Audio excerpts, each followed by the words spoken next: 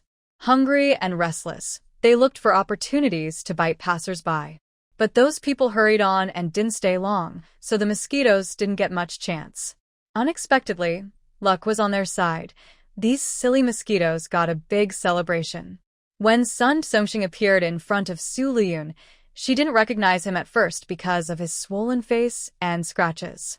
She was startled and quickly covered her mouth and nose, stepping back, afraid he might have some contagious disease. Yunyun, it's me. Don't you recognize me? Sun Songxing said in a pitiful tone. This ruthless woman hadn't even come out to see him last night. He had thought about giving up and going back during the wait, but she was worried that he might be waiting in vain up front. She thought, since they had waited so long, if he left, Su Lüyun might come out just in time to see if he was waiting. Wouldn't that be a big loss for her? Because of this thought, she kept wanting to run away and give up waiting, but in the end, she persisted. The obvious result was that he didn't come out. Last night, Su Lüyun slept very soundly. After her bath, she slept straight through until morning, and of course, she didn't remember anything about this. But now, she was definitely recognized. She looked at Sun Songxing from top to bottom and concluded, her cousin really hated her deeply. First, she was made to marry the perfect man, Zhou Changdong, but she wasn't allowed to touch him. He was sent on a mission before they even had a proper room together. Then, she was arranged to be with someone who, in every way, appearance, height, behavior, was nowhere near Zhou Changdong. She was made to lose Zhou Changdong, who was like a big watermelon, and instead pick up Sun Songxing, a tiny sesame seed. And she even had to be mistreated by this small person. What kind of hatred would make someone do such a thing? Was it just her refusal to be morally manipulated? Was it really that serious? Junjun, I waited for you all night. Are you really so heartless that you didn't even come out to see me? Sun Songxing started to complain, looking at her with a sad and wronged expression, trying to gain sympathy. If a handsome guy had come instead, she might have accepted it, but with him, he looked so terrible, not even close to handsome. His acting all pitiful and sad was just too painful to watch. What crime had she committed to suffer this kind of treatment early in the morning? Su Lüyun was never someone who would feel wronged easily. She decisively cut off this bad romance arranged by the original story and warned him, I have nothing to do with you. Don't try to cling to me. I also warn you, if you dare to bother me again and ruin my reputation, I will go to the police and report you for harassment. Deputy Director Zhang at the police station is my uncle. If you don't want to lose your job, just get lost. Sun Songxing was stunned. He had seen Su Lüyun's fierce side before. He met her because 2 months ago, she had a conflict with a clerk in a shopping mall. He saw she was pretty and went over to help speak up for her. That's how they got to know each other.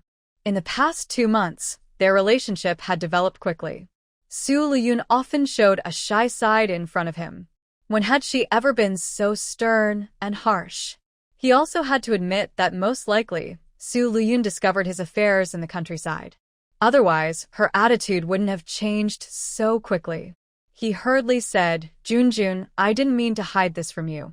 I have no feelings for that woman in the countryside. The reason I had a child with her was because I was tricked by her. As he spoke, he watched Lüyun's face for her reaction. She only showed mockery, not anger from hearing this. He knew for sure that this secret had been exposed. But he was not afraid. He had already prepared a plan. He started explaining how he was deceived by that family in the countryside. He went into the river to help a troubled woman, but she took advantage of his kindness and clung to him. He had tried to resist, but on their territory, what could he do? He could only accept it reluctantly.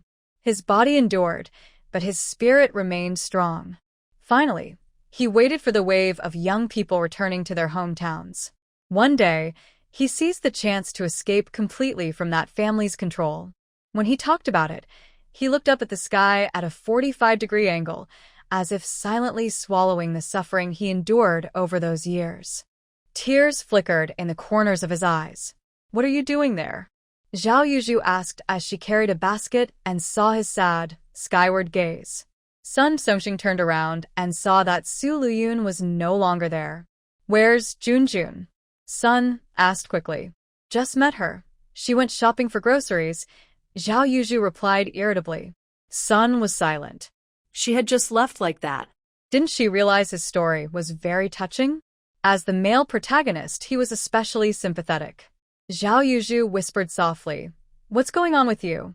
Haven't you made my cousin feel better yet? Sun had even gone to find her this morning. It was her who made him wait here.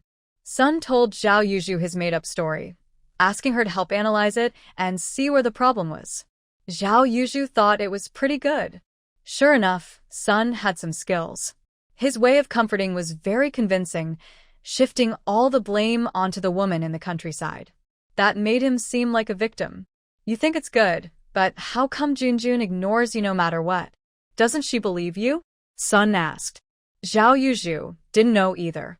She pretended to be impatient and said, Who asked you to lie first? I think you and my cousin should just cut ties. All right, it's getting late. Pack up and head to work. It's not easy for your family to arrange this temporary job for you, so don't make any mistakes. Sun Songxing is eager to go to work, but he's also starting to give up on Lüyun. I waited for her all night, and I got bitten by mosquitoes. She didn't even look at me. It seems she's determined to cut ties with me. Even her uncle, who is a deputy director, has threatened him. He's really worried about losing this temporary job. Zhao Yuzhu's face tightens. She's just trying to scare him, not really hoping he'll give up on Lüyun. She quickly says, Yes, I feel bad seeing your face all swollen, but I don't really believe my cousin wants to break up with you. Didn't you two hold hands before? You know that too? Sun Songxing looks at her in surprise. Of course, my cousin told me everything. Didn't you see how shy she looked? When she told me her hand was held by you, it was like an electric shock. If she didn't like you, she wouldn't act like that. Zhao Yuzhu's words hit Sun Songxing like a boost of energy. It helps him shake off his despair. Yes, how could Lüyun not like him? If he wanted to, he could have made a move before. He's just afraid that Zhou Changdong will come back and ruin their marriage, so he's only been holding her hand lightly. And if she didn't like you, why would she lend you money? I remember she lent you 50 yuan, right? Zhao Yuzhu looks at him. I needed it urgently. Sun Songxing genuinely believes that Lüyun told him everything. He tries to make up for it. Zhao Yuzhu found out about it by accident and despises him deeply. How could he borrow money from a woman? If it were her, she'd stay far away from such a man. Of course, she's happy to see Lüyun so immersed in him, and she doesn't say a word to stop it. My cousin is in a tight spot now. If you want to win her favor, you'd better pay her back. That will leave a good impression, Zhao Yuzhu advises. Pay her back? Sun Songxing looks conflicted. I don't have any money left. I don't have a penny, and I owe a lot in gambling debts.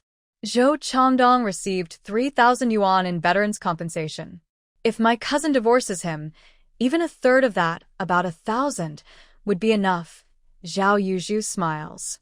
Just one sentence, and Sun Songxing's spirits are suddenly lifted. What was he doing all night chasing mosquitoes? It was all for Su Lüyun to divorce Zhou Changdong, split the assets, and marry him. He also learned from Zhao Yuzhu that the old Su family gave a generous dowry when they married off their daughter. They also split the property from the Zhou family, and the Su family would give another dowry. So, what is the 200 yuan gambling debt he owes now? It can be paid back in no time. He might even have extra money left over, and in the future, he could enjoy a good life. In an instant, Sun Songxing had already planned how he would spend the money. If you're willing to listen to me, just pay back the money. For my cousin, it would be like a timely help, and her impression of you will improve greatly. Then, you might have a chance to get back together with her, Zhao Yuzhu said, looking at him. As for today's matter, I will talk to my cousin and speak well of you because you are sincere. Sun Songxing immediately thanked her. Thanks to you. If it weren't for your advice, I really wouldn't know what to do. I only help because I see your sincerity. I also know my cousin has feelings for you. Otherwise, I wouldn't bother. Zhao Yuzhu finished and waved her hand. All right, go to work now. Pay back the money as soon as possible. Wait, Sun Songxing quickly called out to her. Can you lend me some? Just 50 yuan. You can help me pay your cousin back. Zhao Yuzhu's eyes widened, almost wanting to scold him. How dare he come to borrow money from her? Her face stiffened slightly. If I had it, I would lend it to you. But I've just saved a little private money, and yesterday my cousin took it all. I really can't help. Actually, she had some money left, but there was no way she would lend it to Sun Songxing. Just thinking about it was pointless. He hurriedly said, I know you have some. Just lend me once. I'll pay you back 55 yuan later, with 5 yuan as interest. Where else could he get money? Many people were already asking him to pay back debts. Think of your own way, Zhao Yuzhu said, and turned to leave with her basket. It's okay to give advice, but not to lend money. Since there wasn't enough time, Sun Songxing had no choice but to rush to work. You can go wherever you want. Go back and tell the Sun family this is just the appetizer. In the future, I will make your family's life miserable. Sun Xiaoyan was stunned. But thinking about her older brother, second brother, and her parents, who were all injured and beaten, she didn't doubt him. He was capable of doing this. How can I finally let my family go? She cried. Qin Datuo said, Give me back the money. Sun Xiaoyan cried as she returned to her parents' home and recounted Qin Datuo's demands. Sun's mother was overwhelmed, saying, We can't pay back over 3,000 yuan. She stared at his handsome face for a while before asking, Did you leave last time to find your family? Seeing that Lu Zijian didn't reply, she quickly added, We're so familiar now. You should tell me about yourself. Otherwise, whenever you're suddenly not at home, I might think you've left again. Lu Zijian's lips curved into a slight smile. His mood was hard to describe, but he still asked, How do we know each other? Jiang Yimian glanced at him and seriously said, We've been riding the same horse, so we must be familiar. After all, the last time she rode with someone was with a close friend, a much younger girl she knew well. Sun Songxing had no choice but to rush to work. You can go wherever you want. I kept the chicken blood. There's no need to be so polite. What's the big deal? Annie Qian, you've taken good care of me all along. When they spoke badly of me, you even defended me and you said I have good judgment. Since Annie Qian was on good terms with Chen Aihong, she wouldn't speak badly of Su Lüyun, the daughter-in-law. She had even helped speak up for her before. Annie Qian smiled and said, You do have good judgment. When you decisively bought this house, you made the right choice. Her reputation as a spendthrift started from that moment. She confidently took out 1,700 yuan to buy this house, without hesitation. But how much is that 1,700 yuan worth now? She estimated that, given the current situation, it might even rise to 3,000 yuan or more in the future. Su Lüyun praised Annie Qian, saying, If anyone has good judgment, it's you, Auntie. I heard that Brother Kaishan went to a furniture factory as an apprentice. Was it because you gritted your teeth and spent quite a bit to send him there? How do you know that? Auntie Chen asked with a teasing smile. My mom told me, Lüyun replied. She said that in this neighborhood, your judgment is top-notch.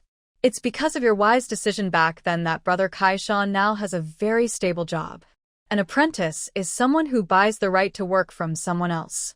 When the original owner wants to retire but no one in the family is available to take over, they sell the business. They tell outsiders that a relative's child is taking over, but everyone knows the truth. However, being an apprentice doesn't mean being a master craftsman right away. You have to start from the beginning and learn. Annie Qian was very happy and said, I really was quite brave back then. Back then, everyone was hesitant because the prices were too high, but they didn't bargain much. It was her boldness that made her take a loan to secure an apprenticeship position for her son. She also borrowed some money from Ms. Chun Aihong, who was generous and lent it willingly. Qian's family always remembered this kindness. Her son, Qian Kaishan, was also hardworking. After joining, he did all kinds of jobs and improved quickly. Although life was tough for a while early on, things got better and better later. Now her son has finished his studies. His salary isn't very high, but he can work locally and his skills are well respected in the area. Annie Qian has always been proud of this. Today, Lüyun's praise of her business skills was so flattering it made her blush. They chatted while shopping for groceries. During the more than half a month they had spent together, she had learned a lot from Yumian. Yesterday, she saw Yumian skillfully kill someone, which she found strange. Today, seeing that Yumian knew medicine, she was even more surprised. It seemed she had never known Yumian could do these things before. Back then, Yumian was small and thin, and she was timid, very different from now. Jiang Yumian casually replied, I learned a little from my grandfather. You are weak, so you shouldn't overexert yourself these days. To avoid causing trouble with the baby, you can cook some ginseng, goji berry, and chicken soup. Take a loan to secure an apprenticeship position for her son. Lüyun explained the ingredients needed, scallions, garlic, soy sauce, sugar, and others, and how to prepare the loach. Clean it, fry it in oil, then add boiling water and tofu. Simmer on medium-low heat for 15 minutes. Auntie Qian was amazed. Even in the city, oil is precious. Making loach and tofu this way is difficult for her. But she didn't think Lüyun was wasteful or careless with money because she knew the family's conditions were good. Otherwise, how could Lüyun cook like this? She must have learned from her family. They always knew how to live well, so there was no reason to call her wasteful. Still, Auntie Qian bought a fish that only needed salt, soy sauce, scallions, and garlic to stew. After buying the fish, she headed home. Lüyun looked at her basket. She replaced the cucumbers she had bought a few days ago with angled loofah, swapped the Christian carp for loach, but otherwise, the ingredients were similar to what she bought before. But she kept buying the same few things. That's just how the market is, especially during this off-season. There aren't many fresh chicken, duck, fish, or seafood available for selection. That's just how it is. Yesterday, running into her hometown's old man selling chickens was lucky.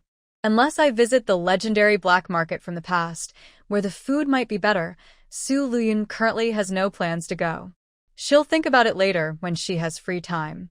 After talking with Aunt Qian on the way back, she also met some other neighbors and greeted them politely. Everyone responded politely.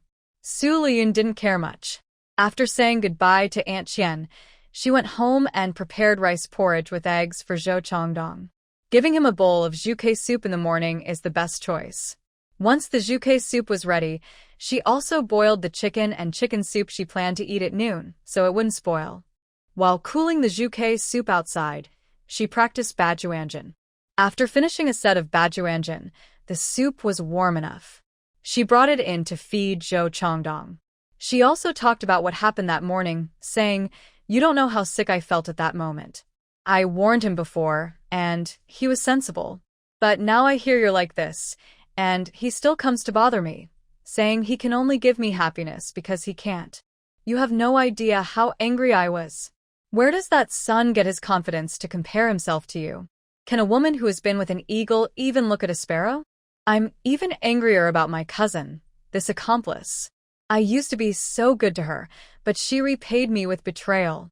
Knowing my mind was all on you, and knowing that Sun Guy isn't a good person, she still kept coming to me and making trouble. While feeding Zhou Changdong Zhuke's soup, she kept muttering. Her tone was full of grievance, like a young wife without a man to support her. Zhou Changdong was indeed anxious and guilty. It was his fault. He was useless. If he weren't a useless person now, his wife wouldn't have to suffer such grievances. Changdong, please wake up soon, okay? Wake up quickly and support me. Stand up for me, all right? Green tea, at this moment, showed no strength in dealing with the scoundrel outside. She looked fragile and helpless. Zhou Changdong thought to himself, "Wife, wait for me. I will get better soon. When I do, I will support you and never let you suffer." Green tea smiled secretly, but was she feeling guilty or ashamed for deceiving a sick person? No, there was no guilt. As I said before, feeling guilty won't kill you. There's no need to be so kind-hearted and soft. The true measure of whether a woman can live well is whether she is ruthless enough. This is not about being stubborn or pretending to be tough with a sharp tongue, but having real strength, knowing when to be gentle and when to act decisively. As long as she doesn't break the law, a woman like this will never have a bad life. Understand? Maybe young girls don't realize this yet, but anyone with some life experience knows that this is true clarity about the world. Few people can truly reach this level of understanding. Lüyun happens to be among that small group. After complaining to Zhou Changdong, she went outside to eat her breakfast. Once she finished and tidied up, she washed and hung up the clothes she changed out of yesterday. Only then did she start to look around her big yard. Why does she think this yard was a good purchase? It has a master bedroom and 2 smaller bedrooms. Including the 4 square meter storage room, it's like 4 rooms. The kitchen is separate, and the yard is very spacious. Lüyun really doesn't like public toilets outside. Every time she goes, she has to prepare herself mentally. So she decided to build her own toilet in the yard. It's like a story she saw from her parents' generation. An aristocrat's daughter couldn't stand the public toilet on the island, so the officer built one in her yard. Just as Lüyun was thinking this, Zhao Yuzhu came over. Seeing her scheming cousin-in-law approach, Lüyun smiled and said, "Yuzhu, you came at just the right time. What's wrong?" Zhao Yuzhu tugged at the corner of her mouth, feeling a bit resistant whenever she saw her cousin-in-law now. It was like something was slipping out of control. Lüyun explained her plan to build a toilet in the yard. "I happen to have that 100 yuan you gave me yesterday, which I can use to fix the bathroom." Her heart was pierced a little. Zhao Yuzhu found it hard to breathe. Sure enough, it was Lüyun, nothing strange about her. She wasn't possessed by some ghost. She had just given her that 100 yuan yesterday, and today she was itching to spend it. She'd never seen anyone waste money like this. Without hesitation, she said, "Cousin, what are you talking about? Isn't there already a toilet outside? Why build one at home? That's so dirty. And you're not going to live here forever, right?" She wasn't helping Lüyun save money out of kindness. She just didn't want Lüyun to spend her money so quickly, so she wouldn't have to borrow from her later. Although she wouldn't lend Lüyun money, isn't it annoying to be asked? Lüyun automatically ignored her last words. What's there to be ashamed of? I just want to build one at home, like old Huang's. As long as it's kept clean, there won't be much smell. When Wenchuan comes back, you can tell him. He's working on the construction site now, and it's easy to find 2 people to help out. You even arranged work for my man. Zhao Yuzhu felt annoyed inside, but was afraid Lüyun would go directly to talk to her Wenchuan. Although her Wenchuan was a decent man, she really didn't want Lüyun, who was acting flirtatiously, to go and talk to him. After all, she looked down on someone like Sun Songxing, and she might secretly envy that her sister married such a good man as Wenchuan. She wouldn't give Lüyun any chance at all. "All right, when Wenchuan comes back, I'll talk to him," she said reluctantly. Most customers are satisfied, even though some are difficult to please. Because of this, business is really good. Especially now, at the end of the year, Many people want to get their hair done early, so they won't have to wait in line later. So Su Lulin works from morning till night, only taking a break to eat. But he feels more energetic the busier he gets. Since opening his barber shop, he feels like he's been revitalized, as if he's had a second spring. Zhu Meishue is also a good helper at home. She is pregnant and busy as well, but Su Lulin loves his wife and doesn't want her to work so hard while pregnant, so she explained how Sun Songxing was tricked by his rural family. This was also what Sun Songxing wanted to say earlier this morning. But Su Lujuan had no patience to listen to this scumbag make up so many excuses and stories she didn't want to hear. Fortunately, he's back now, and everything from before is over. It depends on whether you're willing to give him a chance. Zhao Yuzhu looked at Su Lujuan. I can see how sincere he is about you. Otherwise, he wouldn't have been bitten by mosquitoes and still refused to leave. Su Lujuan hesitated, clearly wavering, which made Zhao Yuzhu very happy. See? I was right. Su Lujuan still likes Sun Songxing. Su Lujuan snorted. He kept this big secret from me. I think he's probably after my money. He even borrowed 50 yuan from me before and hasn't paid it back. She looked stubborn and refused to admit it. Zhao Yuzhu was delighted. She knew her breakthrough was right there, in that 50 yuan. She quickly said, "How is that possible? He just came back from the countryside and is really short on money, so he only told you this. I think you wouldn't even need to ask, he would just give it to you himself. Being with you is purely because he likes you, not for your money." Su Lüyun, I don't believe it. When we go out for meals or watch movies, I pay. He doesn't spend a single cent. They say love is where the money is, but he doesn't spend any on me. How can that be love? Zhao Yuzhu was genuinely surprised that this fool could say something so true as love is where the money is. She didn't have time to explain that it was because Sun Songxing was short on money. Instead, she heard Su Lüyun look frustrated. My cousin, you were right all along. He seems unreliable. I regret not listening to you before. Zhao Yuzhu felt a sharp pain in her knees. She usually said things to dismiss any suspicion that she was encouraging him. Now, if she said anything, Su Lüyun would use it against her, and she couldn't argue back. But in the end, it all came down to money. She didn't believe Sun Songxing truly cared for her unless he paid back what he owed. So, she needed to repay the money, not just the 50 yuan he borrowed but also the expenses they had previously shared. Only then could she gain favor and make Su Lüyun believe that Sun Songxing truly loved her. Once she knew the solution, Zhao Yuzhu felt more confident. She smiled and said, I've always advised my sister-in-law like this before, but that was because my brother-in-law was truly outstanding. Now that he's like this, and you have a good reputation, when you get divorced in the future, you'll probably find someone else. But finding someone like Sun Songxing who cares so much about you might be very hard. Su Lüyun looked at Zhao Yuzhu with a sneer in her heart. This was all something she had brought on herself. She might as well help Sun Songxing pay off his debts. She didn't believe Sun Songxing still had money or could borrow money. Most likely, he would ask Zhao Yuzhu for a loan. With Zhao Yuzhu eager to push her into this trap, even after hesitating, she would probably lend him money just to please him. Su Lüyun waited to see Zhao Yuzhu's expression when she realized that lending money to Sun Songxing would be like throwing a stone into the water. No return. If the other side refused to let her man help at the Jiang family because of this, how much money would they lose? The more she thought about it, the more anxious she became. She quickly threw down the konjac in her hand and promised, Young Miss Jiang, please don't stop my man from working at your house. I was wrong. Whatever you want, just tell me. At worst, she would help the Jiang family with some work for a few days without pay.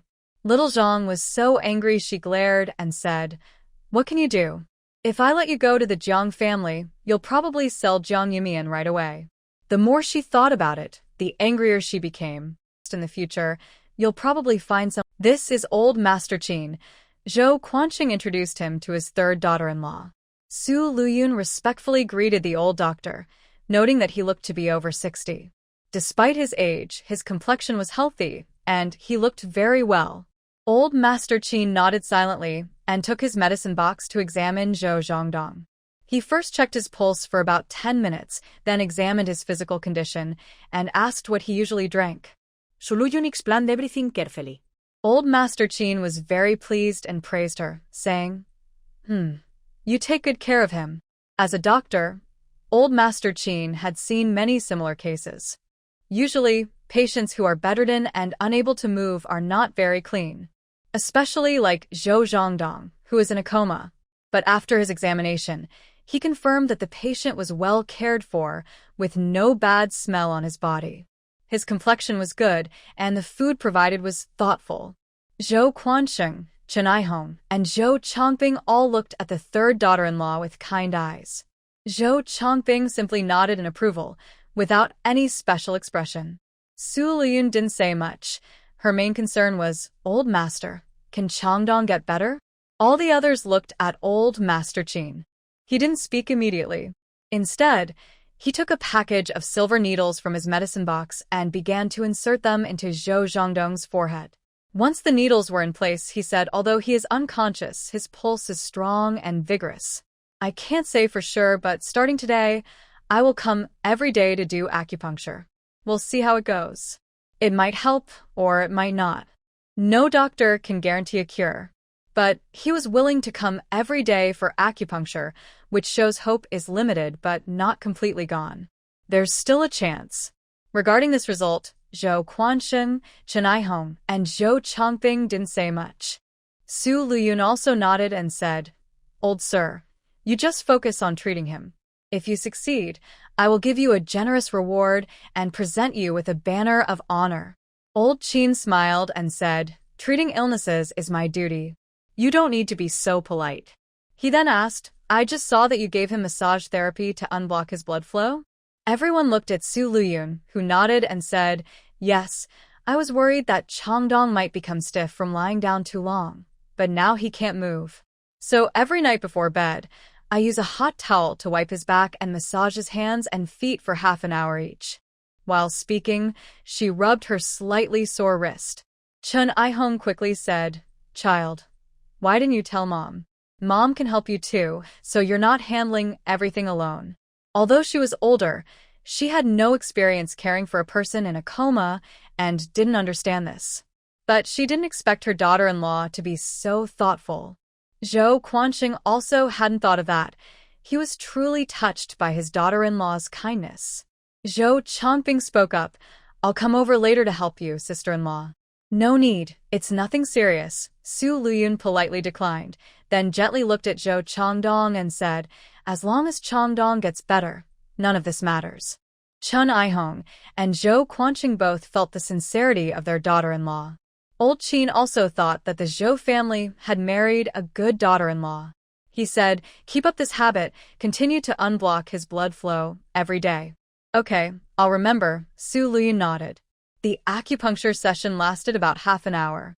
When it was over, Old Qin took out the needles and said, That's all for today. I'll come back tomorrow. Old sir, do you need to prescribe medicine? Su Lüyun asked. No need. Just feed him according to the meals these days. How much is the consultation fee? No need to pay now. You can pay together later. Qin Old waved his hand. Zhou Quansheng and Chen Aihong saw Old Qin off, and Zhou Chongping pushed the bicycle, responsible for taking Qin Old back home. Of course, the neighbors also saw everything and came to ask Chen Aihong what Qin Old said. They all knew Qin Old and his medical skills. He had even treated leaders from the province in the past. He was quite famous in their area. Old Chen said, Old Sir said he will try acupuncture first. He will come every day to do acupuncture for Chongdong. That's good news. It means there's hope. Yes, just cooperate well with Old Master Qin's acupuncture treatment. The neighbors are reasonable and spoke kindly. But soon, everyone left. Originally, Zhou Quansheng and Chen Aihong were also planning to leave, but Li Wenchuan came over. He heard from Zhao Yuzhu that Su Lüyun wanted to build a toilet in the yard. Zhou Quansheng didn't know yet. He was surprised when he heard and asked Su Lüyun, Why do you want to build a toilet in the yard for no reason? I think it would be very convenient like at Lao Huang's place, so I thought of building one, Su Lüyun said, then looked at Li Wenchuan. Wenchuan, how much would it cost to build a bathroom? Li Wenchuan was a bit surprised. Usually people just said toilet or outhouse, not bathroom. It was tough for these people. They probably hadn't walked such a long mountain path before, and it was a good way to let them experience the hardships of their daily life. The second half of the journey was especially difficult. A few people had to support each other just to keep up with Jiang Yimian. After walking for nearly an hour, they finally reached the small valley. As soon as they stepped off the rugged, winding path, everyone's legs went weak, and they sat down on the ground. Just moments before, they almost slipped and tumbled down the cliff. The feelings of exhaustion and fear mixed together, making it hard to go on. Just cooperate well with old Master Qin's act until the water in the basin slowly turned into a clear, bright substance from dull gray water. Gently shaking the wooden basin, the contents inside moved along with it, becoming soft and tofu-like. Old Lu's eyes widened in disbelief. Just moments ago, the basin held dull water, but now it had transformed into a bright green substance. It looked really beautiful, truly fitting the name Immortal Tofu. Seeing old Lu lean his head close to the basin, Jiang Yimian found it amusing and patiently said, "This is what I call guanyin tofu, also known as Immortal Tofu. Add some sugar water," and Zhou Quanxing took him into the house, but after just a glance, Li Wenchuan didn't stay long. When he got home, Zhao Yuzhu asked if he refused. Learning that he agreed, Zhao Yuzhu couldn't help but scold. "Didn't I tell you? My cousin is just being reckless. Why didn't you refuse her? Just find an excuse and say you're busy, so she won't waste money. Whenever I think about her paying for the toilet, I feel uncomfortable." "Refuse what? She didn't spend our money. Isn't it normal for her to build a bathroom in her own yard? If we had a yard, I would build one too," Li Wenchuan frowned. "Living in a shared apartment building is dirty, smelly, and crowded. Now it's pretty good here," Zhao Yuzhu said. "It's not as spacious or convenient as her cousin's independent yard, but at least it's better than the old house. Living there made me so angry." Li Wenchuan waved his hand. "I just don't understand." Zhao Yuzhu almost choked. "If you don't understand, just say so. How am I supposed to understand if you don't tell me?" But Li Wenchuan wasn't finished. "Go learn from your cousin when you have time. Also, buy yourself a couple of new clothes. Don't wear torn or shabby clothes. People might think we're poor if they see you dressed like that." In my mind, I saw Su Lüyun wearing a beautiful dress, looking lively and fresh.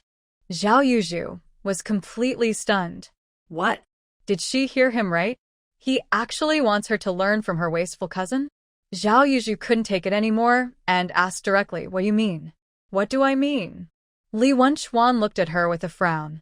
"I just want you to buy some clothes. Did I do something wrong?" If he had just said from the start that he wanted her to buy 2 new outfits, Zhao Yuzhu wouldn't be angry and would feel happy and touched. But he said she should learn to dress nicely like her cousin. That means completely different. It clearly shows he looks down on her, thinking she is not as good as Su Lüyun. Zhao Yuzhu was so angry she lashed out at Li Wenchuan. "Do you think I don't know I need to buy new clothes? Do you think I like running around with you, the kids, and the stove all day? If I could, I would love to eat delicious food, go to fancy restaurants, watch movies, and buy pretty new clothes every day. But your monthly salary is only so little. Before we moved out, you only earned 30 yuan a month.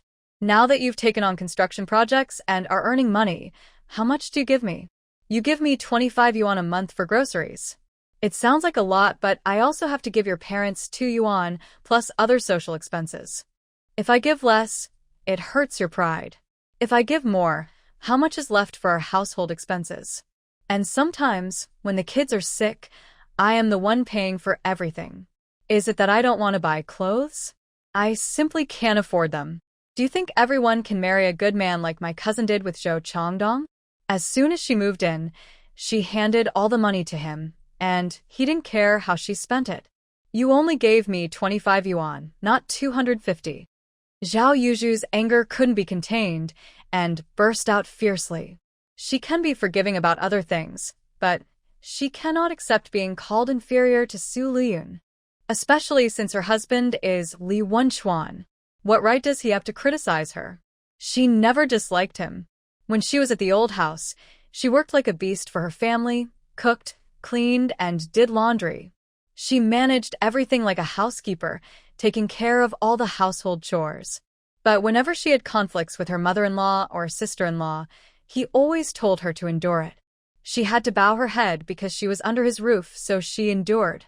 But who knew the pain she was hiding inside? Did he understand her? No. What kind of life did she have married to him?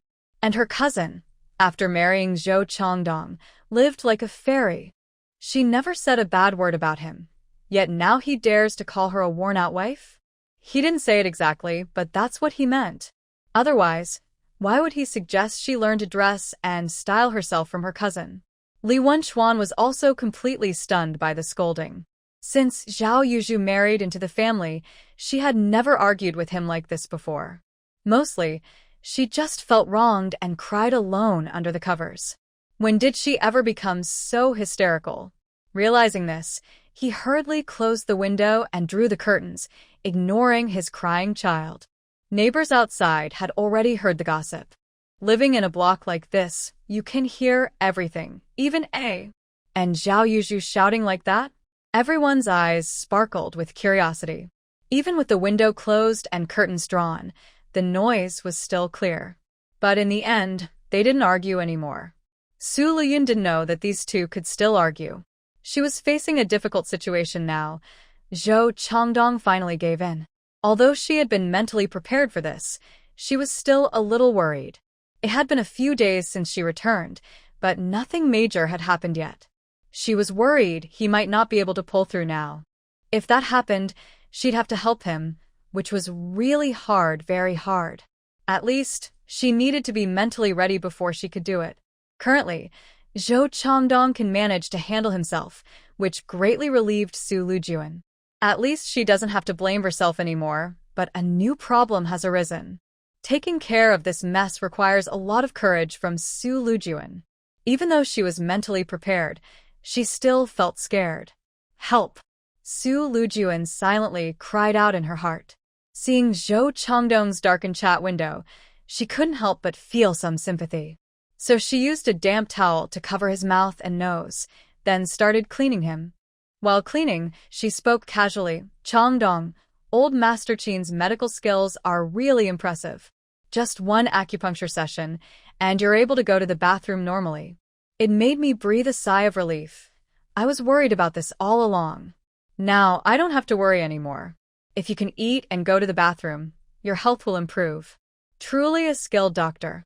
I've decided that once you're better, I must send him a banner of thanks. No matter how much Su Lüyun felt overwhelmed, her tone remained calm. Whether it was because old Master Qin's acupuncture worked or because it was just the right time, it didn't matter much. The main goal was to quickly soothe this man's wounded pride. His mood had been dark before, and now it was even darker, showing how uncomfortable he was. But her words seemed to have some effect, and Zhou Changdong's mood shifted from dark to gloomy. He still looked very defeated, but he was no longer hopeless. Su Lüyun temporarily ignored him. After quickly tidying up the first time, she changed the water and continued cleaning. She cleaned 3 times until everything on him and the bed was spotless and free of any smell. Seeing that Zhou Changdong's mood was still gloomy, Su Lüyun patted his buttocks while helping him put on his pants. "Why are you so stiff?" she asked. Finally, Zhou Changdong responded, "Wife." Su Lüyun understood his emotional state. It's normal for someone to feel this way after such an incident. All she needed to do was comfort him. But tonight was enough.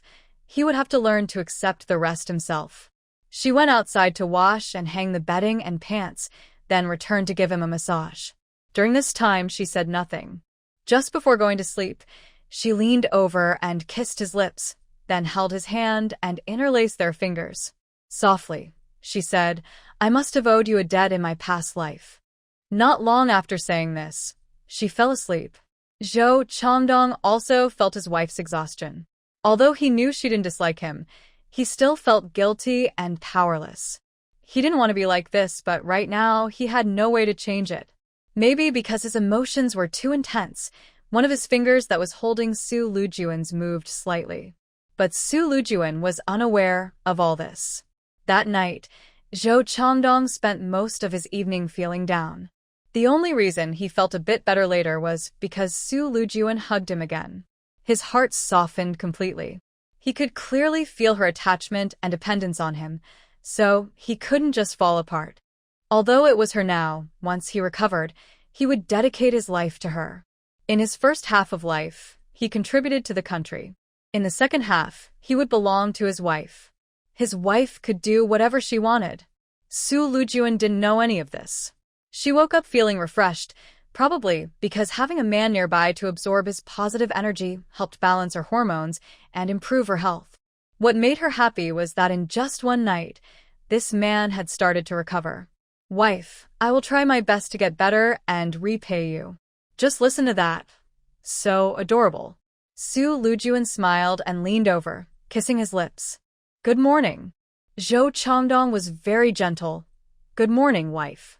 Because today Li Wenchuan was coming with someone to fix the bathroom, Su Lüyun didn't stay in bed long. She teased him a little, and then got up. After solving the morning's problems, she carried a basket and went to buy vegetables. On the way, she met Aunt Qian.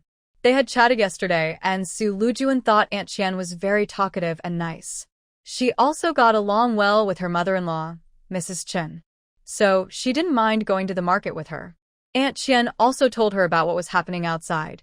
Your cousin and her husband had a big fight yesterday. Su Lüyun was surprised. How come? My cousin is known as a model wife in this neighborhood. She's famous for being patient, tolerant, and able to swallow her pride. Su Lüyun did not mean to criticize housewives, because every housewife works very hard. They are not necessarily great, but they should not be insulted either. As women, there is no need to make things difficult for other women. Zhao Yuzhu has created the image of a good daughter-in-law, and she is completely fine with it. This also reflects the reality of many housewives. They work tirelessly to take care of the whole family, and people sometimes say they are just enjoying life at home. But how much time does it take to buy groceries and cook a meal? How long does cleaning and washing clothes take? All day, they spend their time on these tasks. Is life only about 3 meals a day? There are also many clothes to wash, and the house needs cleaning inside and out. If not cleaned, it looks messy. From morning till night, they are busy non-stop. There are also difficult relationships with mothers-in-law and sisters-in-law, as well as social interactions. These are the burdens on housewives. It can be said that the work of a housewife at home is not easier than working outside, and often it is even more tiring. Su Lüyun understands this very well. That's why she said that even if being a stage actress is tiring, it's not as exhausting as being a housewife. She admires that. But Zhao Yuzhu has a typical dual personality. She works hard in her in-laws' house but also wants to manipulate her caring cousin into trouble. Ultimately, the reputation of being a perfect daughter-in-law is just a self-created image, an idealized version of herself. She is different from her real cousin. When facing her cousin, Zhao Yuzhu is genuine.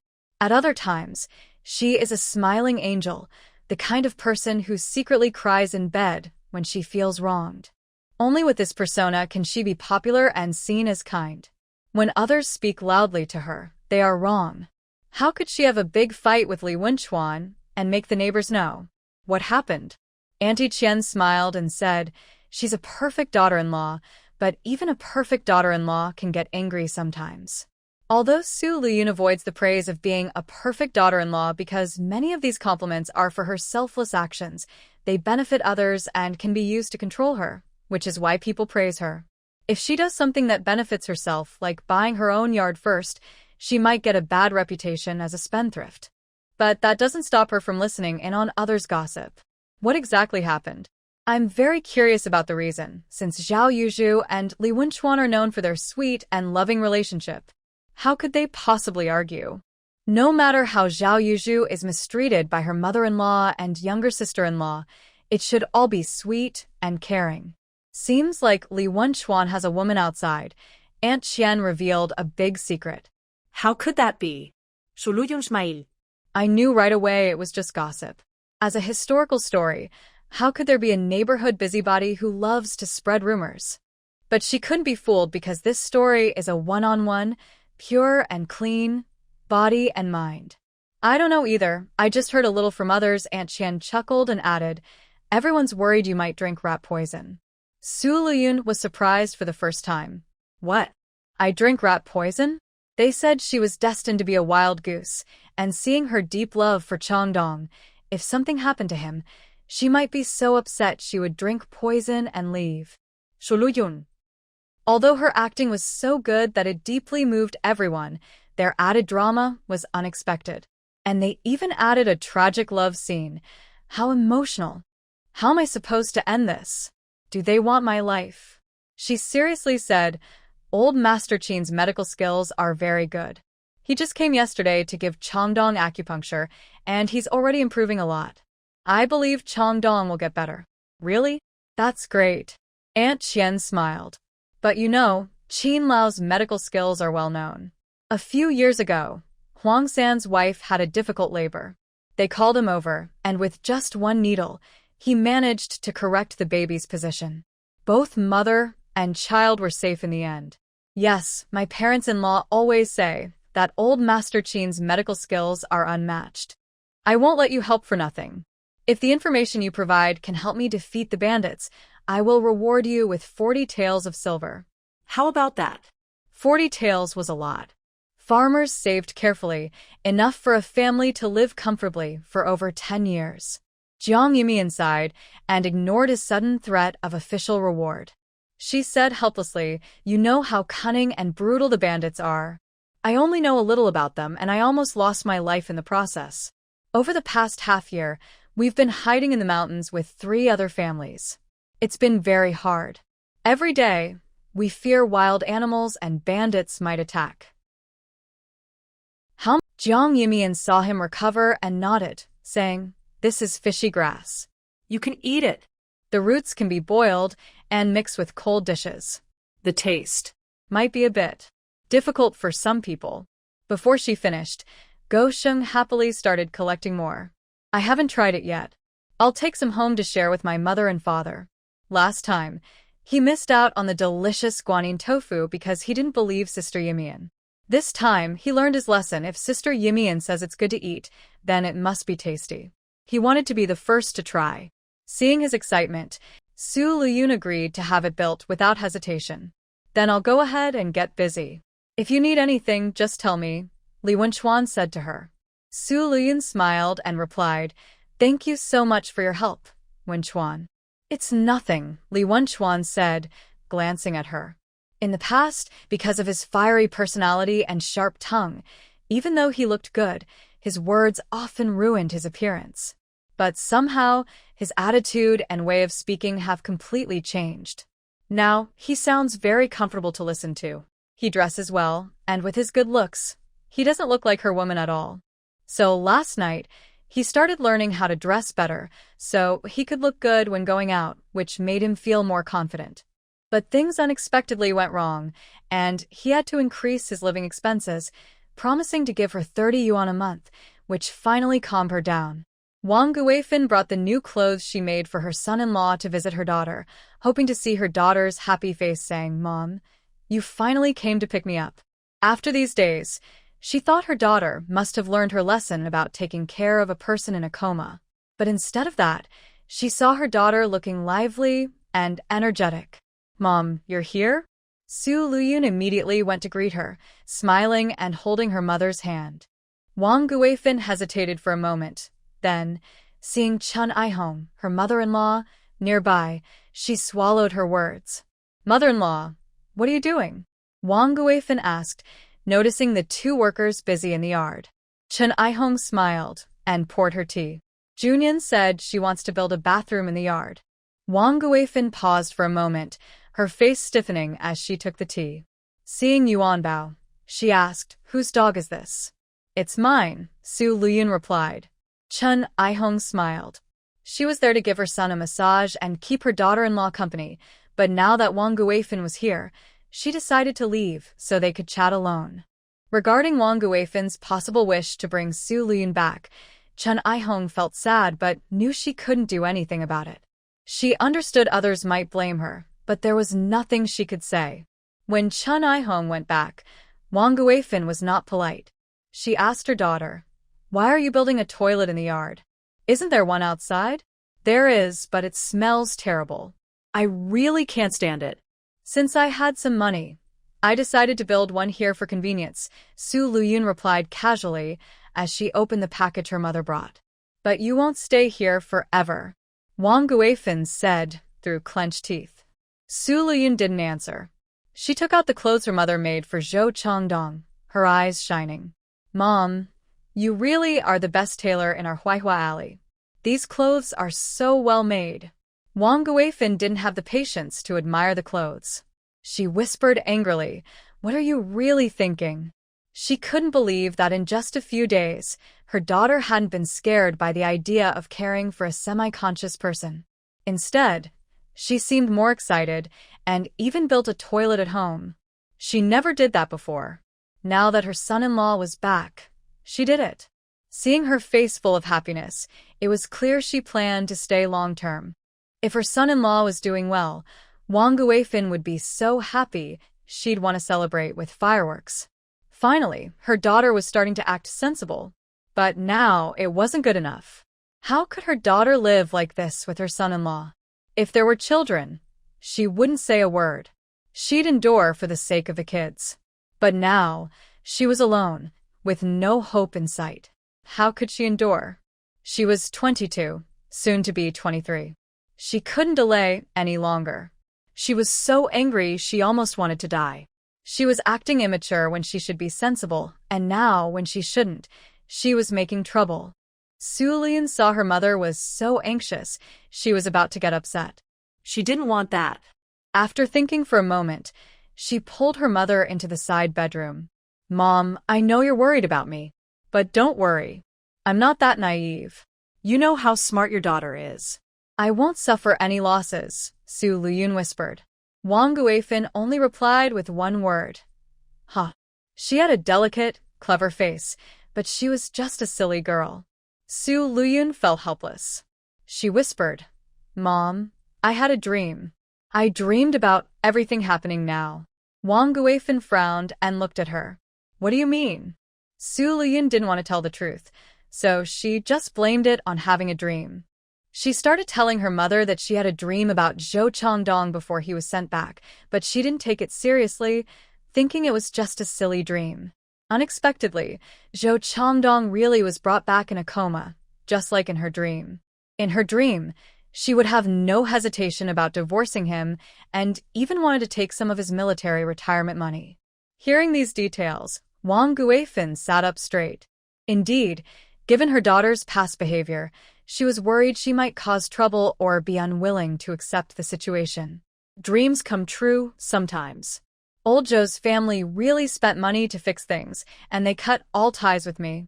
Su Lüyun didn't hide anything, and also told her about her secret relationship with Sun Songxing, which she had to abandon because the Su family disapproved, and about Zhou Changdong's smooth success and her own tragic ending. Wang Guifan was furious and couldn't help but pinch her daughter's ear. You little brat, how dare you mess around with other men? Do you have no shame?" Her voice was very low, but her grip was firm, showing she was truly angry. Su Lüyun was in pain. I have shame. Mom, please let go. My ear is about to break." Wang Guifan released her, but then harshly pinched her arm a few times.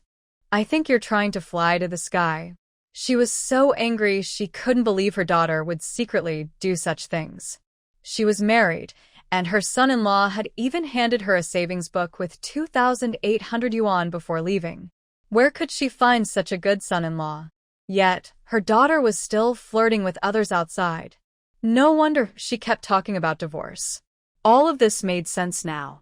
She had never hit her before, but this time she used such force, showing she was truly furious. Su Lüyun didn't dare say anything. Her story was supposed to show her moral decline, so she deserved to be hit. But she didn't want to face her mother's anger directly, so she begged for mercy. I know I was wrong. I really know I was wrong. I'm just trying to make up for my past mistakes now. Wang Guifin looked at her daughter with fiery eyes. Are you really done with that person? Her daughter was still her daughter-in-law, yet she was trying to flirt with her. She didn't even need to see what the other person looked like to know they weren't a good person. Who in a good family would do such a shameful thing? Really? Su Lüyun nodded forcefully, but also remembered to bring Zhao Yuzhu out to share the blame. She briefly explained what Zhao Yuzhu had done and scolded. I was so good to her, but this is how she treats me, my cousin? I really misjudged her. Wang Guifin, hearing that her niece Zhao Yuzhu was involved, became even angrier. Is your cousin really that calculating? Of course. Su Lüyun recounted Zhao Yuzhu's vague words and actions. She tried to advise her not to be impulsive, saying love is like a tornado, here one moment, gone the next. She also said to cut ties quickly, but mentioned that true love is rare and precious. Wang Guifin, who had seen a lot in her life, was furious when she heard these words. She was about to get up and confront her niece directly. She had hoped her daughters would marry into this family, support each other, and help each other. But now, she found out her niece was treating her cousin like this. If she truly wanted her daughter to be good, she should have stopped her immediately when she saw signs of trouble. If she couldn't stop her, she could have told her directly. But she kept everything secret and tight-lipped. The hints and encouragements in her words were obvious. Wang Guifin was so angry, she couldn't hold back. However, Su Lüyun pulled her to sit down and said, Mom, don't be impulsive. I've now seen my cousin's true nature. The 100 yuan I used to build the bathroom is actually money I took back from her. 100 yuan? What's that for? The clothes you gave her? The clothes for her children? And all the good food she's had since she was young? I even gave her dowry and savings when she got married. Wang Guifin was so angry her chest was heaving. She knew her daughter was clever, but also a bit naive. She also knew her niece seemed honest, but was actually very cunning. Since her daughter was marrying into this family, she had prepared a lot for her niece. Other relatives only gave a few yuan, but she had given a custom-made new dress and 20 yuan in savings, telling her that after moving here, the sisters should look out for each other. Her daughter deserved all this. But in the end, her niece was just helping her cousin. She was truly impressive. Su Lüyun was worried her mother might get too angry, so she quickly calmed her down.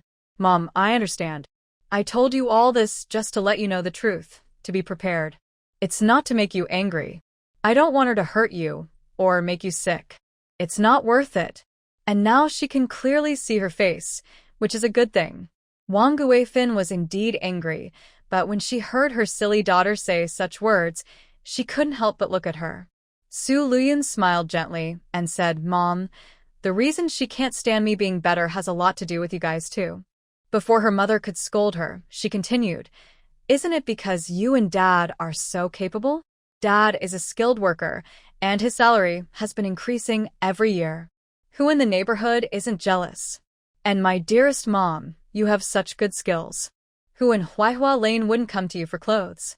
With such talented parents like you, as your children, my siblings and I have been happy since we were young. Especially me, your daughter. Mom, you favor me a little more. At home, it's the same, and here at your chosen in-laws' place, it's even better. Since I got married last month, I manage everything myself. My mother-in-law doesn't interfere, and I don't have to get along with sisters-in-law. I sleep until I wake up naturally. Look at how I live, and then look at my cousin who works so hard at her in-laws' house. Can my cousin not feel jealous or envious? I accept her inner imbalance, her jealousy, and envy towards me. After all, we are all human, but the differences are so big. It's normal to feel unbalanced inside. So I understand her quite well. But understanding is one thing. She has received so much kindness from me and from you, Mom. Yet in the end, she wants to hurt me. That's not acceptable. Wang Guifin listened to her daughter's words of comfort, humorous, witty, and clear. She was quite surprised. Her anger had mostly subsided, and she looked her daughter up and down, unable to help but say, You look different than before. Her daughter was still her daughter, she was sure of that, but her eyes were much clearer now. Before, her gaze was, how to say, she seemed foolish, but tried to act smart and capable. Now there was a kind of wisdom from inside out. It was as if she had grown up overnight. Lüyun remained calm and said, that dream felt so real, as if I had lived a whole lifetime. Anyone would change after experiencing that.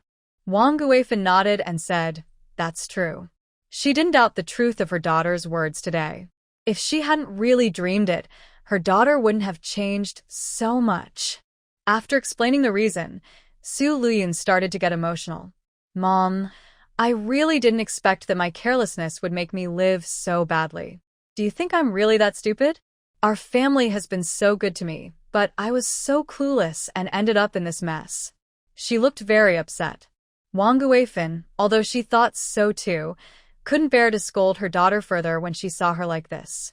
What are you talking about? You're not stupid. You just haven't realized things yet. Now that you have, isn't that good? Her emotional intelligence still belonged to her mother. It's not that she's stupid.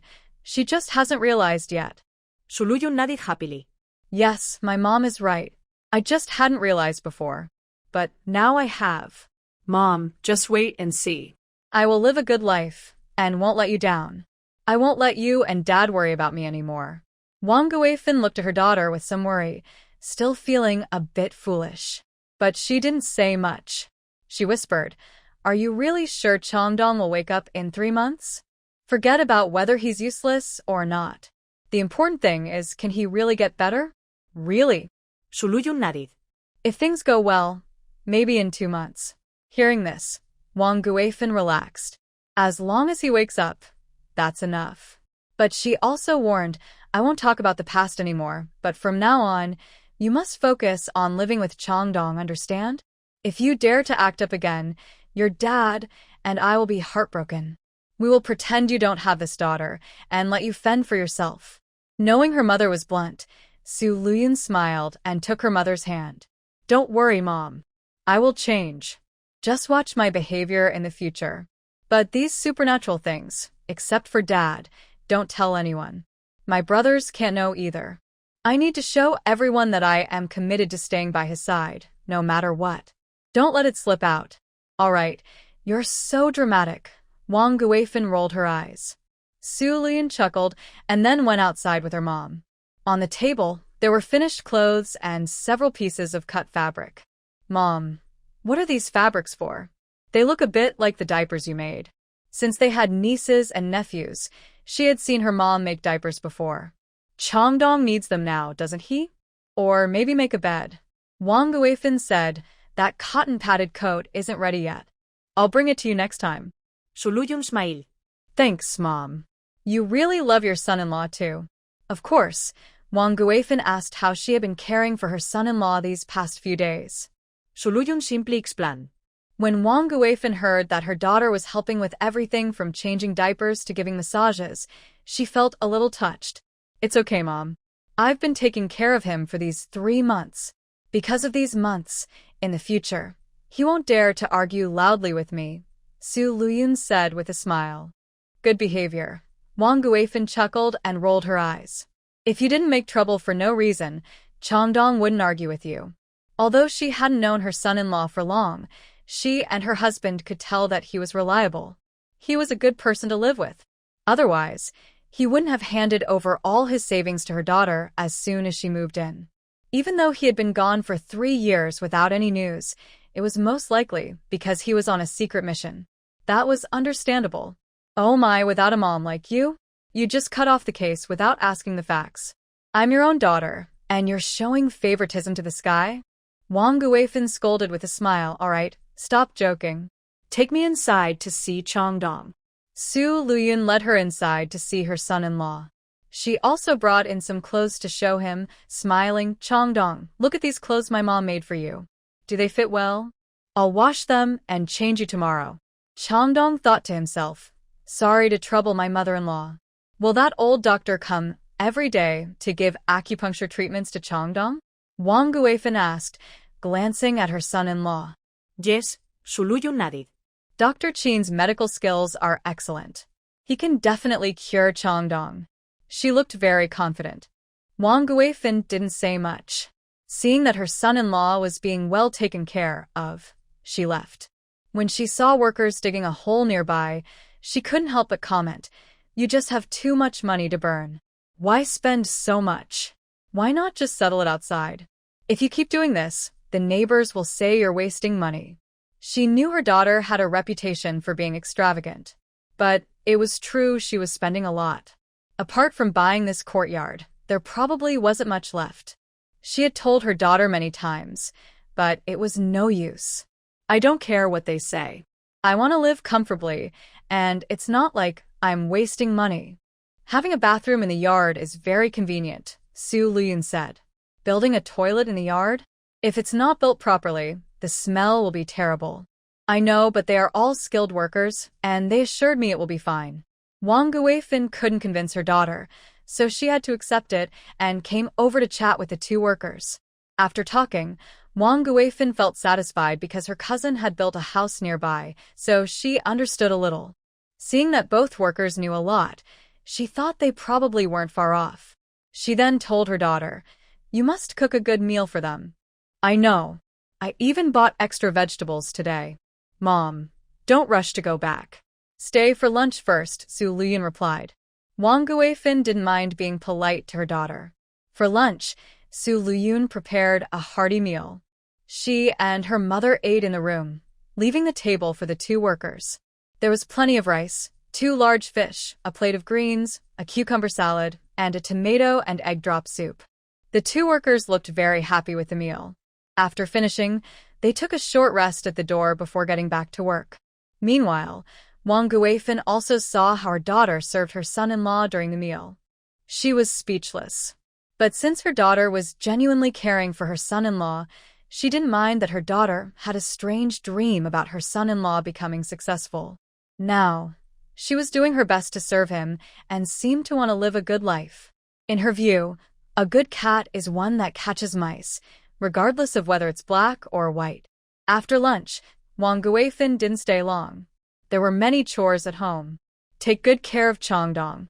The Mid-Autumn Festival is coming soon. When the mooncakes are ready, tell your brother to bring some over for you, Wang Guifin said. Okay, Lüyun replied, packing a few clothes. By the way, Mom, can you help me alter these clothes to make them smaller? I've been losing weight recently, and these clothes won't fit anymore. Wang Guifin looked at her daughter. I thought you looked thinner because you were tired. Turns out you're actually losing weight? Yeah, I need to lose some, Lüyun said. But I'm not really fat. Mom, please don't say that. Just help me alter them, Lüyun quickly interrupted, fearing her mother would say she wasn't fat and then suggest she eat another bowl. Wang Guifin measured her daughter, and after figuring out the size, she said goodbye. She had wanted to go to her niece's place to scold her, but after thinking, she decided not to say much except a cold snort. She left by bus. There's no need to tear things apart, but from today, she no longer considered her niece part of her life. Of course, Zhao Yuzhu didn't know her secrets had been exposed. Today, she was in a good mood. Although she had a big argument with Li Wenchuan yesterday, almost driving her to the brink of collapse. However, Li Wenchuan is quite good at comforting people.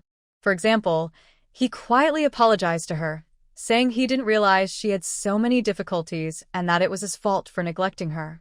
He apologized sincerely and also increased her living allowance by 5 yuan, promising to give her 30 yuan each month from now on. This amount is equivalent to many people's monthly salary. Being willing to give her so much money each month shows she is very important to him. But she was still angry that he said she was not as good as her cousin, Lüyun. Li Wenchuan explained that he didn't mean she was worse than her cousin. From being caring and managing the household well to helping her family prosper, no one could compare to her. He only started to develop better after marrying her. However, he was too frugal. In the past, when he saw that Lüyun could still dress nicely, he couldn't bear to see her dress like that at home.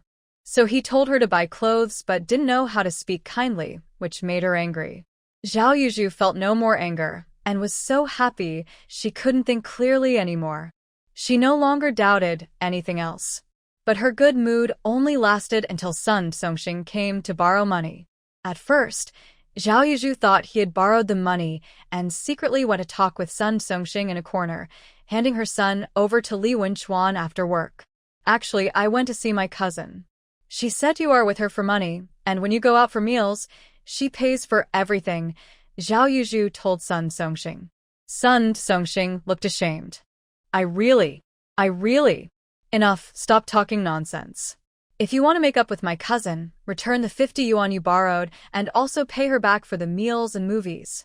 It's best to give her the money in cash, so she knows you're not after her money, Zhao Yuzhu said. Sun Songxing looked sad. I have no money. Please help me this once. I beg you. Borrow me 60 yuan. I'll pay you back 65 later. I can even write an IOU. Zhao Yuzhu's face darkened. Didn't you borrow any money today? No, he replied. She saw him clutching his collar and going to a corner to ask for money. I don't care. You figure it out yourself. I have no money, Zhao Yuzhu said, and was about to leave. Don't lie to me. I saw you selling rice cakes at the factory gate once. Business is good. How could you have no money?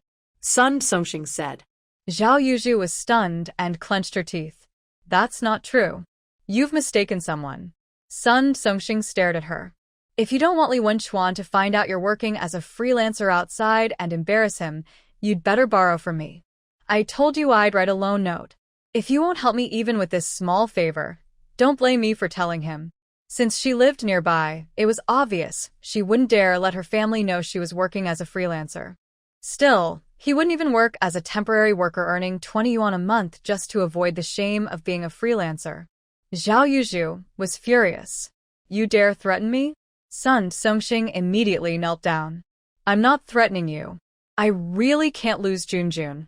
Even if I have to beg you, please, just this once. I promise to pay you back with interest later. Startled, Zhao Yuzhu quickly looked around and said, Why are you kneeling? Get up quickly. What if someone sees? If you don't agree, I won't get up. Zhao Yuzhu was about to curse him out. She wondered what kind of useless man Su Lüyun liked. He was willing to kneel so easily. Men should have dignity after all. But she held back her harsh words and forced out, Your feelings for my cousin really move me. Will you help me? Sun Songxing hurriedly asked. Get up first. All right. I'll get up if you tell me to. I'll do whatever you say. He quickly stood up. Seeing how spineless he was, Zhao Yuzhu looked down on such men. But she couldn't help but feel a bit sympathetic because Su Lüyun liked him. I can lend you the money, but as you said, you need to write a loan note. The interest will be as you suggested, and you'll pay me back 5 yuan more later, Zhao Yuzhu said. She didn't really want him to cut ties with Su Lüyun just yet. She just didn't want to lend money. But seeing him kneel so desperately, she knew he was truly desperate and out of options. So helping him a little wouldn't hurt. Sun Songxing quickly agreed. Okay, no problem. Don't worry, I'll definitely pay you back. He then took out a small notebook and a pen from his pocket. Zhao Yuzhu looked at him and said, You carry a notebook and pen with you? Yes, sometimes when inspiration strikes while I'm walking in the park, I jot down poems, Sun Songxing replied. Of course, he didn't tell her that the notebook also kept track of how much he owed.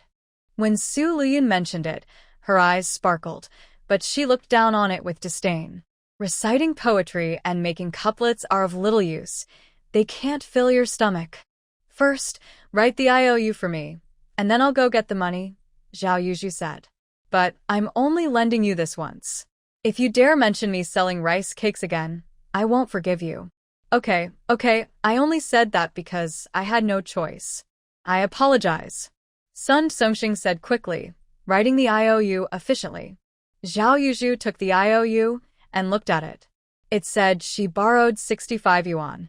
Of course, that includes interest. If it were just a loan, it would be 60 yuan. Earlier this morning, she said 50, but considering the expenses for the upcoming date, now it's increased to 60. She felt a bit pained and said impatiently, If it weren't for my cousin's happiness, I wouldn't bother lending you money. I remember your kindness, Zhao Yuzhu replied. I'll use this money to pay my cousin back. She doesn't want to see you now, but once I smooth things over, you can meet again.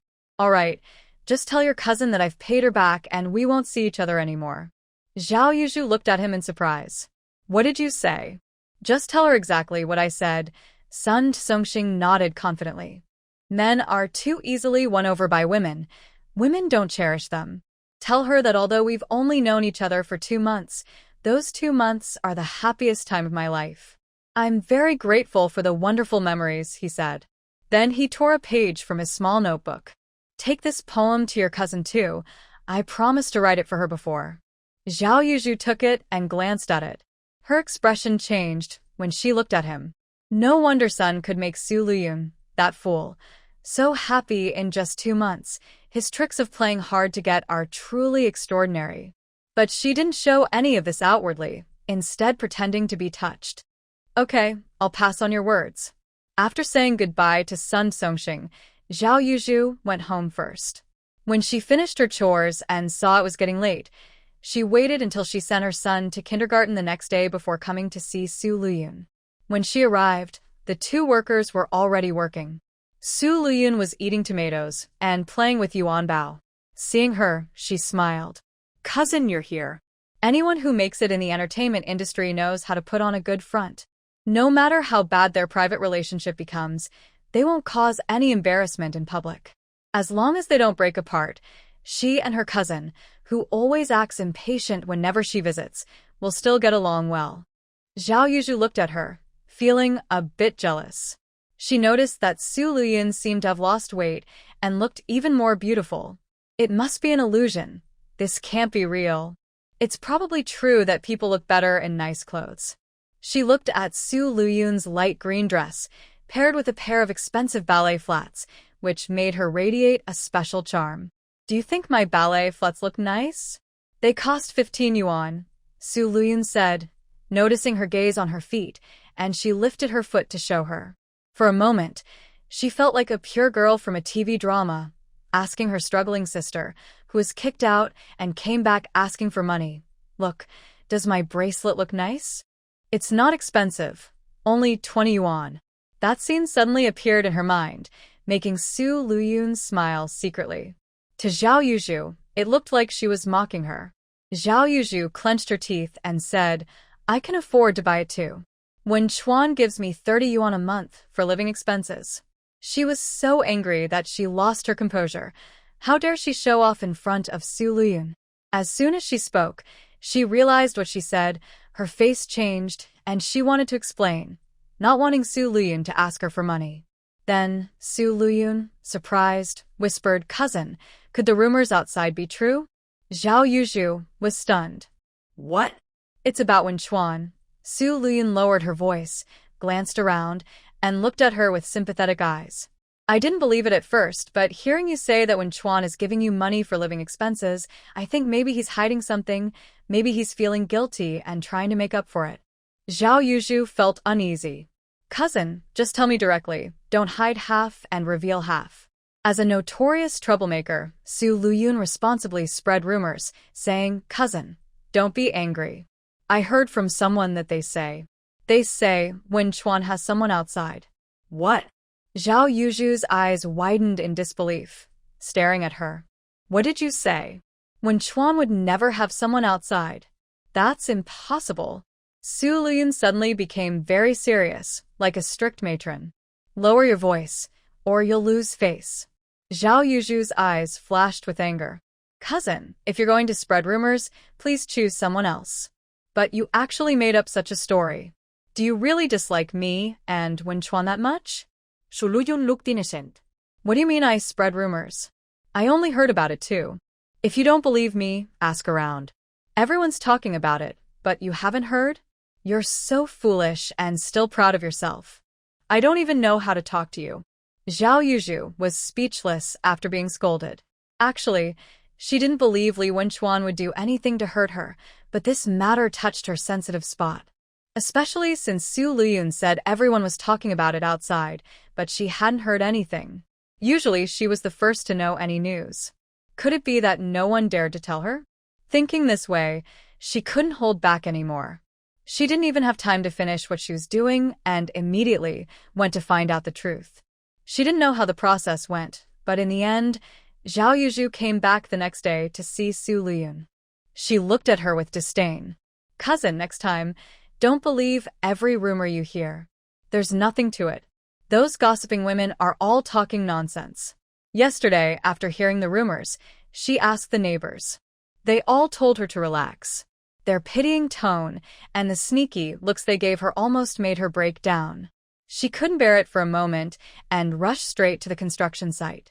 Unfortunately, she didn't meet Li Wenchuan there because he was out entertaining clients. So Zhao Yuzhu could only go home and wait. She waited and waited until finally Li Wenchuan came back drunk. She had been holding back all day and finally exploded. Li Wenchuan thought something serious had happened, but it turned out to be about this. He told her that it was all because they argued yesterday and neighbors started guessing. No one knew who spread the rumors, but they got more and more exaggerated. This morning, he went to work, and an old woman who had watched him grow up told him he shouldn't learn from Huang San, who was unfaithful outside. Huang San was the man Su Lüyun had mentioned earlier. His wife had a difficult childbirth, and old Qin saved the baby with a special injection to turn the fetus. He was a truck driver, often away from home. Not only did he earn a good salary, but he also had a lot of benefits everyone knew about. Just a month ago, a woman came to their door with her child. Everyone found out that Huang San was secretly supporting a mistress and even had a child with her. Li Wenchuan looked confused, but the old woman didn't say much. When he got home, his wife started to confront him. He rubbed his aching forehead and told her everything. Zhao Yuzhu was also stunned, wondering if it was really because of this. How else could it be? You're doing well at the old house, moving out and living comfortably, yet you still argue with me. Of course they misunderstood. Li Wenchuan explained before asking her, "Do you have anything else to ask? If not, I'll go to sleep. I've been exhausted from socializing all day." Seeing that she had misunderstood, Zhao Yuzhu didn't dare say anything more. The next day, she came to settle accounts with Su Lüyun, looking annoyed.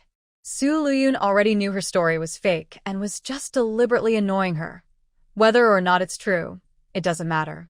Anyway, you causing a fuss and teasing Wenchuan isn't a bad thing. It's also a good way to warn him not to think you're easy to handle. Don't let him do things outside that upset you, otherwise, you'll regret it too late. It was rare to have such a peaceful, relaxing moment, and no one wanted to leave. I wonder how things are in our village now. Someone asked. Everyone fell silent. Because of the mountain fire and the casualties, they had been avoiding talking about what was happening down the mountain. Once the topic was brought up, it was hard to stop. Old Lu sighed and said, "What can we do? It's just that those bandits took over. I don't know when this war will end, and whether we can return to Xinghua village." That was the place he had lived most of his life, and he still felt reluctant to leave. Big Lu also looked downcast. Su Lüyun looked at her. "No way, I don't have that kind of money." Zhao Yuzhu shook her head to deny it. She had just pretended to be poor. There was no way she'd say it was hers. Really? Really? Unable to backtrack, Su Lüyun took the money without hesitation. Zhao Yuzhu's lips twitched, saying, "He also wants me to give you a message." Before Su Lüyun could say she didn't want to hear it, she vividly recounted Sun Songxing's teasing words and also handed her the torn poem. Finally, she sighed, "No wonder you liked him so much before, cousin. I was against it at first, but now I really think my taste isn't as good as yours." Su Lüyun, having received the money, was too lazy to pretend anymore and said calmly, "If that's the case, then divorce Wenchuan and marry him." Zhao Yuzhu's face instantly stiffened. "What are you talking about, cousin? Let's not talk about this anymore. Since he's already paid me back, we're clear. From now on, we go our separate ways, each on our own path." Su Lüyun said this and handed her a poem she had never even looked at before. "If you like it so much, I'll give it to you." Zhao Yuzhu was stunned. What? This development doesn't seem right. Shouldn't Su Lüyun, after hearing Sun Songxing's farewell words, be eager to explain and try to save their relationship? She should clarify that she wasn't doubting him, but just wanted to see if he cared about her, not really want to break up. And she would be very anxious to save their love. That's the story I imagined. Not like now, where she coldly says everyone should go their own way. She completely dismisses Sun Songxing's poem, ignoring it. Zhao Yuzhu hurriedly said, "Cousin, are you still angry? Maybe I can ask him to come and apologize in person?" Apologize? For what? We're not even together anymore. I've got my money back, so let him go his own way, Su Lüyun replied impatiently. Cousin, about before. Su Lüyun interrupted. Before what? This person has bad intentions, full of lies, addicted to gambling, and owes a lot outside. Can such a person be good? Besides, do you even know his true nature? I don't know about these things. Zhao Yuzhu was stunned. I know you're probably being deceived by him. Otherwise, why would you support me to remarry him? Are you trying to push me into trouble? Su Lüyun said coldly. Zhao Yuzhu was caught off guard. She hadn't expected Su Lüyun to know all this. She still refused to give up. Cousin, are you sure you're not mistaken? Who told you that? I don't think Sun Songxing is that kind of person. Huh. Su Lüyun sneered coldly. Zhao Yuzhu quickly said, although I don't know where you heard this, I think you should talk to Sun Songxing clearly. Maybe there's some hidden reason. I know some people set traps for friends and relatives, using their face and reputation to force them into gambling. Sun Songxing looks so honest. Maybe he's been tricked? Seeing her like this, Su Lüyun's heart grew cold. She had already made her point clear, but her cousin still wouldn't give up. Since that's the case, she wouldn't hold back anymore. Su Lüyun frowned, hesitating. Really? Someone setting traps? I've never heard of such things. Cousin, you don't meet many people, so of course you would know. But I heard from Wen Chuan the other day that someone from their work team was set up by others, and they lost so much they had to sell their daughter. Zhao Yuzhu said, Sun Songxing, whom you know, cousin, he's talented and loves reading. Books are his spiritual food. How could he be someone addicted to gambling? I think probably that's not the case. Maybe I misunderstood? Su Lüyun suddenly felt a bit guilty. Seeing her like that, Zhao Yuzhu couldn't help but smile. She grew up with Su Lüyun and knows her personality well. She's very easy to please. That's the real Su Lüyun she knows. Surely you misunderstood, cousin. Think about it. How bad can a man who loves you be? And if he owed so much money, where would he get the money to pay you back? You're always quick to jump to conclusions, believing rumors after just a few words. Yesterday, you even spread gossip about Wen Chuan. Zhao Yuzhu said, increasingly dismissive, unable to hide her disdain. Just moments ago, Su Lüyun wanted to dismiss Sun Songxing's interference, and for a moment, Zhao Yuzhu thought she was making progress. I'll find a time to apologize to him, Su Lüyun said sincerely. I hope he won't hold it against me. Yes, this was the plan she arranged for Su Lüyun. Zhao Yuzhu sighed with a smile. I'm afraid it won't be that easy. Cousin, you hurt his feelings so much this time. How could you think he was with you just for your money? I actually overheard two women chatting while shopping. They seemed to be neighbors from the Sun family, and I heard some things, so I thought. Su Lüyun sighed, it's my fault. All my fault, little cousin. What should I do now? Zhao Yuzhu was pleased to see Su Lüyun being played so easily, and she complained, I really owe you, cousin. Forget it. I'll find a chance to talk to him and explain everything properly. Yes, that's quite troublesome for you, little cousin. You're so kind to me, Su Lüyun said, looking touched. Zhao Yuzhu rolled her eyes and looked helpless, then asked, I heard your in-laws invited old Qin to see Zhou Changdong. How is he? Just so, Su Lüyun replied indifferently. Zhao Yuzhu looked at her, cousin, who told you this heartfelt story? Was it your aunt? She finally remembered this matter and realized she hadn't asked Su Lüyun yet. Knowing you'll ask, Su Lüyun smiled and rolled her eyes at her. Zhao Yuzhu thought to herself, as expected, Su Lüyun isn't that clever. She frowned again. But why did your aunt want you to do this? Just for a good reputation? Su Lüyun replied immediately, my reputation was really bad before. My mom said if I remarried, people wouldn't say much openly, but they'd look down on me inside. So she told me to stay at my new home for 3 months before leaving. After 3 months, no one could say anything bad about me, and they would even praise me. It would help clear my name after 3 years of marriage. And because I stayed, my in-laws were very touched. They even said I didn't need to pay for my expenses during these 3 years. Besides the house price increase, I would also owe a lot of money. Lüyun whispered, "My mom said that the 3,000 yuan from Chongdong definitely can't be taken. It would ruin her. But if I could save this money for the family, then I could use it as a backup for my second marriage." Zhao Yuzhu suddenly understood. Now everything made sense. As I thought, she knows Lüyun too well. If the benefits weren't so great, with Lüyun's personality, she wouldn't be willing to stay and play the obedient, hard-working daughter-in-law without complaints. Her aunt looked generous and big-hearted, but she was reluctant to spend such a large sum of money all at once. That's how she came up with this perfect, win-win plan. These words were told to me by my mom, and I shouldn't tell anyone else. I only told my cousin, Lüyun said with a raised eyebrow. Yes, big sister, don't worry. I understand. Zhao Yuzhu nodded. She needed to find a chance to tell Sun Songxing this good news. Seeing her like that, Lüyun knew she wouldn't keep anything to herself. But after walking the night road many times, she knew she would eventually meet ghosts. Waiting to see ghosts. After Zhao Yuzhu returned home, Lüyun came in with a basin of water to help Zhou Chongdong wash his body. While gently wiping, she complained about her scheming cousin. How can there be someone like her in this world?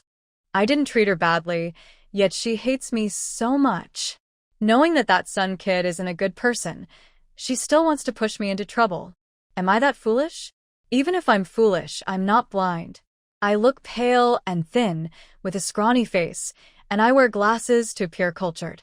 If he were like that back in the days fighting the Japanese invaders, he would probably be considered a traitor. From head to toe, inside and out, Sun Songxing was belittled and made to seem useless. Zhou Chongdong also agreed. My wife, you're right. When we played games before, he liked to act like a little rascal, and he did it very well, acting naturally. We didn't hold back when we hit him. All the kids in this neighborhood usually played together. Besides fighting with Sun Songxing during games, he also once got beaten up by them because he was being annoying. I forget what exactly happened, but he was just asking for trouble. Sun's mother even brought Sun Songxing home to ask for an explanation. In the end, Ms. Chun, his mother, seemed to have given them a pack of peach cookies and a jar of fruit preserves. Later, Sun Songxing secretly came to see him and said he could hit him again next time. But Zhou Chongdong wouldn't hit anyone randomly. Only if someone was rude and provoked him would he fight back. Lüyun saw all these thoughts and almost couldn't hold back her laughter. After a moment of silence, she touched the man's face and continued the act. Look at him, then look at my husband. Tall, strong, and mighty. If we lived in old feudal times, he'd probably be a brave general leading troops into battle. Compared to her earlier contempt for Sun Songxing, her voice now was gentle, like it could drip with honey. Zhou Chongdong also responded softly, my wife. Women who have been with wolves, even a little lapdog dares to wag its tail in front of me? Lüyun snorted. Zhou Chongdong was very pleased. The other day, his ex-wife called him an eagle, and now she said he was a wolf. Sun Songxing was just a sparrow, a lapdog. My wife, when I'm ready, I'll deal with him and make sure he doesn't dare to think about you. Zhou Chongdong was angry. How dare that scoundrel Sun Songxing think about his wife? Lüyun wouldn't stop him. The wall was almost pried open, so shouldn't he teach the other side a lesson? If he was so cowardly, she wouldn't want him. After finishing her sweet talk, she reached out to touch his bladder. This man, except for the first time when she was inexperienced, never wet the bed again. Lüyun could tell for sure. To make it more believable, when he didn't seem to want to, she would pretend she thought he wanted to. For example, now, after touching his bladder, she would pull down his pants and check if he needed to go. After a few days of practice, Lüyun was quite skilled at helping him. Zhou Chongdong still felt a bit shy. Wife, no need for now. Lüyun silently smiled. After waiting a while without any movement, she said, "Nothing? Then I'll wait a bit longer." Just putting it back so simply felt too plain, so she shook it a little and shyly muttered, "Men's things. Why do they look like that?" After teasing him a bit, she finally put it back on him. Zhou Changdong, wife, smiling face. Su Lüyun paid no attention to him because she heard Zhou Chang'an outside. When she came out, she saw Zhou Chang'an and Lin Fong had arrived. Su Lüyun smiled and asked, "Second brother and sister-in-law, are you on holiday?" She suddenly remembered today was Sunday. "Yes, we're off today," Zhou Chang'an nodded. He looked at the two workers building something and asked, "What are they doing?" "I'm building a bathroom." Zhou Chang'an didn't say much about that and turned to say, "Thank you for taking care of Changdong these days, sister-in-law." Lin Fong also looked at her sister-in-law and thought she was very admirable. They had gone back to the old house first, and naturally they had heard from Chun I-hong about what had happened these days. Su Lüyun never gave up or complained, always caring for her husband Zhou Changdong very well. "Second brother, you're joking." "This is all my duty," Su Lüyun politely said. "Go inside and see Changdong?" "Okay." Zhou Chang'an nodded, and Lin Fong went in with him. They both saw Zhou Changdong. Although he was lying in bed, looking paler and a bit thinner, everything else was fine.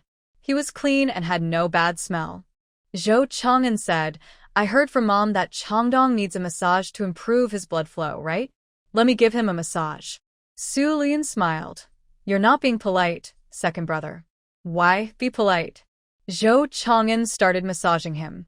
Su Lüyun then said to Lin Fong, "Sister-in-law, you and second brother can have lunch here.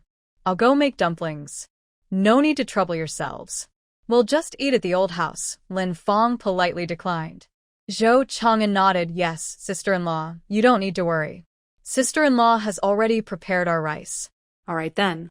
While Zhou Chang'an massaged Zhou Changdong, Su Lüyun chatted with Lin Fong about university life. Lin Fong was open and answered her questions honestly.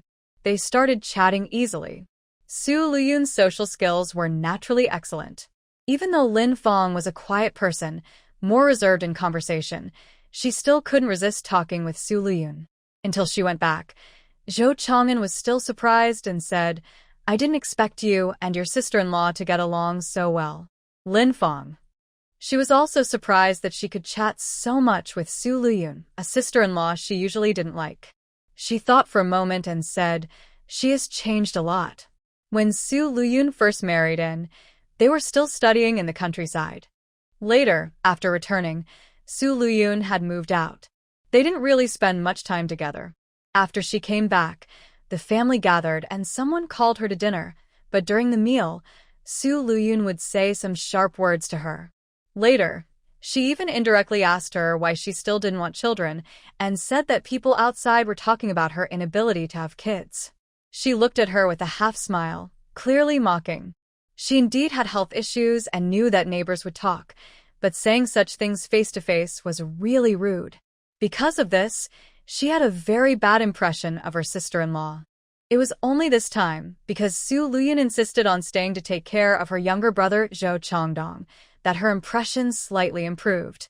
She thought maybe she wasn't completely useless. At least, she still had some genuine feelings for her husband Zhou Changdong. She knew that if Zhou Changdong didn't wake up, Su Lüyun would definitely leave. That was only a matter of time. So she didn't plan to get too close to Su Lüyun. They would just get along like ordinary sister-in-laws. She didn't expect that today they could actually talk comfortably, and she noticed that Su Lüyun's overall demeanor had changed. Most importantly, their conversation wasn't boring or superficial, like gossiping about others, which made her want to keep talking. They talked for over an hour. Zhou Chang'an also thought that Su Lüyun, this sister-in-law, had changed a lot and later discussed it with Chun I-hong. Junjun was very upset when Changdong left for 3 years. She didn't hear anything during that time. Now that Changdong is back, she's very happy, Chun I-hong said. She attributed Su Lüyun's change entirely to this. After all, when her son returned, her daughter-in-law was genuinely happy. Even now, even though he's in a coma, she still stays. Can old Qin cure Changdong? Zhou Chang'an asked. It's just the beginning of treatment. We won't know if it works until later, Chen Aihong said, clearly lacking confidence. Zhou Chang'an was silent for a moment. Let's keep trying. After talking about these family matters, Chen Aihong couldn't help but ask softly, after taking old Qin's medicine, has your health improved? Much better. Then why hasn't Ah Fong heard any news? This kind of thing mostly depends on fate. You can't just want it and have it happen. Zhou Chang'an said, plus, we're still in college. Our studies are so busy right now. Chen Aihong could tell he was just giving a half-hearted answer. You need to pay attention to this. Don't ignore it. It's been so long, and there's still no news. That's just Ah Fong. If it were someone else, try asking them who would want you. From the outside, no one could tell that the handsome and well-mannered second son actually has a hidden problem. It's really the second daughter-in-law. I know. Zhou Chang'an could only say. Chen Aihong was annoyed. I ask and you say you know. If you know, you should care more. Do you want Ah Fong to keep waiting for you? Women take longer to recover after childbirth, and it damages their health. Now, you say you're busy with college, so you can't have children. But after graduation, what then? Will you say you're too busy with work to have kids? You're fine, but everyone around is saying it's Ah Fong's problem. The main issue is, she explained that her son was hit by a cow in the countryside, but the real problem is with her son. The more she tries to explain, the more tangled the story becomes, and it just gives people more gossip. But it's really unfair to the second daughter-in-law. Neighbors just talk about these things. Mom, you don't need to listen. Chen Aihong didn't want to put too much pressure on her son. Recently, she kept tossing and turning, unable to sleep. She couldn't help but say, I wonder what's wrong with our family. Your eldest sister-in-law hurt herself giving birth to Yongshun, and you got hit by a cow in the countryside. Now, the third one is like this too. A series of family troubles even made Chen, who doesn't believe in fate, waver. Should I ask your dad to find out? Maybe a good feng shui master can check our ancestral grave, see if something's wrong? Zhou Chang'an. All these are accidents, he said helplessly. 1 accident, 2 accidents, 3 accidents? All of them happening to us? Every incident seemed to be aimed at their family. She felt like their family had somehow offended something. Zhou Chang'an didn't know what to say, so he just let his mother handle it. When they went back to their room, Lin Fong looked at him and said, actually, you could tell Mom the truth. He took all the blame and even made up a story about being hit by a cow, claiming it was his fault. But he was as normal as ever. The problem was with her. Don't overthink it. Whether or not we have children doesn't matter. As long as we live well, Zhou Chang'an said. Lin Fong pursed her lips and said, when old Qin comes to give Changdong acupuncture, we will go together. Zhou Chang'an looked at her and replied, okay. At 4 p.m., old Qin arrived on time to give Changdong acupuncture. Chen Aihong brought her husband and wife over together. The acupuncture took some time, so during the break, they went to the second bedroom to check the pulse and see the doctor. Su Lüyun knew it was for Lin Fong's health. Regarding Lin Fong's infertility, the original story mentioned that in her early years when she went to the countryside, she accidentally fell into a river during winter. At that time, she was also having her period. Because of this, her health was affected, and she became infertile for life. Plus, Zhou Changdong was afraid of her ex-wife's obsession and never remarried. Zhou Quansheng and Chen Aihong had 3 sons, but in the next generation, there was only 1 grandson, Zhou Yongshun. Unfortunately, this grandson was not promising. As the only child, he was spoiled and developed bad habits. He dropped out of high school and didn't do proper work, just hanging out with a bad crowd. Later, he got into trouble, was imprisoned, and was beaten to death in jail. In other words, the seemingly prosperous Zhou family now faces a tragic ending, being unable to continue. But why did the younger cousin arrange such an ending for the Zhou family? Of course, it was for Zhou Changdong's inheritance. Because Zhou Changdong was close to Li Wenchuan, he recognized Li Mingxian, Li Wenchuan's son with Zhao Yuzhu, as his godson. The story also hints that Zhou Changdong admired Li Wenchuan, envying him for having a good wife like Zhao Yuzhu and a smart, mature son. In the end, after building a large empire, he mainly took care of relatives and friends, then handed everything over to this godson. Initially, Lüyun didn't think much about these things.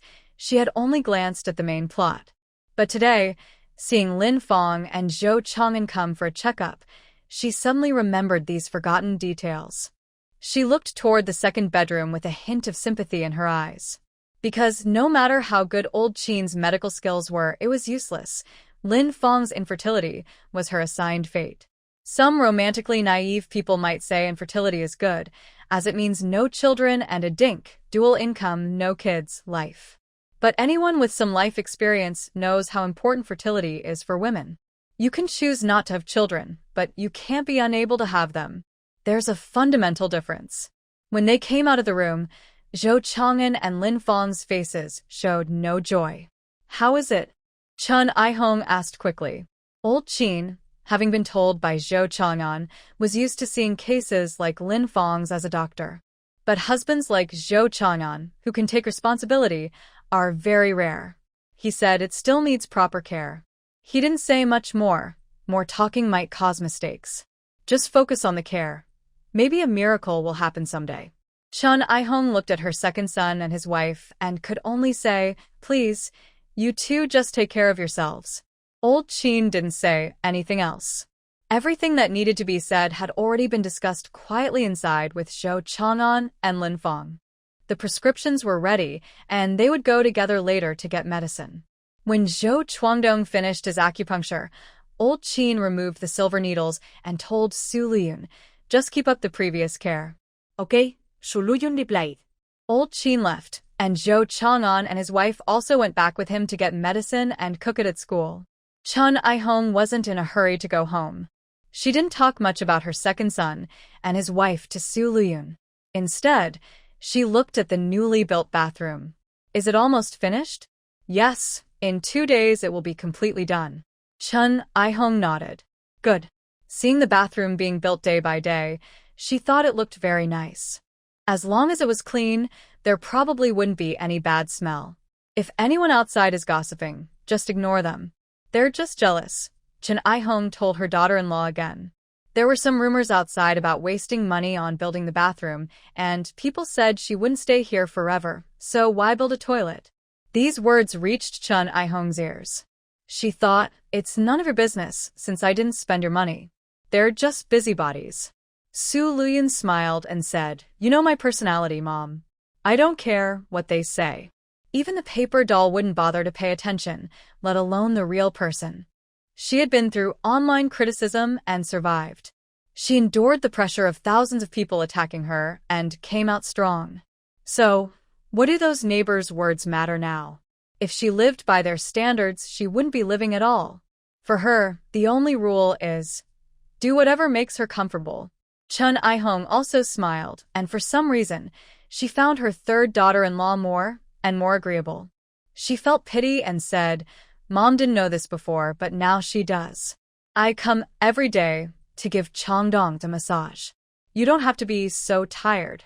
Just a few days have passed, and she has already lost a lot of weight. With such a big basket, fish would be foolish enough to swim inside. Xiao Nuaner kept waving her hands and said seriously, fish aren't silly. Sister is smart. Xiao Yi also nodded and said, go Xingij, don't worry. If sister said she can catch fish, she definitely can. Deya, realizing a bit late, nodded too. She didn't understand what they were talking about, but nodding was fine. Go Sheng. Alright, these kids believed it. He couldn't spoil their fun. If he didn't catch any fish, he'd sneak into the pond later and catch some to put in. Jiang Yimian was amused by their expressions but didn't say anything. A real person. She had been through online criticism and survived. She endured the pressure. This is very different from her cousin, a kind and good wife. While she was out enjoying life, her cousin was at home taking care of children, washing dishes, and doing chores. She also used her free time to start a business. Moreover, her cousin was in a very tough situation. For example, the reason her son is an only child is because the baby she's carrying will soon be aborted by her difficult mother-in-law. Her mother-in-law found out she was running a small business outside and, feeling ashamed for her son, came to confront her. During the struggle, her cousin's baby was lost. Her cousin cried bitterly over this, but in the end, Lüyun comforted her and she regained her strength to work hard again. Compared to her cousin, readers naturally prefer this resilient female lead. Despite her cousin's difficult and unreasonable in-laws, she still managed to rise from adversity. Meanwhile, she herself has a happy family, with her own family caring for her and her in-laws being polite and cultured. She has good cards but is wasting them, an example of unappreciated blessings. But as I always say, I am here now. What does it matter if Lüyun has small bourgeois ideas, likes to indulge herself, or dislikes indulgence and prefers hardship?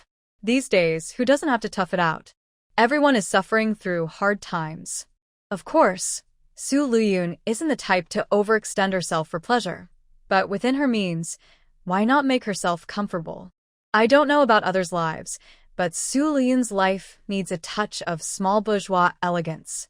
So, with nothing else to do, she started chatting with her mother-in-law about plays.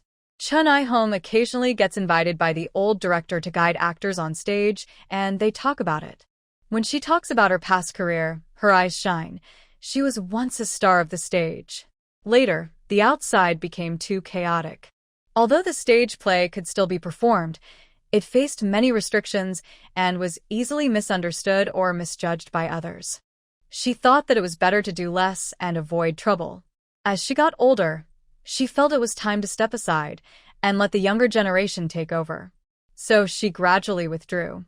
Lüyun smiled and asked, "Mom, do you think I could become a stage actress?" Mrs. Chen looked at her daughter-in-law in surprise. "You want to be a stage actress?"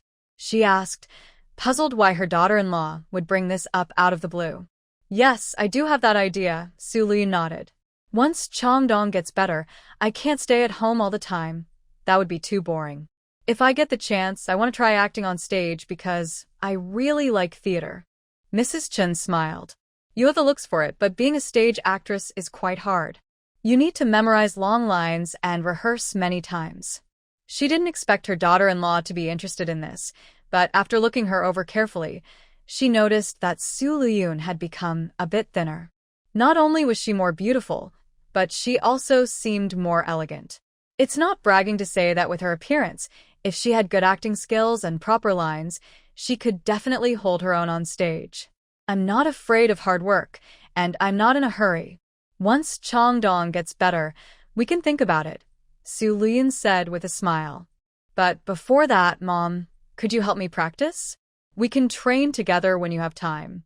Mrs. Chen looked at her sincerely interested in acting and was willing to teach her. If the third child never wakes up, it doesn't matter. Being a mother-in-law and daughter-in-law for 3 years was a kind of fate. She didn't have much to give her, but if she wanted to perform on stage, that was her specialty. She was truly willing to teach her.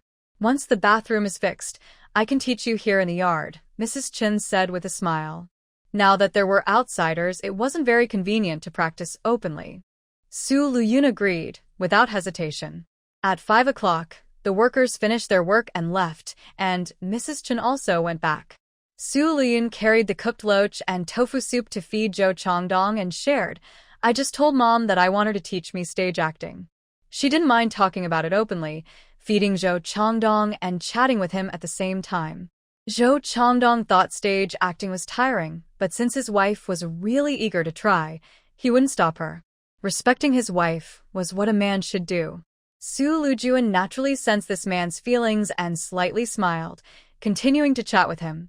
After feeding him the loach tofu soup, she came out to eat her own dinner. She ate with Yuanbao. Yuanbao ate loach, and since Lüyun was worried it was still small, she carefully picked out the bones. Only the remaining parts were given to Yuanbao. There was also a steamed bun, soaked briefly in soup. The little creature looked very satisfied, wagging its tail happily. Lüyun smiled and ate her own meal, which was simple: a steamed bun and a bowl of loach tofu soup. The rest was tofu, cucumber, and tomato. If she wanted to lose weight, there was no other way but to go hungry. But she couldn't be too hungry. She needed to ensure some energy intake, so her body could stay healthy even if she lost weight. She wouldn't become weak or sickly at the slightest breeze. After dinner, she looked around her yard. In the west corner, she built a bathroom, and in the east corner, she planted a camellia flower, which bloomed beautifully behind it. But just having one camellia seemed too plain. Su Lüyun thought that next time her mother visited, she would ask her to bring more rose branches. Her family's place grew roses. It took 5 days to finish building the small 5-square-meter bathroom at home. In total, it cost about 110 yuan, slightly over the original plan by 10 yuan. But Su Lüyun was really happy with the bathroom. Even Chun I-hong thought it looked very good. Of course, some neighbors had different opinions. After seeing it, their eyes showed envy, and they kept saying the money was not worth it. One of them was Zhao Yuzhu. After visiting, Zhao Yuzhu felt very jealous and resentful. They still used a shared, dirty, and messy public toilet and bathhouse, but Su Lüyun now enjoyed a private toilet. She even set aside a space to use as a private bathhouse. Remember, the 100 yuan for building the toilet was paid by her. And now, Su Lüyun was living a good life. Of course, Zhao Yuzhu also asked her, since she was leaving in 3 months, why bother building a toilet? Lu should still be in the fields. After walking a while, she finally saw a hillside not far away. She followed the embankment down a gentle. Which was originally tilted and sometimes had mud slipping down, had now turned into neat terraces. The green rice plants in the fields had grown to about knee-high and were planted close together. Jiang Yumian looked around while observing the fields. After a while, she finally saw Mr. Lu sleeping in the shade of a tree. From afar, she could hear his snoring, mixed with the chirping of cicadas and frogs. Quite a peaceful scene. Jiang Yumian smiled helplessly. Of course, Su Lüyun managed to carve out a path in the new generation because her acting skills and dialogue delivery were quite good. However, the acting styles in later generations are quite different from those of this era. Although her performance was quite good, Ms. Chun I-hong still found many areas to improve. Su Lüyun naturally adapted to local customs. She definitely wouldn't be stubborn and think her way was the only correct one. Having her mother-in-law, a veteran stage actress, guide her was very beneficial. She carefully corrected her mistakes, practiced more, learned from others, and asked questions when unsure. She was always eager to improve. While Ms. Chun I-hong was very tolerant as a mother-in-law, she was also strict about stage acting. She demanded excellence in both acting and dialogue. The third daughter-in-law had no objections at all and didn't argue, believing her own way was right. She was very humble and dedicated to learning acting. Most importantly, she was quick to understand. When Ms. Chun pointed out a problem, she would immediately grasp it. If needed, she would demonstrate, and the third daughter-in-law would fully understand. This made Ms. Chun feel extremely proud. In the eyes of the third daughter-in-law, there was obvious surprise and joy. She never expected that after 3 years of being a mother-in-law and daughter-in-law, she would realize today that the third daughter-in-law was a promising talent for learning acting. That evening, as they lay down to rest, Ms. Chun I-hong discussed this with Zhou Quansheng. Zhou Quansheng felt helpless. His mind was focused on whether the third daughter-in-law would wake up, so he had no energy to listen to these stories. Still, he didn't say anything dismissive. Ms. Chun also sensed his concern, and her voice grew quieter. It would be so wonderful if the third daughter-in-law could wake up. He liked watching stage plays when he was a child. Because her daughter-in-law was very optimistic, she firmly believed her son would wake up. This optimism also uplifted Ms. Chun I-hong's spirits. But once they lay down, worries would flood her mind. Zhou Quansheng didn't want his wife to feel this way. He encouraged her, if the third daughter-in-law has that talent, you should introduce her to the theater company. See if they can give her a position to try. It's also a skill she can carry with her. After all, she was married to the third son. Even if their marriage was not destined to last, they could part on good terms without causing trouble or embarrassing the neighbors. Ms. Chun nodded. That's exactly what I think too. So she's been going there every day to teach Su Lüyun, which naturally made He Yuling, the eldest daughter-in-law, a bit unhappy. However, Since her parents-in-law are wealthy and capable, she didn't dare to complain openly. Instead, she quietly complained to Zhou Chongping. Mom has almost moved over there now. She leaves all the chores at home to me. Mom leaves all the chores to you? They wash their own clothes. Zhou Chongping frowned. He Yuling choked. When her mother-in-law was at home, she would sweep the floor, mop, and sometimes help with cooking and washing dishes. But now, all these chores are handed over to her. Zhou Chongping glanced at her. Mom gives you 25 yuan a month, you know? That 25 yuan is just for living expenses, not including other costs. In fact, He Yuling is very good at saving money. The 25 yuan her mother-in-law gives her each month is actually half hers to keep. That's why she's happy to eat with her in-laws. Plus, her son's school supplies and pocket money are usually paid for by his grandparents, so she hardly spends any of her own. Especially since Grandma Chen Aihong doesn't like to fuss over small matters. Sometimes she helps with cooking or cleaning, and she's quite satisfied living with her in-laws. But now, her mother-in-law just comes home for a meal, leaving all other chores to her. He Yuling feels a bit unfair inside. Does Zhou Chongping not understand her? With Chongdong like this now, can he really just leave everything to his younger brother's wife? Shouldn't Mom go over there to help? Why are you even arguing about this? Zhou Chongping scolded softly. He Yuling was annoyed. I didn't say anything. Is it wrong to complain a little in private? Just shut up. Zhou Chongping said impatiently. You better not show any attitude in front of Mom, or she definitely won't spoil you. If she gets angry, you'll be the one to suffer. He Yuling refused to admit defeat. If there's no benefit, then there's no benefit. Who cares? But she was just saying that. She definitely didn't want to give it up. And today, it wasn't just about this trivial matter. The main thing she was worried about was this. Do you think Mom might give that 3,000 yuan back to old Three's family? That's the real reason she wanted to talk today. Although she had some opinions earlier, they were minor. She could tell the difference between small and big matters. What are you talking about? That 3,000 yuan was meant for Mom to save. Zhou Chongping looked at her in surprise. It is saved, but where's the passbook? Is Mom perhaps taking care of things for the third family? Otherwise, where would they get the money to build that toilet? I heard it cost over 100 yuan, and it wasn't taken from their savings account. Could the third family really have enough money to build a toilet on their own? He Yuling was worried. She didn't know that building a toilet would cost over 100 yuan. She only found out today when a neighbor mentioned it. It made her very anxious. Zhou Chongping hesitated and said, Chongdong left some money behind. Even if it's a little, it's not a big deal. Do you think Chongdong's money is enough to last? He Yuling asked. Yes, Chongdong left quite a bit of money, but it depends on who uses it. If it were me, I probably wouldn't worry for half my life. But the third family spends money without control. Last year, we even saw her at the mall. Her dress was 20 yuan. I wouldn't even dare to touch the edge of my clothes, afraid I'd be asked to buy it. But she bought it without even blinking. Is that the only dress she has? She has several other styles, too.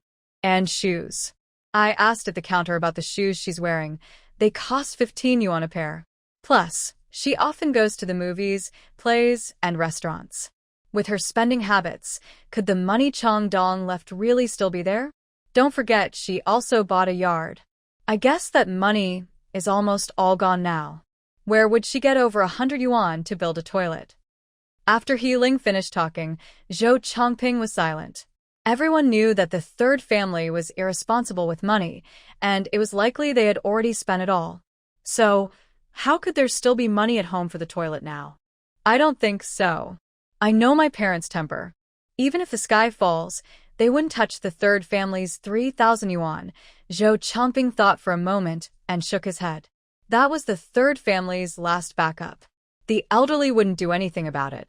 Even if the third family behaved well now, they wouldn't consider the expenses of the past 3 years. It was impossible for them to give the last 3,000 yuan to the third family. He Yuling said, Then where did she get that money? Maybe Mom was just fooled into thinking she had it. You think I'd be fooled? My mom wouldn't be. Do you think my mom is that easy to deceive? Zhou Chongping rolled his eyes at her. He Yuling hesitated. Although her mother-in-law didn't interfere much in her son and daughter-in-law's affairs and wasn't petty, fooling her was impossible. Because she also had her moments of doubt, often complaining about Zhou Chongping's low salary and not enough money, but her mother-in-law quietly blocked her and even scolded her. After just one time, she didn't dare to cause trouble again. If you're really curious, go and test the third family's place, Zhou Chongping said. If he really gave money to the third family, he would definitely try to persuade his parents. The third family isn't the type to manage money well. All right. That was exactly what she wanted to hear, and Healing planned to do just that. So the next day, she specifically found a good time and brought a plate of her homemade red bean buns. When she arrived, Su Lüyun was working in the garden. Learning that she wanted to plant flowers, her mother-in-law had gone to Director Wang's house in the street office to cut several rose branches. Su Lüyun also liked roses. All of them were planted by Su Lüyun, and when they grow and bloom, they will look very beautiful. She was busy when suddenly Healing's voice came from outside. Su Lüyun came out to open the door. "Sister-in-law, I made some red bean buns today and thought of bringing a few for you," Healing said with a smile. Although Su Lüyun didn't want to have much contact with this difficult sister-in-law, she still maintained some face when she saw her bringing things with a smile. "Big sister-in-law, you're too polite. Just come in, no need to bring red bean buns. Keep them for Yongshun to eat," Su Lüyun said as she took the buns and invited her in. Healing came in and immediately saw the newly built toilet in the corner, her face stiffening slightly. Su Lüyun put the red bean buns in the kitchen and also brought out a plate of mung bean cake. "It's just a coincidence. I also made mung bean cake. Later, big sister-in-law, you can take a plate home for Yongshun to try." "No need to be so polite," Healing said, glancing at her with rare kindness and smiling. "Take me to see Chongdong?" Su Lüyun led her inside. "How is Chongdong? Has Qin Lao come these days? Has it helped?" "Still too early to tell. We'll have to wait and see. You've worked hard, sister-in-law. If you need anything, just say so." Su Lüyun clearly understood what kind of person this sister-in-law was, so she just nodded and said nothing more. After seeing Zhou Chongdong, she came out. Healing seemed to have just noticed the toilet in the corner, her face slightly stiffening again. "Oh, this toilet is really well built." Su Lüyun remained calm. "Everyone says the same." She felt a bit sour. Healing, pretending to be caring, said, "You're really something. Why did you even build a toilet out of the blue? Although it looked good, I heard from the neighbor that it costs over 100 yuan, right? I think convenience is what matters." Su Lüyun didn't even know what she wanted to ask. She just said that. Healing sighed.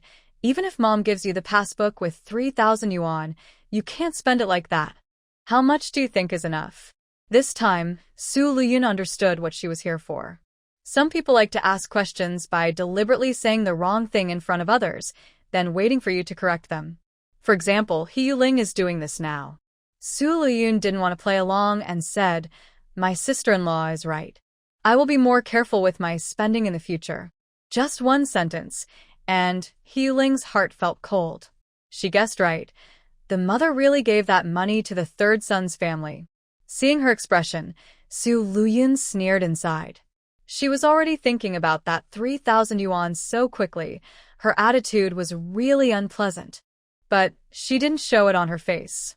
After losing patience with Healing, who left, she closed the door and went to talk to Zhou Chongdong. "What does my sister-in-law mean? She dares to test whether I used the 3,000 yuan saved for mom. Does she think that money belongs to her now? I wondered why she said I kept the money for that 3,000 yuan. I thought it was for Chongdong and you. But it turns out she's just eyeing that money herself. Is she trying to ruin Chongdong's future? As the eldest sister-in-law, how can she behave like that?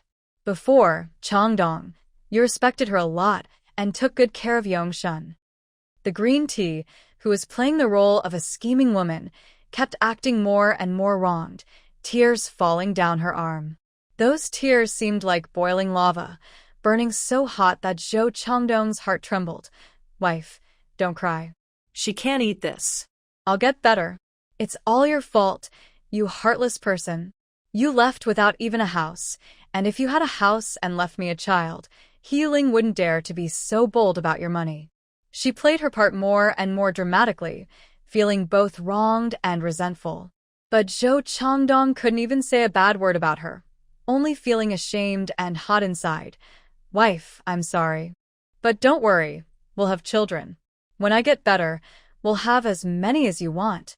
The scheming woman still didn't realize how valuable her words were, still proud of her acting skills and her ability to manipulate.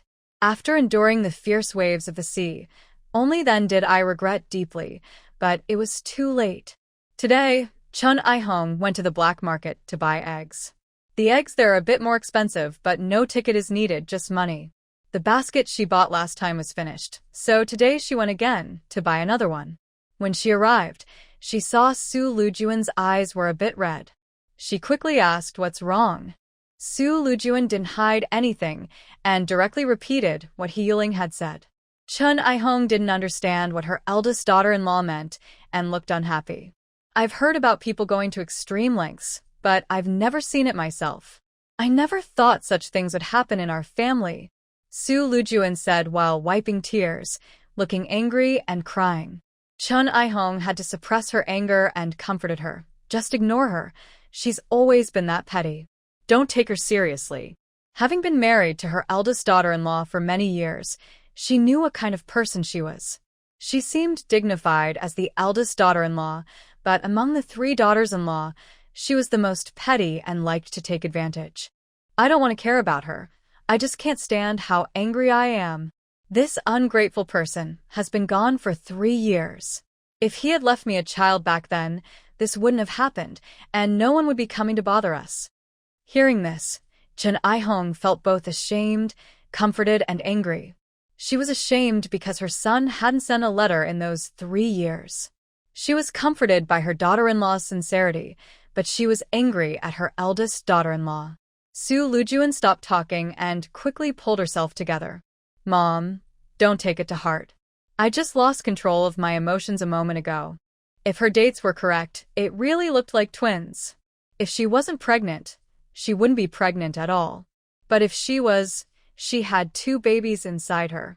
Was Zhou Chuangdong really that strong? Zhao Yuzhu couldn't help but wonder about this. But soon, her doubts were confirmed by what she had heard before. Because whenever her cousin talked about that topic, she looked very flirtatious and clearly very satisfied with Zhou Chuangdong's performance in bed. She used to be restless, but since Zhou Chuangdong got better, she became a good wife and mother. It was hard to believe, but even a child could tell she was completely Mom, how did you manage to raise Changdong so tall?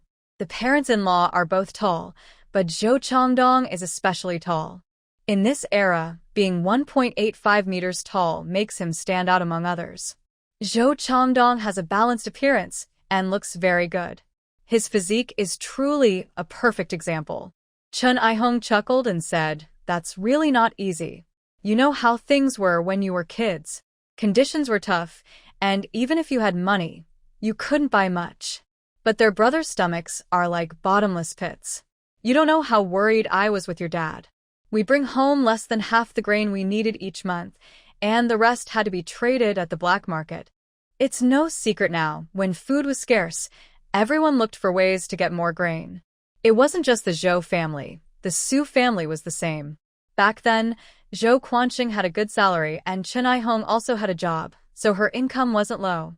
Together, they were considered a high-income couple in those days. That's how they managed to support their 3 brothers, making sure they ate well and stayed warm. But if you want to say who helped them grow taller and stronger, it was definitely when the youngest went to the army. After 2 years, I almost didn't recognize him. He shot up so much. Once the door was closed, it was like 2 different worlds. Cold wind outside, warm and cozy inside. Xiaonuan wore a fluffy rabbit fur hat and sat by the fire, her cheeks red from the heat, looking very adorable. Wang Fengqin found it amusing and reached out to take off her hat. Are you hot? I see you're sweating, she said. Xiaonuan shook her head and said softly, Xiaonuan isn't hot. Xiaonuan likes this hat. She took the hat from Wang Fengqin, but didn't put it back on her head. Instead, She held it in her hands and played with it. The fluffy had two small rabbit ears sewn on, and with the black eyes, but Zhou Changdong was bossy. He fought a lot with neighborhood kids when he was little. Once, he even got into a big fight. Of course, the parents found out and took all the kids home for a talk. Zhou Changdong was embarrassed and said, "Mom, those are just childhood stories. Why are you bringing this up?" But as soon as he said that, his wife couldn't help but laugh and asked, "Changdong was so cute when he was little." "He was adorable, but I've got a headache now. People keep coming to complain, and we don't have enough stuff at home to compensate," Chen Aihong said with a mix of laughter and frustration. Lüyun kept laughing. Zhou Changdong was a bit embarrassed at first, but since his wife clearly enjoyed hearing about it, he didn't mind. His mother said that when he was a child, everyone disliked him, but his wife clearly liked him very much. Suddenly, Zhou Changdong felt a faint electric current pass through his hand, and his little finger twitched slightly. Just then, Lüyun saw it and widened her eyes. "What's wrong?" Chen Aihong asked, seeing her daughter-in-law's expression. "Mom, did you see that?" The actress was so excited she almost burst. "See what?" Changdong's finger moved. Lüyun pointed to Zhou Changdong's little finger. Jiang Yimian only thought that children had a lot of energy and their crying was very loud. As soon as she entered the house, she saw Gosheng hurriedly holding a swaddled baby, trying to comfort him, looking anxious and overwhelmed. "Mother, is the little brother hungry? Why does he keep crying? Whenever I hold him, he cries." Lu Xiaoyan smiled and said, "You're holding your brother, of course he's crying. Give the child to me." Gosheng quickly nodded and hurriedly handed over the hot potato in his hands. Turning around, he saw Jiang Yimian standing at the door. He hurriedly greeted her, "Yimian's sister, come in and sit." First, Chen Aihong saw this and couldn't help but tear up. It moved again. "Really? Mom, did you see it too?" Lüyun was overjoyed. "Mom saw it. Yun, Mom saw it." Mrs. Chen was obviously also excited. Lüyun threw herself onto Zhou Changdong again, as if a betrayed beauty was crying out her innocence. Changdong, sniff, seeing that Zhou Changdong could give some response made both mother-in-law and daughter-in-law very happy and excited. But after expressing their excitement, Lüyun started to talk to her mother-in-law. She told her mother-in-law not to tell anyone except her father-in-law. She was worried someone might not want him to get better. Although this was a bit overly cautious, one must not have malicious intentions, but also be cautious of others. Chen Aihong strongly agreed. "Yes, for now, no one should say anything. Just tell old Qin and your dad." Then she asked, "If your in-laws come over, will you tell them too?" She was now very satisfied with her young daughter-in-law. She hadn't dared to say anything before, but now Chen Aihong saw a glimmer of hope. If her son had a chance to wake up, she definitely wanted to keep this loyal daughter-in-law who had shown her true feelings in difficult times. Yes. Lüyun, of course, understood her mother-in-law's meaning and nodded in agreement. At noon, Chen Aihong stayed here to eat and then went to the next room for a nap. Only then did she begin teaching Lüyun how to perform the medical demonstration. After finishing the demonstration, it was just the right time for old Master Qin to come and give Zhou Changdong acupuncture. Lüyun explained how Zhou Changdong's little finger had moved slightly today. Hearing this, old Master Qin quickly checked Zhou Changdong's pulse and examined him carefully. He then smiled happily and said, Good. He's recovering quite well." "Old sir, will Changdong get better?" Lüyun asked, looking excited but cautious. Although it's still hard to say, the fact that he can move now shows his condition is improving. "There's a good chance he will get better in the future," Qin Lao replied. "It's all thanks to your excellent medical skills, old sir. It's your achievement. When Changdong gets better, I'll give you a big red envelope and a banner for your clinic," Lüyun said gratefully and sincerely. Old Master Qin smiled. "There's no need to trouble yourself. Your kind thoughts are enough. And it's not just my medical skills. Your careful care as a wife also plays a big role. Changdong probably feels your love and support, which makes him so eager to recover." Chen Aihong nodded. Yes, Qin Lao is a great doctor, and Changdong must also feel your hope, Junjun. Su Lüyun held Zhou Changdong's hand and asked, Really? Zhou Changdong replied, Yes, wife. I will get better as soon as possible. Next, they waited for the acupuncture session. During this time, Li Mu, mother of Zhao Yuju's mother-in-law, came by to visit Zhao Yuju. Is Yuju not here? Li Mu asked with a frown. Seeing her, Su Lüyun knew trouble was coming for Zhao Yuju. She's not here. Annie, do you need to see her? Sometimes, the saying your face reflects your heart is very true. Li Mu looked sharp and sharp-tongued, clearly a formidable character. She was very different from Zhao Yuju's own mother-in-law. Li Mu was here for something about Zhao Yuju, but since Zhao Yuju wasn't around, she didn't bother to say more to Su Lüyun and simply turned to leave. Su Lüyun didn't care much and was happy to watch the show. When the time came, old Master Qin finished the acupuncture and went back. Su Lüyun said to Chen Aihong, Mom, don't scold the eldest sister-in-law when you go back. Today, Changdong was able to perform so well because of the words she said. I felt wronged and upset, so I came to cry to Changdong. Maybe I stimulated him, and that's why his will to survive is so strong. He's eager to wake up and support me. In fact, the eldest sister-in-law also played a part. Her sarcastic tone was sharp. I won't argue with her. Don't worry, Chen said lazily, not wanting to fight with the older brother-in-law. Su Lüyun looked at Zhou Changdong kindly and said, My biggest wish now is for Changdong to wake up healthy. That's all I want. Zhou Changdong thought to himself, Wife, wait for me. I will open my eyes soon. He has been working hard lately, trying every night to control his body. No matter how tired he is, he keeps trying. Now he can feel his body more clearly. When his wife was lying on him earlier, he didn't notice. But today, when tears fell on his arm, he could feel it. Chen Aihong naturally couldn't see her son's thoughts, but she saw her daughter-in-law's hope. If the third brother could wake up, it would be a happy ending for everyone.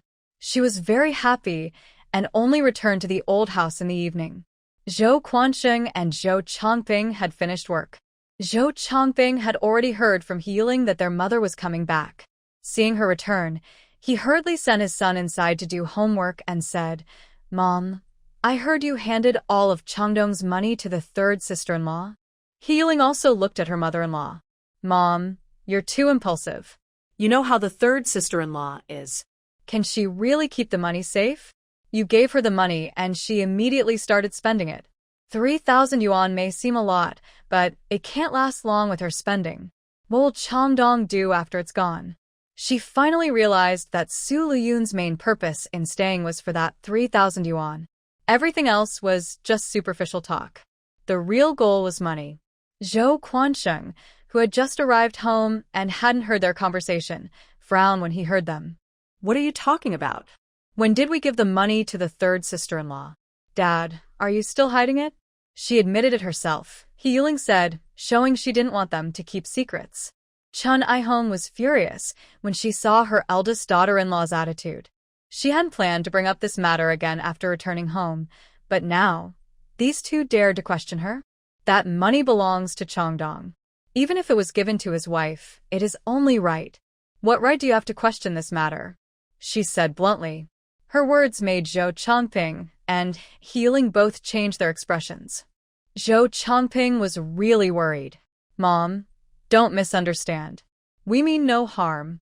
We're just worried that you might give all the money to our third sister-in-law. Given her personality, she would spend it all.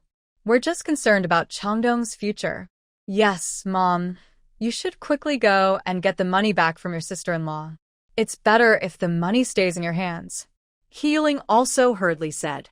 Chen Aihong originally wanted them to keep misunderstanding. That money belonged to the third brother, and they were still thinking about it. They really are good older brother and sister-in-law. But this couldn't go on. It was necessary to clarify everything. If it got out that the money was in the hands of the young daughter-in-law, it wouldn't be good. Right now, only the young daughter-in-law was there. The son hadn't woken up yet. If someone reckless tried to sneak over in the middle of the night to take the money, what would happen? The consequences were unthinkable. So, after giving them a cold look, Chen Ai-hong went back to her room and took out the passbook, opening it in front of them so they could see clearly. This passbook was specially made for the third brother. It contains his 3,000 yuan. The safety risk was too high. Lu Daxiong hesitated and then fell silent. Lu Daxiong hesitated for a while before cautiously speaking, "Maybe we shouldn't go this way anymore. We could leave through the cave. The nest is too big and hard to deal with. We can burn it in winter. When winter comes, the nest will be empty and it will be safer for them to handle it then." Old Lu nodded repeatedly. At first, he thought about removing the bees, but when he saw such a large hive, he hesitated and decided it was better to take a different route. If his old bones got stuck, Lüyun must have done it on purpose. "How did you ask Lüyun?" "She already told me everything." Chen Ai-hong didn't bother with more words. She stared at them. "But I want to tell you directly, Changdong doesn't need your care. Don't even think about his belongings." This time, she was truly angry, because ever since the young daughter-in-law handed her the money, she hadn't mentioned it again. The money was just sitting in the bank. Yet, her eldest son and his wife were obsessively thinking about it. It was making her very anxious. Zhou Chongping was scolded so badly he couldn't lift his head and could only try to make amends. "Mom, don't misunderstand. We mean no harm." "Yes, Mom. We are worried that third sister-in-law's hand might be too big. After all, she's already spent all the money Long Dong was left with in just 3 years." Healing also said. Zhou Quansheng finally understood everything clearly. He glared coldly at the couple and said, "Just focus on your own lives. Don't worry about Long Dong's affairs." Because of this, dinner was naturally very unpleasant. That night, Zhou Quansheng kept tossing and turning but couldn't sleep. Clearly, he was in a bad mood. He didn't expect the older couple to be thinking about 3,000 yuan. It was obvious they wanted to take away the only child of the third brother. Thinking that such things happen in other families, but someday might happen in his own, Zhou Quansheng felt very discouraged. Neither he nor Chen Ai-hong had ever thought about relying on their grandchildren to take care of Long Dong. They are still young now and can take care of their son for 20 or 30 years, but if after that time Long Dong still can't wake up and they are no longer able, then they would bring the third son to live with them and leave together. They couldn't count on other grandchildren. Instead of letting their son live without dignity, they would rather take him with them when they go. It's helpless, but it was something they had already considered long ago. Don't pay attention to them. Long Dong has a chance to get better. Today, Yun and I saw that his fingers moved. Seeing his wife's expression, Chen Ai-hong knew what he was thinking and softly comforted him. "What?" Zhou Quansheng was stunned. "Really? Are you just comforting me?" "I'm not just comforting you. Yun and I saw it with our own eyes. We asked Xin Lao, and he said it's a good sign, showing Long Dong's strong will to survive." Chen Ai-hong said. Zhou Quansheng knew his wife well. If it wasn't true, she wouldn't say it. He couldn't help but feel excited and immediately got up. Let's go see Long Dong. Tomorrow morning is fine too, Chen Ai-hong said with a smile. No, I need to see him now." Zhou Quansheng couldn't wait any longer. So, the couple went back again. Su Lüyun had already planned to go to bed, but then she heard her in-laws' voices. She knew right away that her father-in-law, hearing his wife's words, couldn't wait to come see his son. She smiled and went to open the door to welcome her in-laws. Chen Ai-hong and her daughter-in-law helplessly said, "I told your dad, and he can't wait even a moment. He won't agree to come tomorrow." Ai-hong looked at her daughter-in-law with gentle eyes. Zhou Quansheng came to see his son. Although he couldn't tell much now, he knew there was a chance his son would wake up, which made him very happy. Since it was late, he didn't stay long and left after a while. This also lifted the spirits of the elderly couple. However, Zhou Chongping and He Yuling were feeling a bit upset. He Yuling was still puzzled. Why did my parents go out so late? Because of today's events, she didn't dare ask when she saw her in-laws leave. Why they went has nothing to do with you. Don't ask so many questions. Zhou Chongping's face was still hot with anger. He couldn't help but complain. You didn't ask clearly, and just went back saying that, which made me lose face in front of my parents. Lüyun clenched her teeth. It's not that I didn't ask clearly.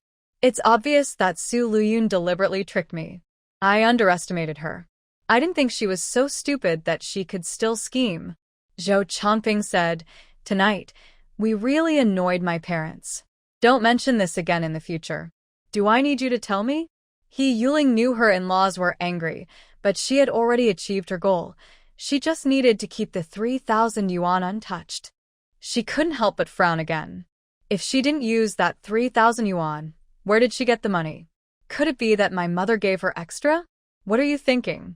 It must be leftover from before, Zhou Chongping said irritably. Lüyun also thought her mother-in-law probably wouldn't give money to her third son's family. Her mother-in-law always treated her and her sisters-in-law equally.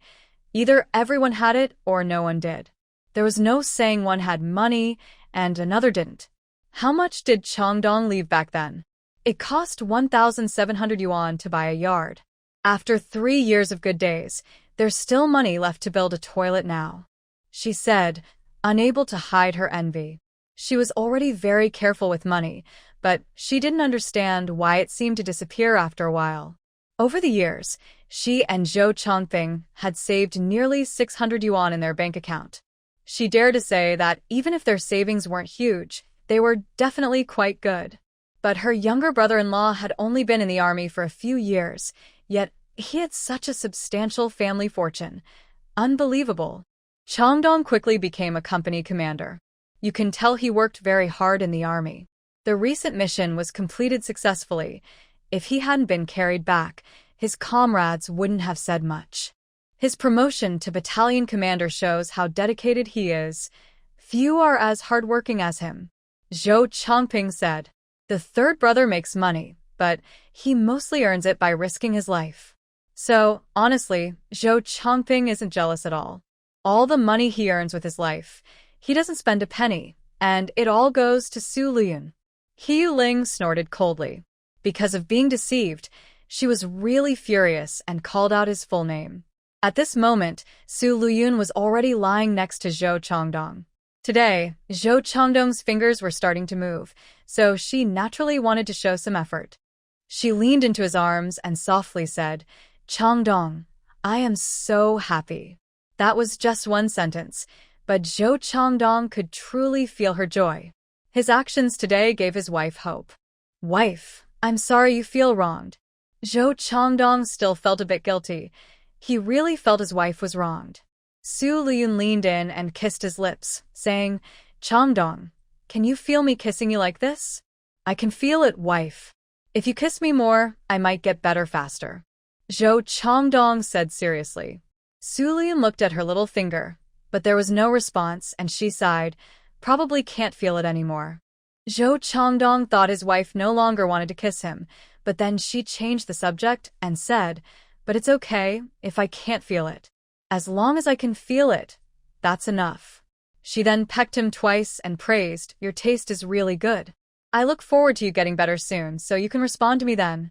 Zhou Chongdong was gentle and said, wife, when I get better, you can have whatever you want. The flirtatious, carefree green tea was very satisfied, lying comfortably and falling asleep.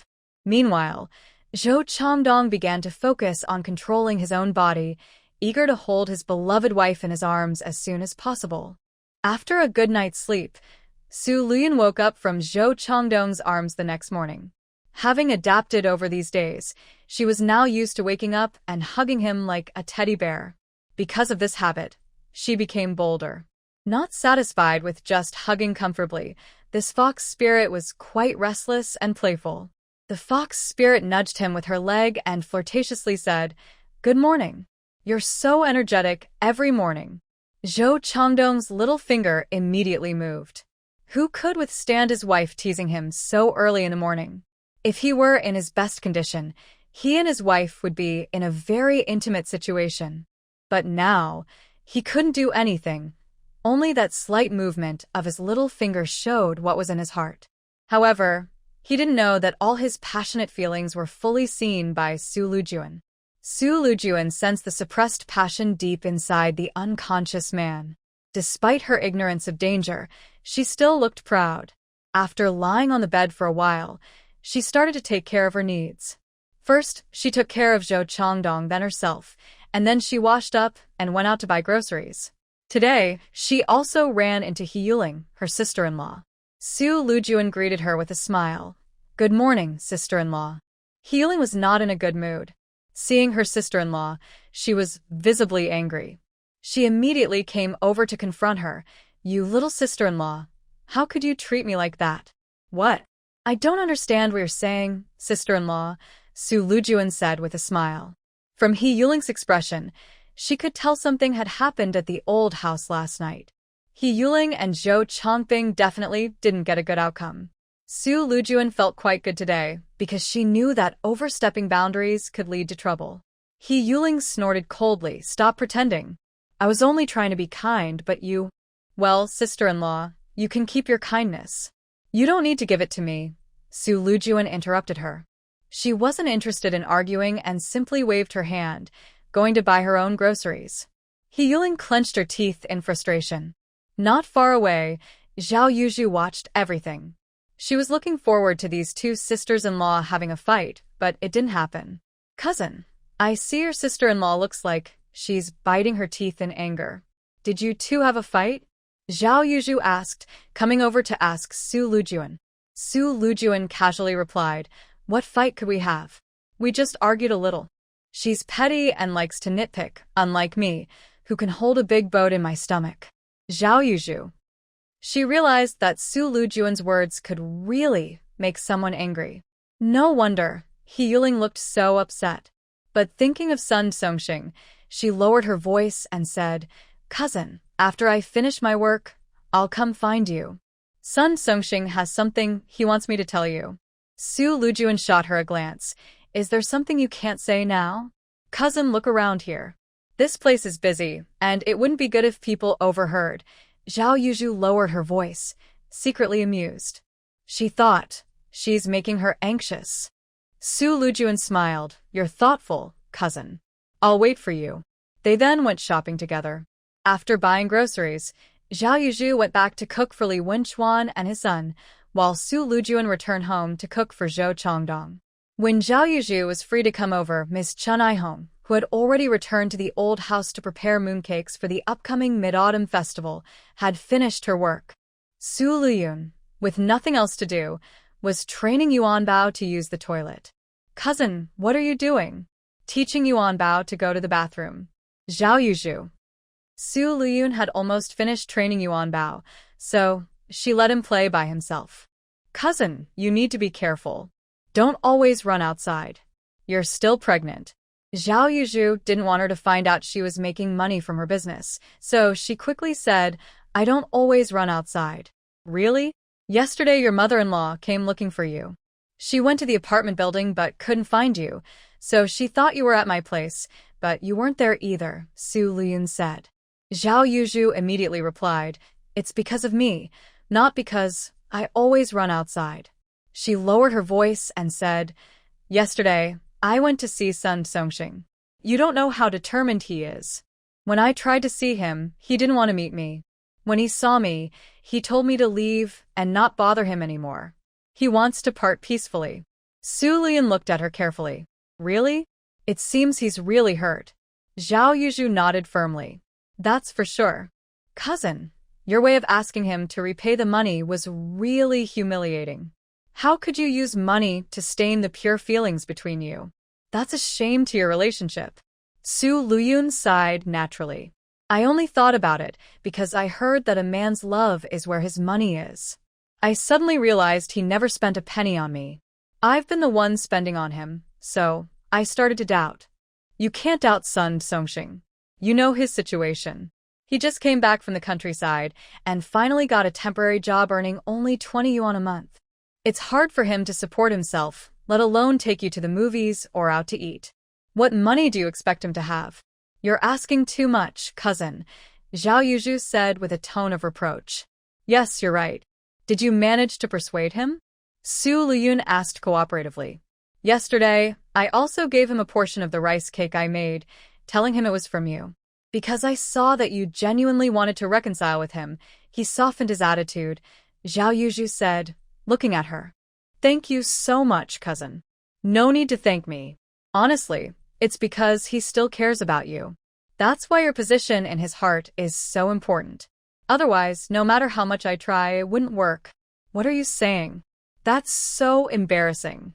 Su Lüyun shot her a shy glance, blushing slightly.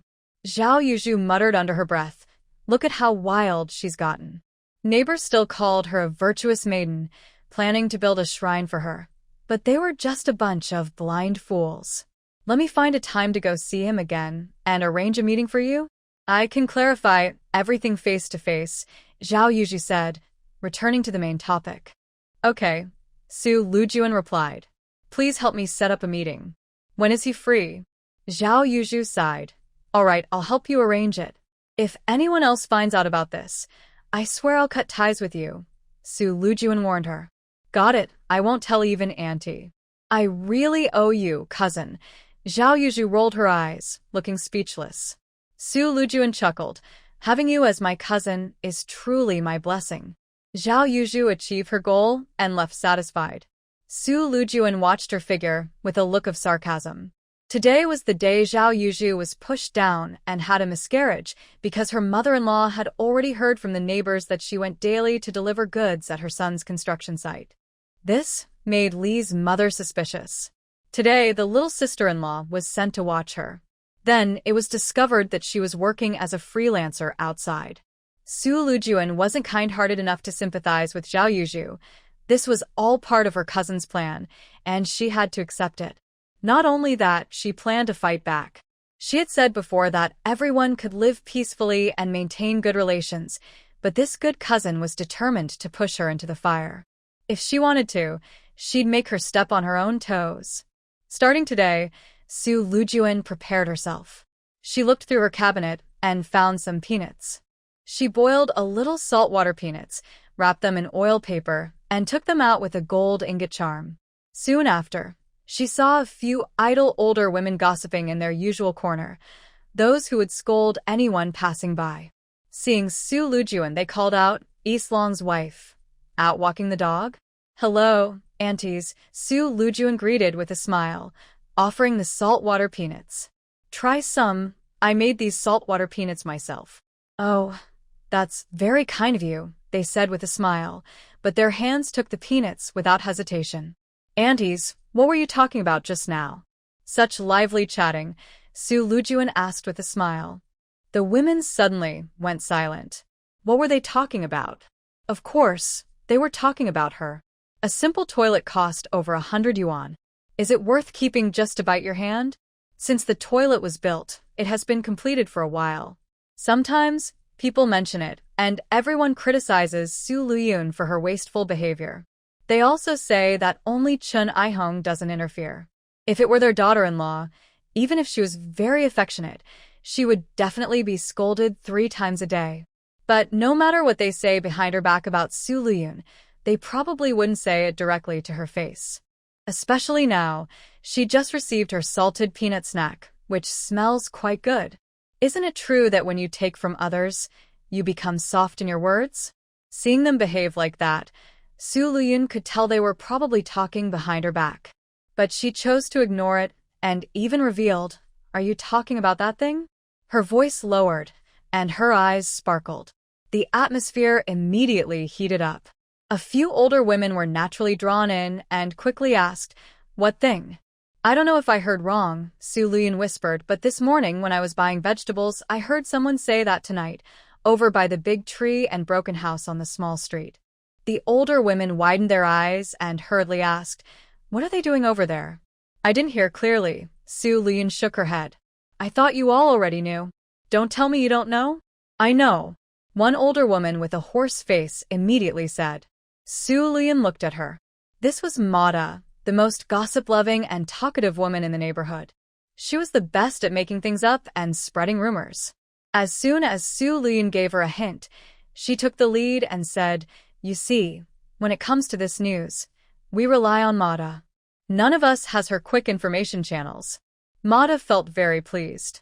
She loved hearing this. The other women also looked at her, asking, "Come on, tell us. What's going on?" Mata truly enjoyed the feeling of being urged to reveal secrets. She didn't disappoint Lüyun and started describing vividly. As expected, she talked about some romantic affair between a man and a woman. Really? Lüyun listened intently, pretending to be shocked along with the others. Mata was very satisfied. "Yes, you wouldn't believe it, right? Neither did I." She said she only found out by chance that someone was cheating over there. The woman's voice sounded like a cat in heat. That day, she was passing by accidentally and initially thought it was a cat. Then I heard the man's voice again, and I realized it wasn't a cat's cry, but rather someone making noise. You all don't know. That woman is incredibly flirtatious. Her shouting made me feel embarrassed just listening. I wish I could find a hole to hide in. How can someone be so provocative? Aunt Ma said with great emotion. Other women also shared their opinions, saying that young girls may seem proper on the outside, but deep down they are quite flirtatious. For example, some women looked like they weren't serious people at all. Seeing the conversation drifting away, Aunt Ma quickly corrected herself, and there's one thing you won't believe. After counting the coins, they each put them into their pockets. When they saw Mian handing over coins, they were so scared they hurriedly waved their hands. "Mian, this is the money you earned from selling konjac tofu. We don't want it. Our eggs and baskets today sold for about 100 coins, so you don't need to give us money." Dogsheng proudly said that it was the first time he had so many copper coins. His father and mother would be happy knowing that the eggs and basket had been sold for money. Uncle Zhao nodded repeatedly and smiled, saying, "The older master has promised to pay me for running errands." That day, she was passing by accidentally and initially thought it was a cat. Then I heard the man. This old woman's talent for gossiping was truly extraordinary. She could make up such a story just with her words. But it perfectly fit what Lüyun wanted. The women had already fully believed her and started cursing the flirtatious woman. They also got curious and started gossiping even more, asking, "Tell us, whose wife is she? And who is the man?" Aunt Ma didn't say whose wife it was, only that she couldn't tell, which kept everyone interested. Everyone was very patient, repeatedly asking her to reveal who it was, and they even had some guesses about the people involved. She mentioned a name, but Aunt Ma shook her head, saying it wasn't true. If it wasn't those suspicious people, then who was it? Everyone was very curious. Aunt Ma squinted and said, "It's someone you would never guess." This statement was very valuable and highly believable. It's exactly because it was so unexpected that she stayed silent and did something big, right? But no matter how much everyone tempted her, Aunt Ma refused to say who it was. After all, there was no such thing. It was all her imagination. Where could she find such a wild couple? If she told the truth, she might end up falsely accusing someone and could get into serious trouble. Without showing any emotion, Lüyun happily spread the rumors. To trick people, you must dig a trap in advance. Otherwise, how can they fall into it? Of course, once the trap is set, if no one steps into it, no one will be caught. If Zhao Yuzhu gives up her plan to harm her, she won't fall into the trap. But if she doesn't give up, then sorry. Feeling happy after spreading the rumors, Lüyun went home and shared the gossip with Zhou Changdong. She didn't say she was the one who did it, only that in broad daylight, people's hearts are not pure. Society has become more open, and people's morals have become more relaxed. Unlike me, not to brag, but Changdong, you're really lucky to marry me. She hasn't sent a letter in 3 years. If it were someone else, she might have worn a green hat. But I still stay loyal and pure for you. Those scoundrels see me as beautiful and charming, but many of them have bad intentions. They try to flirt, but I never show any interest. Tell me, did you marry me because you're a good person? Not only does she boast about her high morals, but she also uses her charm to influence the man in bed. And the man in bed is very happy about it, extremely gentle. Yes, marrying you is truly a blessing for me. Lüyun looked very satisfied. leaned in, and kissed his lips. You know, did you cast a spell on me before I left that day? That's why I'm so devoted to you, only interested in you.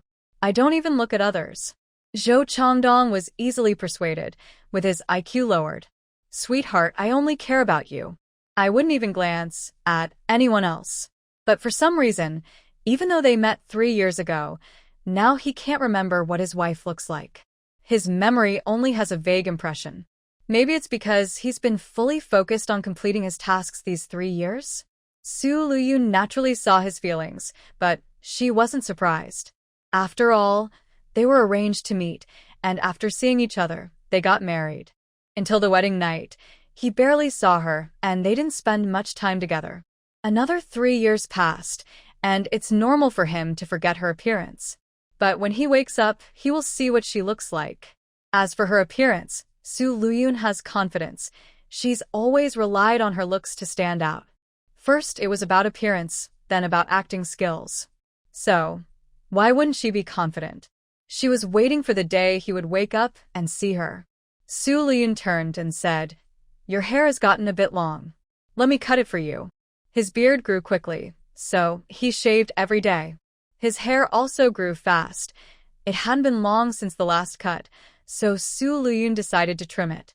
It was simple, just a short buzz cut, no skill needed. She used a towel to support his head and started trimming. Before long, it was done. Su Lüyun looked at the man. Honestly, there's no need for many words. He's just tough and handsome. She wasn't sure if it was fate or that she had been busy with work in her past life, suppressing her own needs. She wasn't really the type to chase after someone. But after coming into this world and seeing this man, she didn't want to think too much anymore. She just wanted to have a good talk with him. Whether they could grow old together didn't matter. She just wanted to enjoy the moment. So, she followed her heart and leaned in to kiss him twice, saying, "My man is so handsome." Zhou Changdong was extremely gentle. Wife Su Lüyun ignored his sweet words and the happiness in his voice. After the kiss, she tidied up the towel with the loose hair and poured warm water to wash his hair. While washing, she hummed a song, clearly in a good mood. Zhou Changdong also felt happy. If his wife was happy, he was happy too. Once his hair was clean, Su Lüyun started massaging Zhou Changdong. She was bored anyway. But she couldn't just immediately serve him. She kept teasing him while massaging. "Changdong, why do you have so much leg hair?" she asked playfully, tugging at it. Zhou Changdong responded with a gentle wife. Seeing how much he enjoyed her teasing, she continued flirtatiously, "And your hair isn't just on your legs." This man had hair on his hands, chest, and even some on his abdomen. In certain private areas, the hair was thick like a forest. At first, Su Lüyun didn't like it much. It felt like he hadn't fully evolved. But for some reason, these hairs on him seemed wild and especially. Suddenly, she thought, "Love him, even his hair I love." She almost laughed herself to death. Zhou Changdong didn't say anything because his mind was filled with playful, naughty thoughts. At this moment, his mind was also full of mischievous ideas. Su Lüyun slightly smiled, but she didn't think he was being inappropriate. After all, everyone is a person with feelings and desires. Who doesn't understand that? Many people's morals are limited by poverty. There's no need to boast about oneself. Everyone is just normal people with normal needs. There's really no need to feel embarrassed. So, Su Lüyun, who couldn't get enough of playing, mischievously lifted his waistband to peek inside. There are really a lot. Zhou Changdong's little pinky finger moved again. It's almost smoking. How can there be such a playful, mischievous wife in the world? If he were feeling well, he would definitely tell her that such mischief would get her a punishment. Su Lüyun also felt a bit excited. She heard that men with such a firm backside and lots of hair tend to have strong desires in certain areas. She had looked at him thoroughly, inside and out. Even if she hadn't eaten pork, she knew that Zhou Changdong was a man among men, with a size only the best men have. If they were together, could she handle it? But her playful attitude only lasted until Mrs. Chun Ihong arrived. Mrs. Chun came to deliver mooncakes. Tomorrow is the Mid-Autumn Festival, so the family made mooncakes, including some from Lüyun's side, who always sends her a gift every year. Not only her mother-in-law, but her family also sent some. Her mother asked her eldest brother, Lüyun, to bring the mooncakes. Not only did Lüyun come to deliver the mooncakes, but he also kindly advised her to return home. It's been so many days. You've done your part. That's enough. Seeing her brother's expression, Lüyun knew her mother had kept her promise not to tell her about the dream she had imagined. She smiled and said, "Big brother, I know you're doing this for me. But don't worry, Chwangdong is getting better. He's even moving his fingers." Hearing this, Lüyun was surprised. "Really? You're not lying to me?" "Of course it's true." Lüyun took him to see Zhou Chwangdong. Old Master Qin comes every day to do acupuncture on Chwangdong. He says Chwangdong's pulse is very strong, and his finger movement is a good sign. It means his body is recovering quickly. As she spoke, she saw Zhou Chwangdong's little pinky finger move slightly.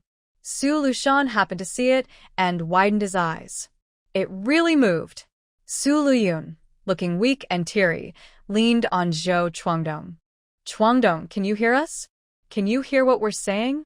Zhou Chwangdong couldn't respond to his wife, but moved his little pinky finger again. "Wife, I can hear you. I can hear everything." Zhou Chwangdong knew his brother-in-law had arrived, and he was sure he wanted to take his wife away. He didn't blame his brother-in-law for this because if he really couldn't wake up, he wouldn't want to delay his wife's future. He would be willing for her to remarry. At first, he also thought this way. He didn't see his wife as his wife anymore because there was no emotional connection or feelings. So, if she wanted to leave, he wouldn't stop her. She could go. But what Zhou Chwangdong didn't expect was that, despite everything, his wife still didn't want to leave. This truly moved him deeply. During these days together, he realized how wonderful his wife was, how gentle, caring, and thoughtful she was toward him. He naturally believed that she was his wife. After all, they had already submitted their marriage application and signed the marriage certificate. Now that he had a chance to wake up, he sensed he would recover soon. He didn't want his brother-in-law to take his wife away. He was hopeful to get better and couldn't bear the thought of her remarrying and having children with someone else. Just thinking about it was unbearable. So, he moved his fingers slightly, signaling to his brother-in-law that he was improving and asking him not to take his wife away. "Big brother, do you see? Chwangdong really will get better. Give him some time. Please don't take my wife away, okay? I really don't want to leave Chwangdong. I just want to stay with him." Lüyun quickly got into character, tearfully pleading.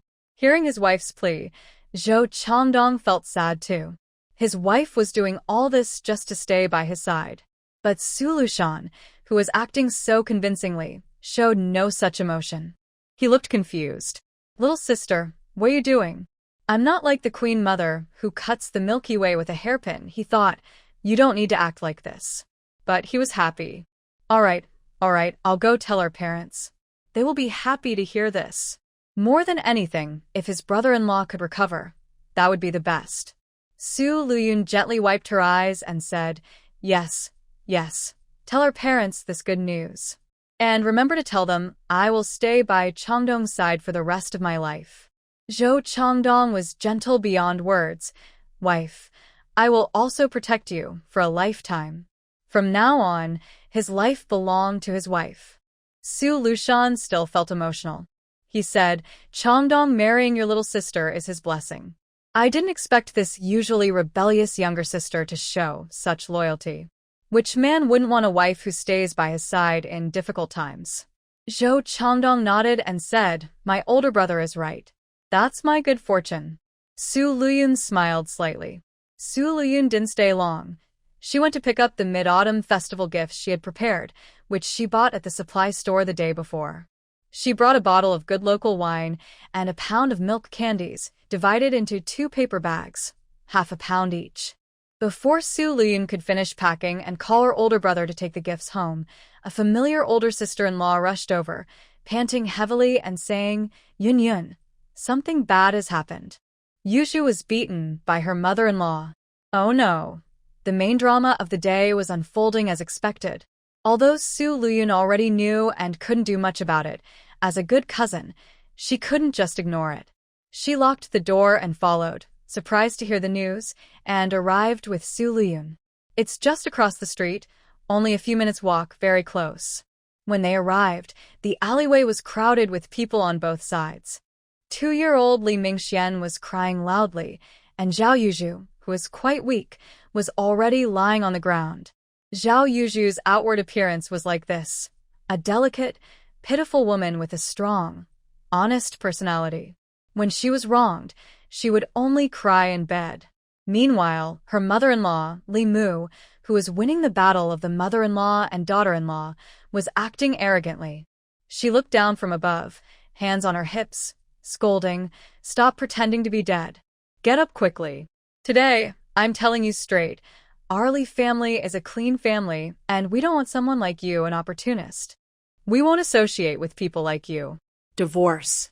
I want Wen Chuan to divorce you." Seeing the scene, Su Lüyun immediately ran over, first picking up the small, hoarse-voiced Li Mingxian who was crying, and then shouted loudly, "Someone's been hurt. Someone's been hurt. Help call the police. Help call the police." Everyone watching the scene was startled by her shout and quickly asked Zhang Dong's wife, "What are you saying? Did someone get hurt? Who got hurt? Do I need to say? Look at my cousin's pants." Su Lüyun mocked. Hearing this, everyone looked at Yuzhu's pants, and they saw bloodstains on them. No one knew when it appeared. Wow. Everyone gasped in shock, stepping back in fear of getting involved. Li Mu and her daughter, Li Wenxi, also saw it and widened their eyes in surprise. "Big brother, hurry and call the police. Go to the Public Security Bureau at Annie's place and say that the malicious mother-in-law and the younger sister-in-law have committed murder. They want to harm my cousin and the baby in her belly." Sulun setto solution. She wasn't afraid of making a big fuss. After all, her relationship with Zhao Yuzhu was well known to be very close, so she had to stand up for her cousin. Su Lushan also frowned but said, "First, take Yuzhu to the hospital." He then tried to go over and carry Zhao Yuzhu to the hospital. But Su Lüyun held him back, saying, "Big brother, we don't understand her situation now, so we can't act rashly." Since her relationship with Zhao Yuzhu was strained, Su Lüyun wouldn't let Su Lushan move. "It's already this late. Wen Chuan should be back soon. He will take Yuzhu to the hospital. Big brother, you go to Annie's place and call the police. Ask the officers to come and arrest these mother and daughter." Hearing this, Su Lushan wanted to call the police, but was stopped by Mother Li and Wenxi. They actually knew that Auntie was the deputy director of the police station. That was a major support for the family. Honestly, having such a prominent figure in the family was a source of pride for everyone. Wenxi didn't want to go to jail. She hurriedly stopped Su Lushan and said anxiously, "No, we didn't harm her. We just came to ask why she decided to become a sole proprietor." "Yes, that's right." Mother Li was also startled by the bold banner Su Lüyun waved and quickly said, "I'm just angry that she did such shameful things. We came to confront her. We didn't know she was pregnant." Zhao Yuzhu hadn't told anyone outside. She only boasted to Su Lüyun and Wang Guifan. Of course, Li Wenchuan knew, but others were unaware. "Move aside." Su Lushan was really angry now. Zhao Yuzhu was his cousin, and since they grew up close by, he saw her as a little sister. Yet she was beaten like this. "Don't move. I already said this has nothing to do with us. It was her. She fell by accident." Li Wenxi was truly scared now. At this moment, Li Wenchuan returned with a young man from the apartment building. Neighbors saw him and immediately shouted, "Wenchuan is back." Li Wenchuan was stunned when he saw the scene at home, especially when he saw Zhao Yuzhu lying on the ground. "What's going on?" He hurried over to check on Zhao Yuzhu and saw all the blood, his face turning pale. Zhao Yuzhu was unconscious and couldn't answer. Su Lüyun quickly summarized the situation, explaining how the malicious mother-in-law and sister-in-law had beaten the person badly.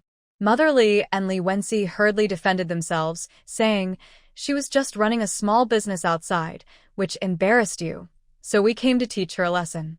but we didn't know she was pregnant. Frustrated, Su Lüyun interrupted them and Li Wenchuan, saying, "Enough of this arguing. Wenchuan, you should take Yuzhu to the hospital first. She's bleeding a lot. As for Ming Xian, don't worry. Give me the key, and I will look after everything for you." "Okay. Thank you, sister-in-law," Wenchuan said without hesitation, handing her the key.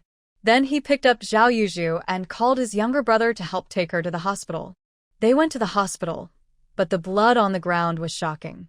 Su Lüyun frowned and looked at Mother Li and Wenxi, saying, "You really are good mother-in-law and sister-in-law to bully someone like this." Mother Li was known for being fierce. Since her son had come back to handle the matter, she knew she wouldn't be blamed, so she stood her ground. She straightened her back and said, "What do you think our Li family is?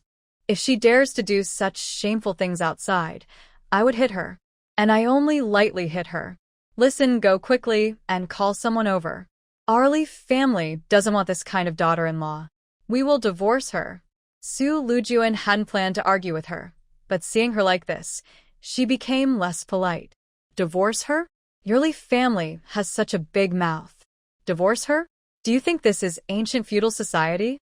Now, there's only divorce, not separation. And even if they want a divorce, it's not up to you to decide. What did my cousin do that's so outrageous? She just went out to run a small business, right? Not only that, he also spends time writing a book. The royalties are secondary, his main interest is his hobby." He also introduced Lin Fong to write, hoping she would focus her energy on these activities instead of worrying about other things. Led by him, Lin Fong indeed has no time to think too much, though she occasionally feels a bit envious of others. Zhou Changdong and Wang Shi went on a trip that lasted half a month. They left in mid-May and only returned in June. Although it was a long time, the trip was very rewarding because they met many people and opened some new channels. Also, the large truck returning from the south was Su Lüyun kept talking, firing a barrage of sharp words at Mother Li, criticizing her fiercely. During this time, Li's mother repeatedly looked shocked and wanted to speak up to argue, but Su Lüyun didn't give her any chance. When the final big accusation was made, Li's mother's face turned pale. Everyone watching was stunned. Some people became so excited that their faces turned red and they clapped for Su Lüyun, saying, "Well said." Not everyone has a job. After the policy was introduced, many people quietly started small businesses to support their families. But even if they try to hide it, others find out and the news spreads quickly. In the end, even their children are looked down upon by others, called children from small businesses. In the past, they stayed silent and dared not resist, feeling inferior. But today, Su Lüyun's words were loud and clear. Yes, they don't steal or rob. They earn money with their own hands, which is allowed by the country. Why is that a problem? Although Zhao Yuzhu was beaten today, they are not much better off either. What wrong did they do?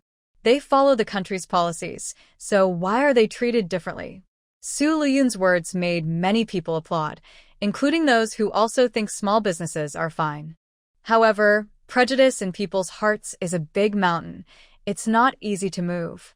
In today's world where stable jobs are the norm, small businesses are seen as unrespectable. Even if they hold on to their last bit of dignity from their stable jobs, they still face discrimination. So, many people still look down on them. But it's clear that once Su Lüyun made such a strong statement, not everyone could handle it. Li's mother, who was acting very arrogantly, turned pale. Facing Su Lüyun's cold gaze, it was as if she was about to call her cousin over to arrest her as an opponent. After all, the fear of rebellion was deeply rooted in everyone's mind, and being labeled a rebel was hard to bear. She stammered, "What? What are you talking about? This is just a small matter. Why are you making such a big fuss?" Li Wenxi was also very scared and quickly said, "Sister-in-law, don't say it so seriously. We all live here in the neighborhood, and this family conflict is not a big deal." Mother and daughter clearly felt intimidated. Su Lüyun snorted coldly, "I just can't stand you constantly talking about divorce. If people know, they'll say you're too old-fashioned and stuck in old ideas. If they don't know, they might think you're nostalgic for the old society." When these words came out, Mother Li's face turned pale. She used to be a capitalist, but luck was not on her side, and she went bankrupt. So during the big purge, she was not targeted, but she had to act humbly and carefully. Although it was now the 1980s, if someone had bad background, they couldn't even get into university as political review was required. Longing for the old society was not a good thing to say. In the end, mother and daughter of course ran away with their tails between their legs. Others looked at Su Lüyun's sharp tongue with new respect. In the past, Su Lüyun wasn't so eloquent. No matter what everyone's attitude was, Su Lüyun openly locked Zhao Yuju's door in front of everyone. She then told her sister-in-law, who came to inform her, "Sister Yan, when Wenchuan comes back, tell him to come to my house to get the key and take Mingxian back." Okay. Sister Yan nodded repeatedly. Su Lüyun, along with Su Lushan, took Li Mingxian home. Mingxian was still crying, but Su Lüyun gave him a milk candy and calmed him down.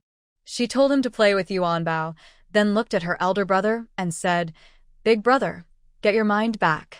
Honestly, everyone had been in a daze all the way. Su Lushan finally recovered from his shock at his sister's sharp words and smiled. "Little sister, when did you become so eloquent?" Su Lüyun replied confidently, "I've always been quick-witted, enough to make my sister-in-law jump with anger." Su Lushan couldn't help but laugh and cry. Su Lüyun then handed him a gift.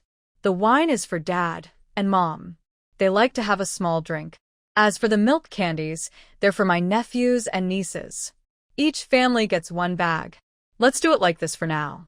When Chomdong is older, we'll let him buy some good gifts to show respect to his father-in-law and mother-in-law." Su Lushan said, "I'll take the wine home for Dad, but I don't want the candies. You keep them for yourself.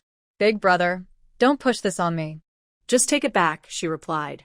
Because of what happened tonight, Su Lushan said, "All right. I'll also go back and talk to second aunt." By second aunt, he meant Zhao Yuju's mother. Seeing her brother so concerned, Su Lüyun quietly mentioned that her cousin Zhao Yuju, who was insincere and encouraged her to cheat on her husband with a married man from the countryside who is now a city youth, was a little sneaky. Su Lushan's eyes widened. "There's such a thing?" "Of course. Didn't Mom tell you?" She was furious when she found out. "It's a shame, considering how good we've been to her," Su Lüyun said. "Ungrateful." Su Lushan gritted his teeth. He had hoped that Zhao Yuju, his cousin, could support and help his sister. My cousin unexpectedly called her married countryside friend to come to the city to her sister, and she even helped the city girl hide her marriage. What is she trying to do? Although Su Lushan is honest and simple, he knows this is not a good sign. She did this, and you just helped her? Stay away from her, Su Lushan said firmly. Because I'm kind-hearted and soft, Su Jin smiled and added, "Big brother, remember to tell second brother privately to watch out for her from now on. As for today's matter, just tell second aunt. You don't need to do anything else, understand?" "Got it," Su Lushan nodded. After riding his bike home, he naturally told his family about it. His wife, Ho Tsuetsue, immediately brightened her eyes. What's the big deal? Being a small business owner isn't a big problem, and she can't get beaten to the point of a miscarriage. No way, I need to go talk to second aunt about this. She then rushed towards Zhao's house, as if riding a whirlwind. Su Lushan didn't stop her. He called his second brother, Su Lulin, inside, along with Su Jinhua and Wang Guifan. He asked openly if his cousin Zhao Yuju really wanted to harm his younger sister. Su Fengguo looked unhappy. He had already heard from his wife. Wang Guifan scolded directly, "I only found out from your little sister that we've all been blind. We misjudged her. But it's okay, from now on everyone keeps to themselves, and we just maintain a little face." Su Lulin just learned about it and looked serious. Forget the rest, but she even encouraged my little sister to do such a thing? I've known Zhao Yuju isn't as honest as she seems. She's clever and always trying to trick my little sister into giving her this or that. But those are just small tricks, so I didn't mind too much. But to encourage her to do something that could ruin her reputation? She's supposed to be a close cousin, not an enemy. When Jing has now woken up and understands right from wrong, she won't be fooled again. Don't worry, Wang Guifin said. Yeah, why has my little sister changed so much? She's completely different now. I hardly recognize her, Su Lushan said, explaining how his sister had bravely fought off the tough mother and daughter from the Li family in the old building. He only mentioned earlier that Zhao Yuzhu was beaten and forced to have a miscarriage after working as a small business owner outside and being discovered by her in-laws. He didn't mention that his sister alone fought against Zhao's mother and daughter. Hearing this, Su Jingguo was stunned. What? Your little sister said all that? Su Lulin was also stunned. Big brother, you didn't say it wrong, did you? Little sister can say something like that? It's not that he looked down on his little sister. She really is a bit naive. If Su Lujun were here, she would probably be speechless. Just say I'm stupid and be done with it. It's exactly what little sister said. Su Lushan said. It's like she grew up overnight. Including the gift festival he brought over, the wine for their parents, and the milk candies for the nieces and nephews. These were things they never did before, but now she knows to be respectful to their parents, and even the nieces and nephews are sharing in the good fortune. Junjun has woken up now. She's different from before. Wang Guifin was very pleased. Her daughter's cleverness now showed her youthful charm. Su Jinghua, Su Lulin, and the others looked at each other. They needed to find a time to go see her. Just as they thought this, they heard the panicked voice of Aunt Wang Guixiang outside. Big sister, big sister. That voice sounded terrifying. Wang Guifin came out and saw not only Guixiang but also her second sister-in-law, Zhao Daji, had arrived. Before she could frown and ask why they all came, especially since her daughter was in the hospital and they should go see her or settle things with old Li's family, Guixiang hurriedly said, Big sister, Lushan's wife said Yuzhu was beaten to death? Wang Guifin was silent. Su Jinghua, Su Lushan, Su Lulin, and the second sister-in-law, Zhu Meishua, all looked at Ho Tsuetsue. Wang Guifin gritted her teeth and asked, How did you pass the message? Ho Tsuetsue looked innocent. I hadn't even finished speaking when my second aunt fainted. She finally woke up after holding her breath, but she didn't wait for me to finish and rushed over anxiously. She then personally explained to Guixiang's second aunt, I was talking about Yuzhu's unborn child, that it might not be saved. I wasn't talking about Yuzhu herself. Don't scare yourself. She said that the cousin's mother and daughter were rushed to the hospital, bleeding all over, and it might not be saved. She has completely given up on love and has no thoughts of marriage. It was Su Lulin who fell for her at first sight. At first, Zhu refused him. She was divorced and unable to have children, so how could she marry again? Especially since she was on her first marriage and he was such a young, handsome man. She firmly rejected him, explained her situation, and wanted to end his feelings. But even after knowing her circumstances, he didn't give up. Later, she felt his sincere feelings. He even visited her home. The key was that her father knew Su Jinghua, and she hasn't done anything terrible or wrong. Wang Guifin waved her hand and said, Exactly, do they think it's still the old society? Old Li's family is acting like they are above everyone. As the saying goes, when you beat a dog, you must look at the owner. Zhao Daji and Wang Guixiang. If you can't speak properly, just stay silent. Shut up, Su Lushan said irritably. It's true, Ho Tsuetsue muttered. The Zhao family didn't stay long. Ho Tsuetsue knew they wanted to settle scores, so she also wanted to go along. But she was stopped. Wang Guifin asked, What do you want to do? Our cousin has suffered so much injustice. We can't just watch and do nothing. Ho Tsuetsue said eagerly. Zhao's family hasn't said anything, so why are you so jumpy? Wang Guifin scolded. In the past, Wang Guifin definitely wouldn't let things go like this. But now, knowing about the nasty things Jade Pearl did, Wang Guifin didn't plan to support her niece. Everyone should go their own way and stay safe. If something like being beaten by her in-laws to the point of miscarriage happened to Su Lujun, it wouldn't just be a family matter. It would definitely become a conflict between two families. Mrs. Wang Guifin would surely gather relatives and friends known for fighting and arguing, and they would come to settle the score. She herself would even get involved and argue fiercely. Everyone else could be dealt with, but she absolutely wouldn't allow her daughter to be hurt. Her daughter has never lifted a finger in her life. Raised and married into her husband's family, and now she gets beaten to a miscarriage? That's unacceptable. Whoever did it, they will get beaten up and their face swollen.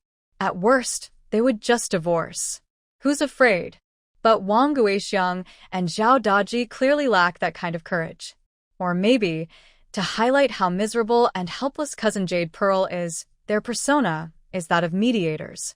After arriving at the hospital, they listened as Li Wenchuan explained what happened. Li Wenchuan said his mother was wrong, but she didn't know that Zhao Yuzhu was pregnant. And in Li Wenchuan's words, there was some implied blame, saying his monthly salary was 60 yuan, which was a very high salary. Few outside jobs paid that much.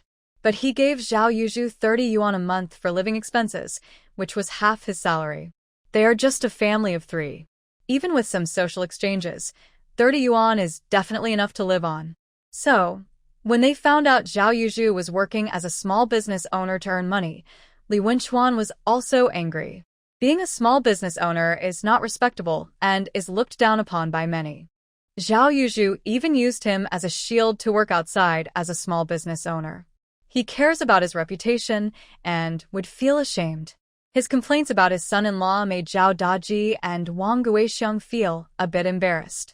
So, not only did they not plan to give her support, but when they came to visit her in the hospital, they also scolded Zhao Yuzhu. Why did you do such things? Wenchuan gives you money, 30 yuan every month. Isn't that enough? Wang Guixiang lectured. Zhao Daji also looked upset, doing something so shameful as being a small business owner. How could you do that? Are you unable to make a living?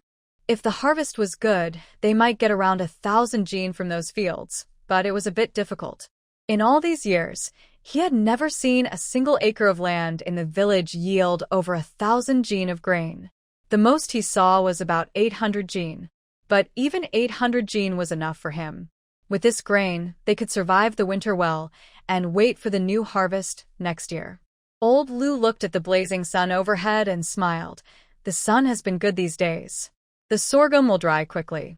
When that happens, we can thresh it in the barn and let it dry some more. That way, they could also free up space to dry the rice, on by many. Zhao Yuzhu even used him as a... Then she cried, sharing her feelings of injustice, and finally said, "Cousin, I just want to earn money with my own ability. Am I wrong?"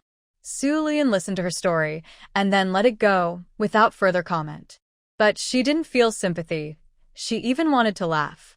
Serves her right. She created this helpless, stubborn, strong little daughter-in-law persona for herself, claiming that everyone else is evil except her as the perfect daughter-in-law. Now, this perfect daughter-in-law was beaten into a miscarriage by her in-laws and blamed herself, while her parents didn't stand up for her or seek justice. Instead, they also criticized her. Is there anything more tragic? But all of this was her own doing. Because her cousin wanted an excuse to say she didn't intentionally make her look like this, even her biological parents wrote a story emphasizing her preference for boys over girls. They claimed all this was for the development of the novel's plot. So, she had to stick to her self-made persona, even if it meant kneeling. Of course, she wouldn't show her true feelings inside. Lüyun kindly said, "Don't worry about others. I support my cousin, and I will support you no matter what you do." Zhao Yuzhu was comforted and couldn't help but glance at her. "Cousin, I didn't mean to hide things from you before. I was just afraid you wouldn't understand me." After all, she believed she had no secrets from Lüyun and they talked about everything, so she needed to explain this matter. "What's the big deal? I just feel sorry for you. It's so hard. You have to take care of your small family, go out to do business, earn money to support us, and you're pregnant too." Lüyun sighed. Zhao Yuzhu couldn't help feeling a little wronged. Isn't that true? No one understood how difficult her life was. Everyone criticized her, saying she shouldn't be self-employed. It's important to mention this. Lüyun's hair salon was very successful. Business was so good that, honestly, in 1 month, they earned more than they had in the past 2 years. This was something they never even dreamed of before opening the shop. After the first month's profit was calculated, the couple was so excited they didn't sleep the whole night. Because of this success, after government policies relaxed, Lüyun opened more salons, eventually turning it into a nationwide chain. He didn't stop there. Inspired by his clever sister-in-law, he also started various training programs and related industries, transforming into a leader in the beauty industry. Support you no matter what you do. Zhao Yuzhu was comforted and couldn't help but her own wicked mother-in-law. Before, when she cooked at the old house, she would put a little extra salt, and she was scolded. After moving out, she even reached into her own home. She just wanted to earn a little more money to help ease Li Wenchuan's stress, but she was beaten so badly, she had a miscarriage. She just couldn't understand why people were so different. Why was Lüyun living so smoothly? And she was stuck living such a miserable life? Cousin, when I get better, I'll come help you find son Songxing. I can't go see him now, Zhao Yuzhu said quickly, unable to hold back. Lüyun chuckled. All right, just focus on resting your body. The trap was already set, waiting for her to step into it. Okay, I'm going back now. You should rest too, she said, not staying any longer. Zhao Yuzhu also said, Cousin, please help me with my discharge from the hospital. I need to go home too. Lüyun was surprised. You just had a miscarriage yesterday, and you're leaving today? Whether I stay here or go home, I will recover. I don't want to waste this money. Lüyun pretended to advise gently, maybe you should stay a little longer. If you're uncomfortable, you can see a doctor and get treatment in time. No, it's a waste of money. Lüyun looked at her with admiration. Cousin, you're really strong, truly tough and resilient. If she doesn't even take care of her own health, who else will care for her? Respecting others' choices, Lüyun helped Zhao Yuzhu arrange her discharge from the hospital and kindly took her back to the dormitory. Did Mingxian go to kindergarten today? Zhao Yuzhu asked. Or is he still with you? Lüyun replied, Mingxian was with me yesterday, but last night around 9, his father took him back. I'm not sure if he was taken to the construction site or back to kindergarten today. Hearing that Li Wenchuan picked up the child after 9 at night, Zhao Yuzhu's face tightened. She caused a lot of trouble. She was the kind of annoying sister-in-law who always caused trouble and gossiped. Everyone disliked her. Before she got married, she liked to gossip and criticize her sisters-in-law. Even after marriage, she didn't stop. She kept coming back to stir up trouble. I was really fed up with her. But everything changed when her brother-in-law became a vegetable and was carried home. At first, I was very worried. I really didn't want her to divorce and leave. I wished she would stay far away. But surprisingly, this sister-in-law was very caring.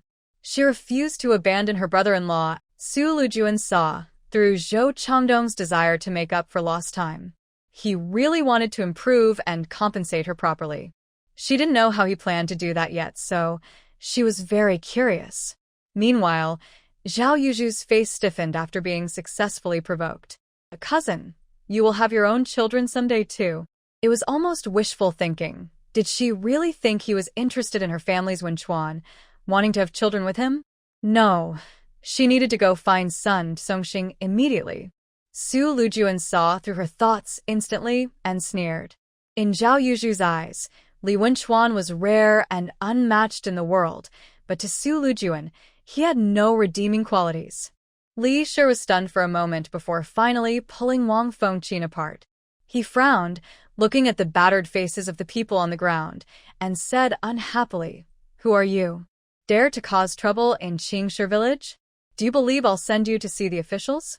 When he heard about seeing the officials, Granny Wu quickly squeezed out of the crowd and shouted loudly, Quick! Call the officials. This woman beat her mother-in-law and father-in-law. She's so ruthless.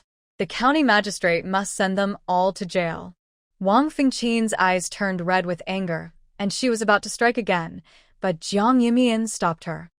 However, this is true because her cousin wants to create a realistic image of a perfect person with flaws. Everyone has imperfections. It also aims to show her resilience, perseverance, and her long-term vision and good fortune attributes. Because of this event, Zhao Yuzhu will openly take on the role of a small business owner later. Regardless of her mother-in-law's opposition or Li Wenchuan's embarrassment, she is determined to see it through. Indeed, she earned her first big sum because of this. This laid a solid foundation for Li Wenchuan to later become a contractor himself.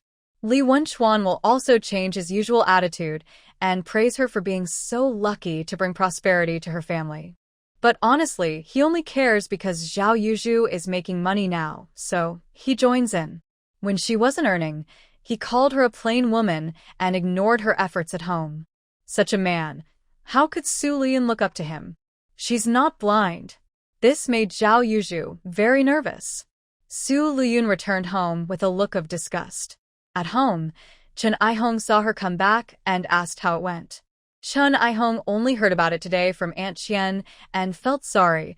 Her cousin was beaten into a miscarriage just because she was running a small business. Everyone, including Li Wenchuan, my second aunt, and my second uncle, blames Yuzhu.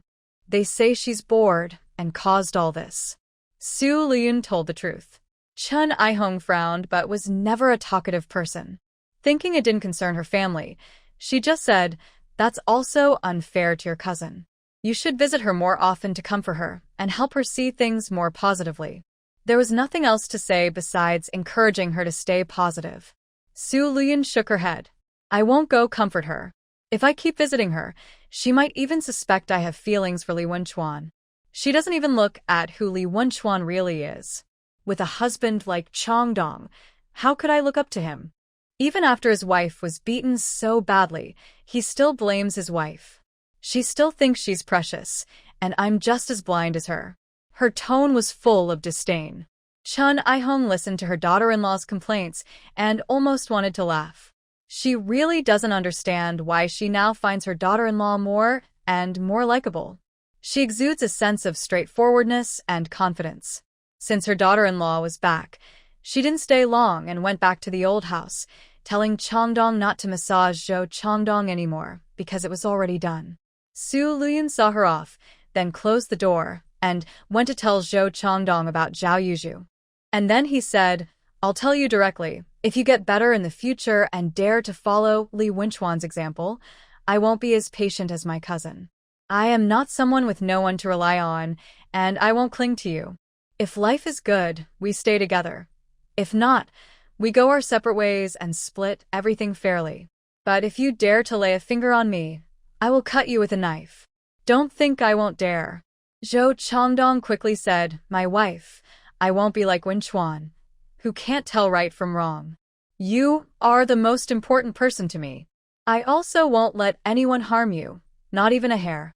Anyone who bullies you, I will not forgive them." Su Lüyun felt his strong desire to survive, and a smile appeared in her eyes. She touched his face and asked, "When will you get better? I want to have a baby with you, a cute baby that belongs to us." This is what it means to give a sweet treat after a slap. She was giving a lesson right there. Zhou Changdong didn't feel manipulated at all. He was looking forward to it too. "Wife, I will get better soon. When I do, we will have a baby." He also wanted to have children with his wife. Her flirtatious way of speaking made him almost burst with excitement. Actually, he had another idea in his mind. If his wife was willing, she could come on top now. Although his body still couldn't move, his instincts were still there, and his male strength was still present. If she was willing, she could do it. The reason he knew about this position was because he had overheard some of his old comrades talking dirty. So, even though he hadn't experienced it himself, he had picked up some knowledge. Su Lüyun also saw the shy yet passionate invitation in his eyes, almost choking on her own saliva. What is it? Although she was also curious about what true fiery passion would be like, if their first time was when he was unconscious and she had to do it herself, wouldn't she be too eager? She didn't need to act so reserved, but a girl should still pretend sometimes. Maybe in the future, she would take the initiative to ask for it, but for the first time, it had to be him to set the pace. She just needed to enjoy it. She definitely didn't want to do it herself. Of course, once she was more open in the future, she might try what it feels like to be on top. After all, she's a very curious person. That's a bit off topic now, seeing that it was getting late. she changed the subject. I'll go get some soup for you. Zhou Changdong was very gentle. Thank you for your hard work, wife. It looked like they had been abandoned for a long time. Go Sheng walked along the path, looking around curiously. Why are so many thatched houses in this village empty? Seeing so many houses, he thought there were quite a few people. But now it seemed there were only about 100 people, not as many as Xinghua village. Zhao De said, many people have moved away from this village. When war broke out, many fled, which is why most of the village is empty. After walking for a while, they suddenly met a middle-aged man in his 40s. He wore patched clothes and looked honest and kind. Li Yishir saw them and hurried over with a smile. About what true fiery passion would be. This was the best pulse he had ever seen in a vegetative patient. If he hadn't known the patient wouldn't wake up, he wouldn't believe he was just sleeping because the pulse was so healthy. But old Qin knew that the brain injury caused blood stagnation and blockage, which was why he couldn't wake up. However, with such a healthy pulse, there was a good chance he could recover in the future. Old Qin didn't give a definite answer, but said there was hope. When he returned home, Su Lüyun told Chen Aihong, Mom, old Qin isn't so sure, but from his face, it's clear that Zhou Changdong has a good chance of waking up. Yes. Chen Aihong nodded with a smile. Su Lüyun gently touched Zhou Changdong's face, saying, Take good care of yourself. I'll wait for the day you wake up. Zhou Changdong could feel his wife's soft hand on his face. He was very gentle. Wife, I'll get better soon so you won't worry. Su Lüyun went outside to prepare tonight's dinner, inviting her parents-in-law over to eat. She initially wanted to prepare meals for Zhou Chang'an and Lin Feng too, but Chen Aihong said they were too busy with their studies and couldn't come. So, only her in-laws came. While the daughter-in-law was cooking, Chen Aihong stayed behind to massage and unblock Zhou Changdong's blood flow. But not long after, someone came to the door and called out, Is anyone home? The front door wasn't locked. Yuan Bao, who was in charge of guarding the door, saw someone approaching and smartly barked at them. He was still young, so his bark sounded quite puppy-like, soft and gentle, not yet fully grown. But it still served as a warning. Su Lüyun, who was in the kitchen preparing vegetables, came out and saw it was a stranger. Who are you? Hello, sister-in-law. I'm Dong Ji's friend. My name is Wang Shi. I just returned from the coal yard today. I came to see Dong Ji, Wang Shi said standing at the door. Su Lüyun accidentally glanced at the other person. That is Wang Shi. After Zhou Changdong recovers, he will develop coal mining with his childhood friend. They grew up together. Zhou Changdong's relationship with him is better than with Li Wenchuan. Inside the house, Chen Aihong also heard this. She came out and saw Wang Shi, smiling. Wang Shi, you're back? Hello, Auntie.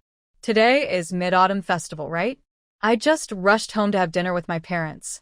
I'm here to see Brother Dong, Wang Shi said with a smile. Chen Aihong nodded and said to Su Lüyun, Junjun, this is Wang Shi. He also came to a wedding banquet back then, but you probably don't remember. The phrase bittersweet best describes Zhang Jiuyu. She lost her father early, and her mother was often unwell, so she had to support her family from a young age. She applied for work making paper boxes through the local street office. Although she had work and some income, it was only enough to keep her family from starving. Eating well and staying warm was impossible. So, as she grew older, she took some risky actions, trading supplies.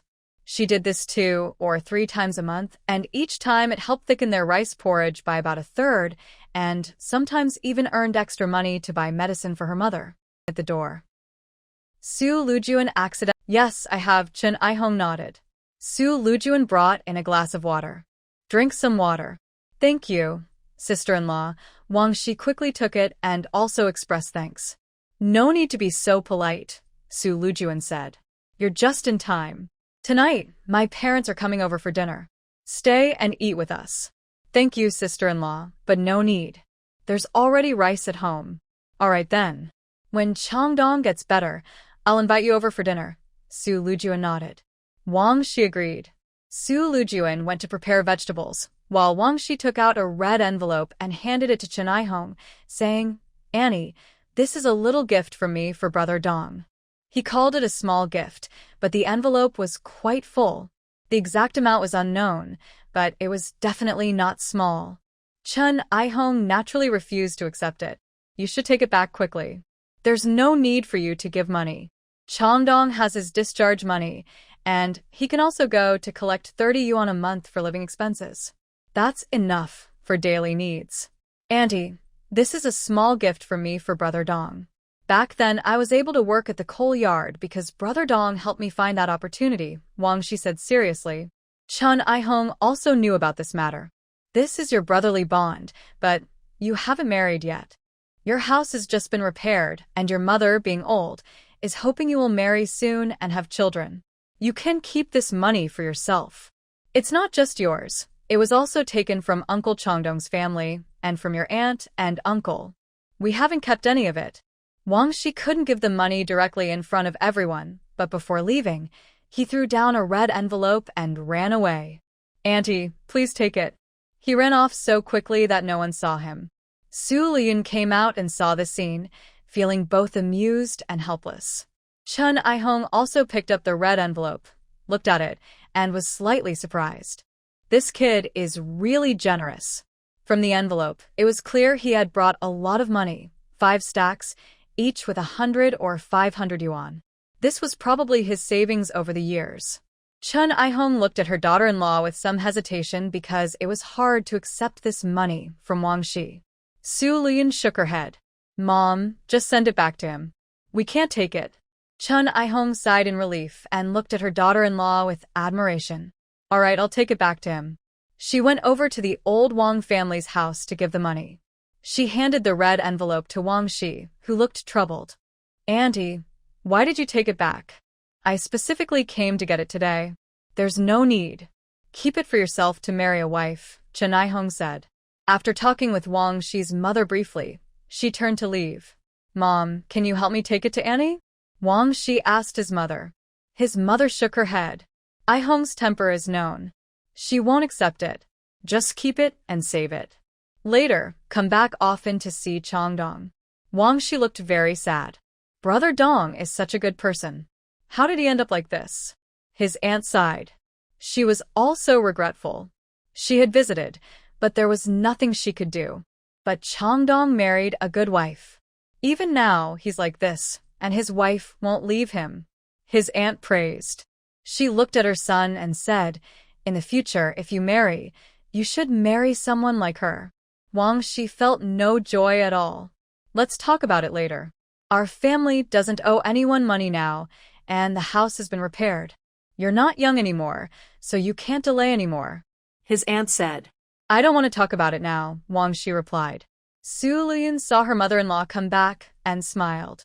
Mom, Wang Shi and Changdong are so close? Yes, Chun I-hong said. When Wang Shi was a child, he always followed Changdong. When he was bullied, Changdong protected him. Wang Shi was raised by a widowed mother. In his early years, his family sold their house to pay for his father's illness, leaving only the old house they live in now. That old house has been renovated and looks good now, but in the past, strong winds could easily it down. His father ultimately did not survive, and all their money was spent. It was already hard for his mother to raise him alone, especially since Wang Shi was very thin and small as a child, making him an easy target for bullying. However, Zhou Changdong was tough and didn't like seeing others bully the weak, so Wang Shi followed him around. Mom, how did I do? Lüyun asked happily when she saw her mother-in-law. Although she was a bit uncomfortable performing on such a simple stage for the first time, her strong ability made her feel proud of her performance today. Chun I-hong told her to quickly put on her coat and started praising her. Mom was worried you might be nervous for your first time on stage, but you did so well. You're amazing. Thanks, Mom. Hearing that makes me feel better. I think I did okay, Lüyun said with a smile as she hugged her mother-in-law after dressing up.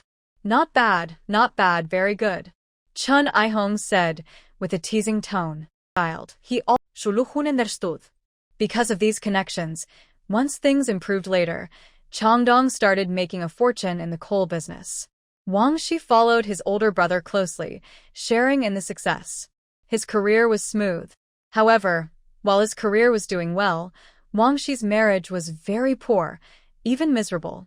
Later, he met Zhao Yuju's younger cousin, who was arranged to marry him through Zhao Yuju. Why do I say this? Because Zhao Yuju's cousin seemed fine on the surface, but she was actually a true little princess. How to describe her? She was the center of everyone's attention. Her mother-in-law and husband had to listen to her. Whatever she did was right. They believed they owed her for everything they did for her, as she married into their single-parent family. Not supporting her? Then they wouldn't have peace. Even when they did support her, she only accepted it if she was in a good mood. When she was happy, she showed kindness.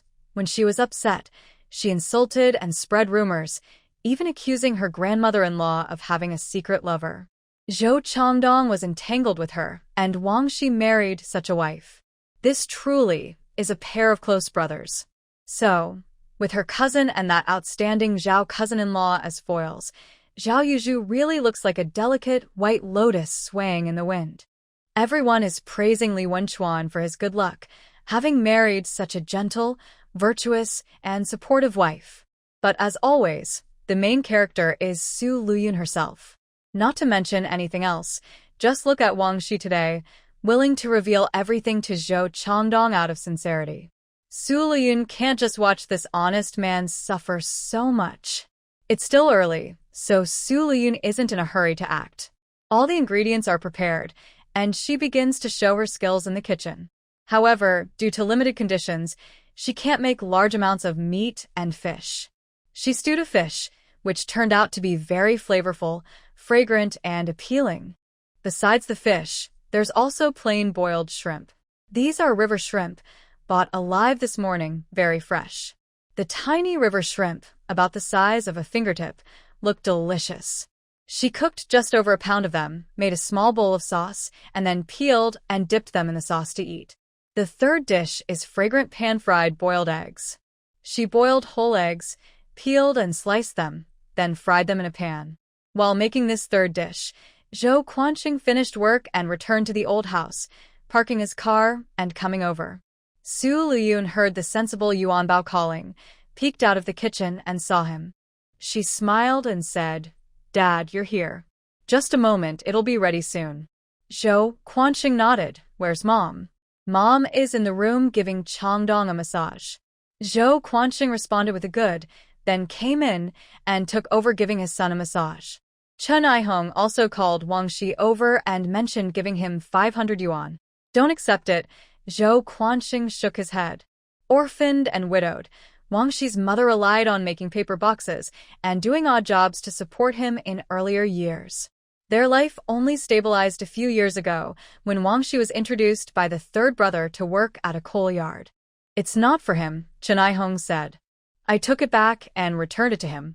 Zhou Quanqing nodded, told him to give his son a massage, and Chen Aihong came out to help her daughter-in-law, but it wasn't necessary.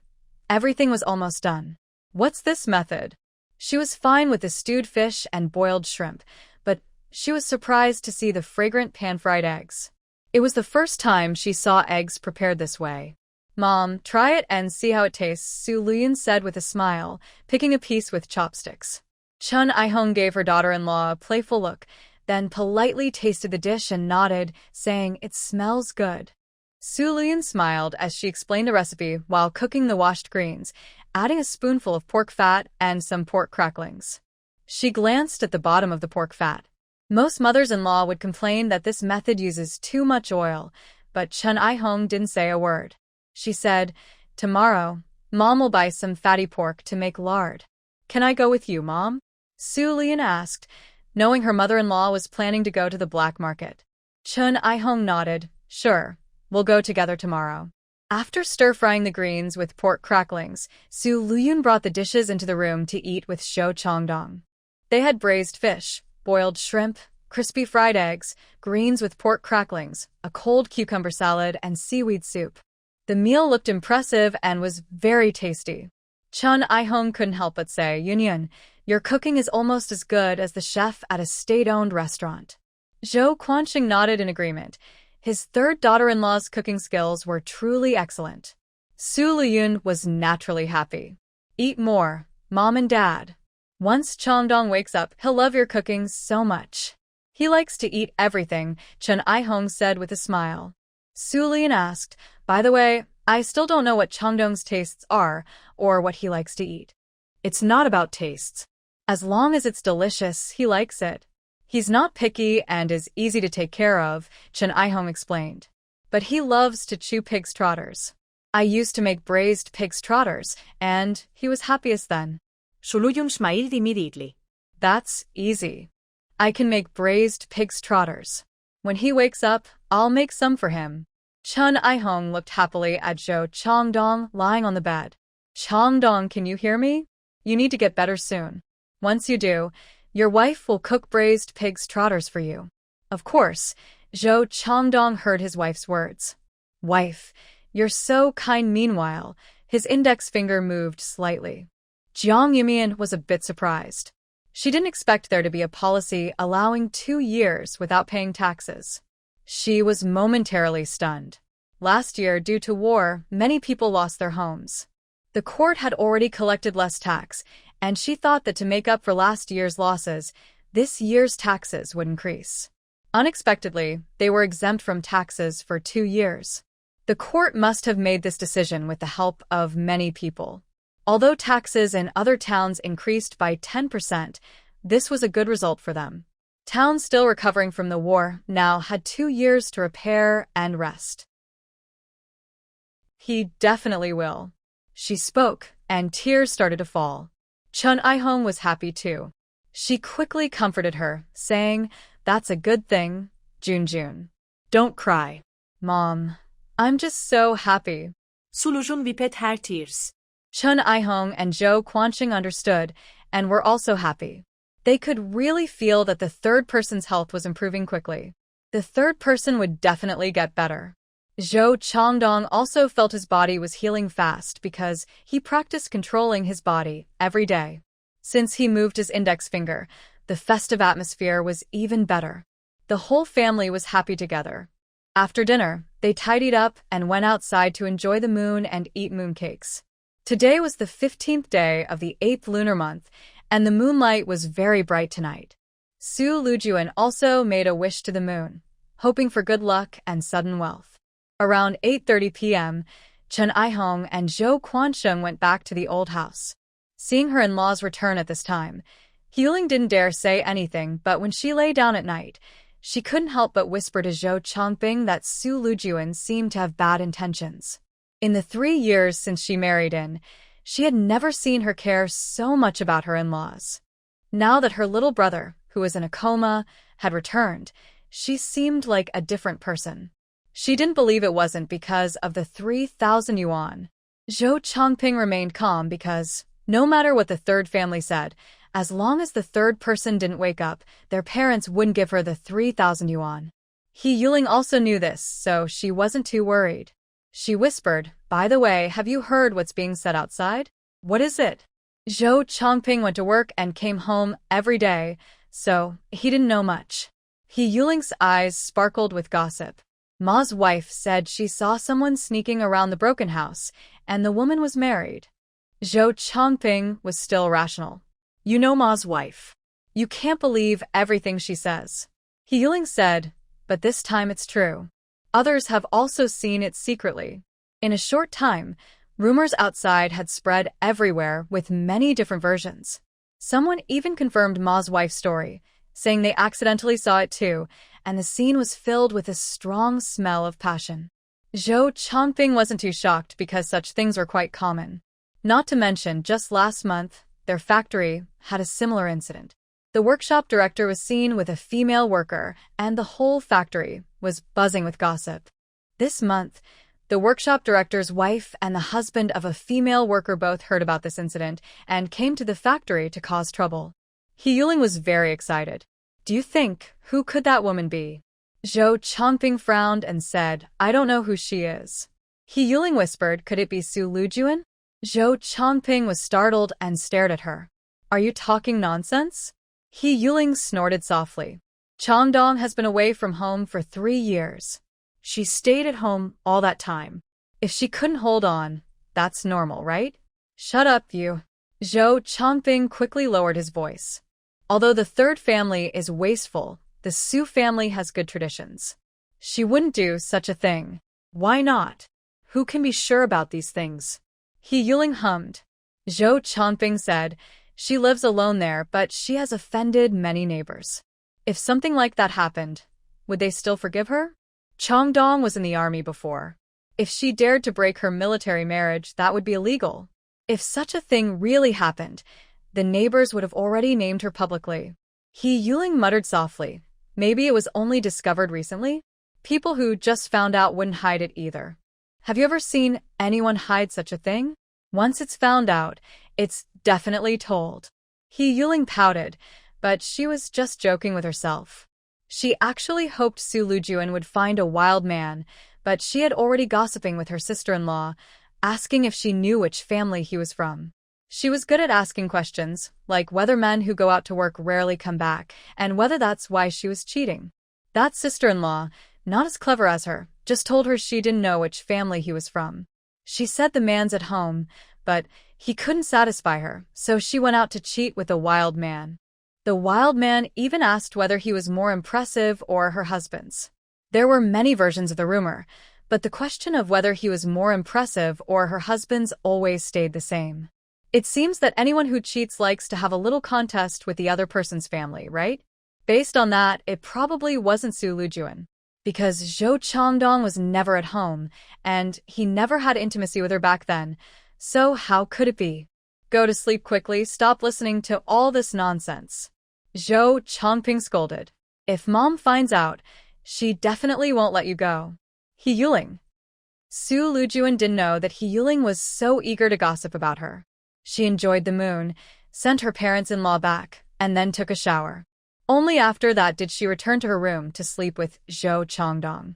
I'm not sure if it's because my ovulation period has started, but tonight I had a very embarrassing dream. I dreamed that Zhou Chongdong woke up and, turning over, was directly doing something intimate with her. When Su Lüyun woke up, she realized it was just a dream. She immediately covered her face and pinched Zhou Chongdong, saying, "You bad guy. How could you do such naughty things to me in my dream?" Zhou Chongdong was very excited. "Wife, you were just like a cat, so it turns out you were dreaming about me? Just now, my wife was twisting and turning while holding him, softly calling Chongdong. Hearing her call his name made him feel very hot inside. But, inexperienced, he also worried. Was his wife feeling uncomfortable? Or did she have a fever in the middle of the night? Su Lüyun felt a bit shy. She never thought she would have such a dream. But she didn't think it was shameful for Zhou Chongdong to know about her dream. Women have needs too. And men actually like women to be a little flirtatious with them, especially at their stage now. If she touched him or acted a little playful, he would definitely feel excited. "You bad guy, you bully me," Su Lüyun teased, hugging him and giving him a couple of kisses. Zhou Chongdong was very gentle. Wife, but Su Lüyun was quite obedient later at night. Although she still hugged him, she didn't do anything else and just slept peacefully. Zhou Chongdong was happy that his wife was completely not resisting him and even dreamed of being close and intimate with him. But he felt very guilty. His wife had needs, and he couldn't get up to take care of her. She could only endure it like this. So, he told her to sleep well while he tried to control himself. Wang Fengqin saw her return and immediately relaxed, saying helplessly, "Where did you go so early? You didn't eat breakfast, and now it's already noon. If you didn't come back, I thought something happened to you." Jiang Yumian smiled silently. Seeing the two little ones happily greet her, she put down her basket, washed her hands, and hurried to eat. Wang Fengqin noticed her empty basket and paused in surprise. Her daughter never went out without filling her basket. Today, it was strange. She had been gone for several hours and came back with an empty basket. Could something have happened? Su Lüyun thought of a scene from a TV drama. Having a warm, caring man at home is more important than mountains of gold and silver. When this scene appeared, Su Lüyun was so happy that she couldn't stop smiling. She leaned in and kissed him a few times before getting up. Because today she still needed to go to the black market with her mother-in-law. So she got up to boil water. brush her teeth, and wash up. After tidying both of them, she went out to buy groceries and then returned home to make breakfast. Around 8 o'clock, Chun I-hong came to find her. Su Lüyun, who was already prepared, asked Yuan Bao to watch the house, then closed the door and went with Chun I-hong to the black market. The black market is not far from home. Su Lüyun has memories of this place and is quite a regular visitor. She comes here when she craves good food to bring home for a feast. However, this was her first time actually visiting herself. The black market is full of simple, honest atmosphere typical of this era. In later times, it would just be a small supermarket. But in this current time, it is a truly good place. Because it has everything: cigarettes, alcohol, sugar, meat, eggs, and milk, and there are no purchase limits. As long as they have it here, you can buy as much as you want, and if it's not enough, you can even pay a deposit to reserve. But everyone's average salary is only about 30 to 40 yuan. Many still earn around 30 yuan and need to support a whole family. Naturally, they wouldn't come here. Those who come to the black market are usually high-income earners who are willing to spend. When Su Lüyun and Chun I-hong arrived, they saw a middle-aged, chubby man carrying a large piece of fatty meat. The meat looked to weigh about 5 jin, a big piece. Seeing this, Su Lüyun and Chun I-hong went inside together. She directly asked the shop assistant, Xiao Tong, "Is there any more of that large piece of fatty meat that was just taken away?" Her mother-in-law knew she had been here before, so she didn't need to pretend to be new. Xiao Tong, a young man in his early 20s, recognized Su Lüyun and said, "That big piece of meat is no longer here. It was reserved yesterday. If you want, you can reserve it too, and it will be ready for pickup tomorrow." "Okay, reserve 3 jin for me," Su Lüyun said, reaching out to stop Chun I-hong from paying. In this era, fatty meat was a top-tier meat. Outside, 1 jin would cost about 1.4 yuan, but in the black market, it costs 3 yuan per jin. Yes, almost double. 3 jin of fatty meat would cost about 9 yuan. The deposit was 4.5 yuan, and the remaining half would be paid when they picked up the meat tomorrow. Xiao Tong quickly took out a notebook, wrote down the deposit of 4.5 yuan for 3 jin of fatty meat, and after collecting the money, made 2 copies and tore one for Su Lüyun as a receipt. Su Lüyun checked the items and, seeing no issues, put them away. She asked, "Do we have any peanut oil left?" "Yes, 1 jin costs 2 yuan 50. "How much do you want, sister?" "Give me 2 jin." Su Lüyun took 2 bottles of oil from the basket and handed them to him. All right. Little Tong, the young shop assistant, quickly weighed each bottle and then used a special funnel to pour the oil inside. Since he often did this, he was very efficient. After pouring, he weighed the bottles again to make sure they were just right, not too much or too little. "You're good at this, almost like the market vendors who sell meat. No matter how many cuts, they never miss a single gram," Su Lüyun said with a smile. Young Tong chuckled, "Of course. We're just earning our living, so we have to be careful. Do you have any eggs?" "Yes, how many do you want?" "Give me 4 jin of eggs." Su Lüyun closed the 2 oil bottles and placed them in her mother-in-law's basket, then handed him her own basket. Eggs at home run out quickly, because Zhou Chongdong needs 2 eggs every day. She uses them to make rice soup for him and also eats some herself. Last night, she also made fried eggs, which used 5 eggs. So, the few jin of eggs her mother-in-law Chun I-hong bought last time are now half gone. Today, since she's here, she decided to buy some more to take home and eat slowly, saving her another trip later. Little Tong weighed the basket and checked the amount with them to make sure it was correct. After confirming the weight, he went inside to pack the eggs. 4 jin of eggs were quickly weighed and then re-weighed in front of them outside to be sure. The scale here is very fair, no shortchanging at all. Because the prices are doubled. Eggs outside cost 70 cents per jin, but here they are 1 yuan 50 per jin. The profit margin is big enough, so they don't cheat on the weight. Otherwise, they'd face serious complaints. But everyone knows the reputation of this black market shop is good, so even if people complain about the prices, they still buy and sell freely. They won't force anyone to buy or cheat on weight. Honestly, this place is quite fair. After finishing the shopping, Lüyun looked around for other items. Last time, she bought wine and milk candies from the supply and marketing cooperative for her family, and also bought dried shrimp and seaweed there. How could she let go of such strong backing? If her children were promoted a little, they would benefit for life. But she was hoping for too much. Because her two younger brothers didn't really take her seriously, they rarely visited and didn't pay attention to her children at all. However, they did take care of Zhou Yongshun, her nephew. For example, after high school, Zhou Yongshun couldn't get into university and didn't want to continue studying, so his little uncle introduced him to learn car repair. In earlier years, Zhou Yongshun might have been unhappy or unwilling, but after his family went through a big change, his parents divorced, he grew a lot and became more sensible. Because the price is money not enough? Chun I-hong asked. There's enough, Lüyun replied with a smile. 3 gin of pork fat and 2 gin of peanut oil will last a long time. As for eggs, I probably won't need to buy more for the next half month. Chun I-hong didn't say much, but when they got home, she gave her 50 yuan. Lüyun was surprised. Mom. Take it, Chun I-hong said, pushing the money to her. Spend it as needed. No need to save. Lüyun felt touched, but still shook her head firmly. I don't want it. I still have my own money. Before Zhou Changdong woke up, she wouldn't accept a penny from her in-laws. Chun I-hong was clever and immediately understood her daughter-in-law's meaning. She said, we all know your good intentions. Don't worry so much. She had seen her daughter-in-law's feelings for her son. Lüyun still shook her head. I have money, Mom, don't worry. If I really run out, I won't hold back. I'll definitely ask for help. Chun I-hong nodded. Good. She wasn't in a hurry to go back. She came over to give her son Zhou Changdong a massage.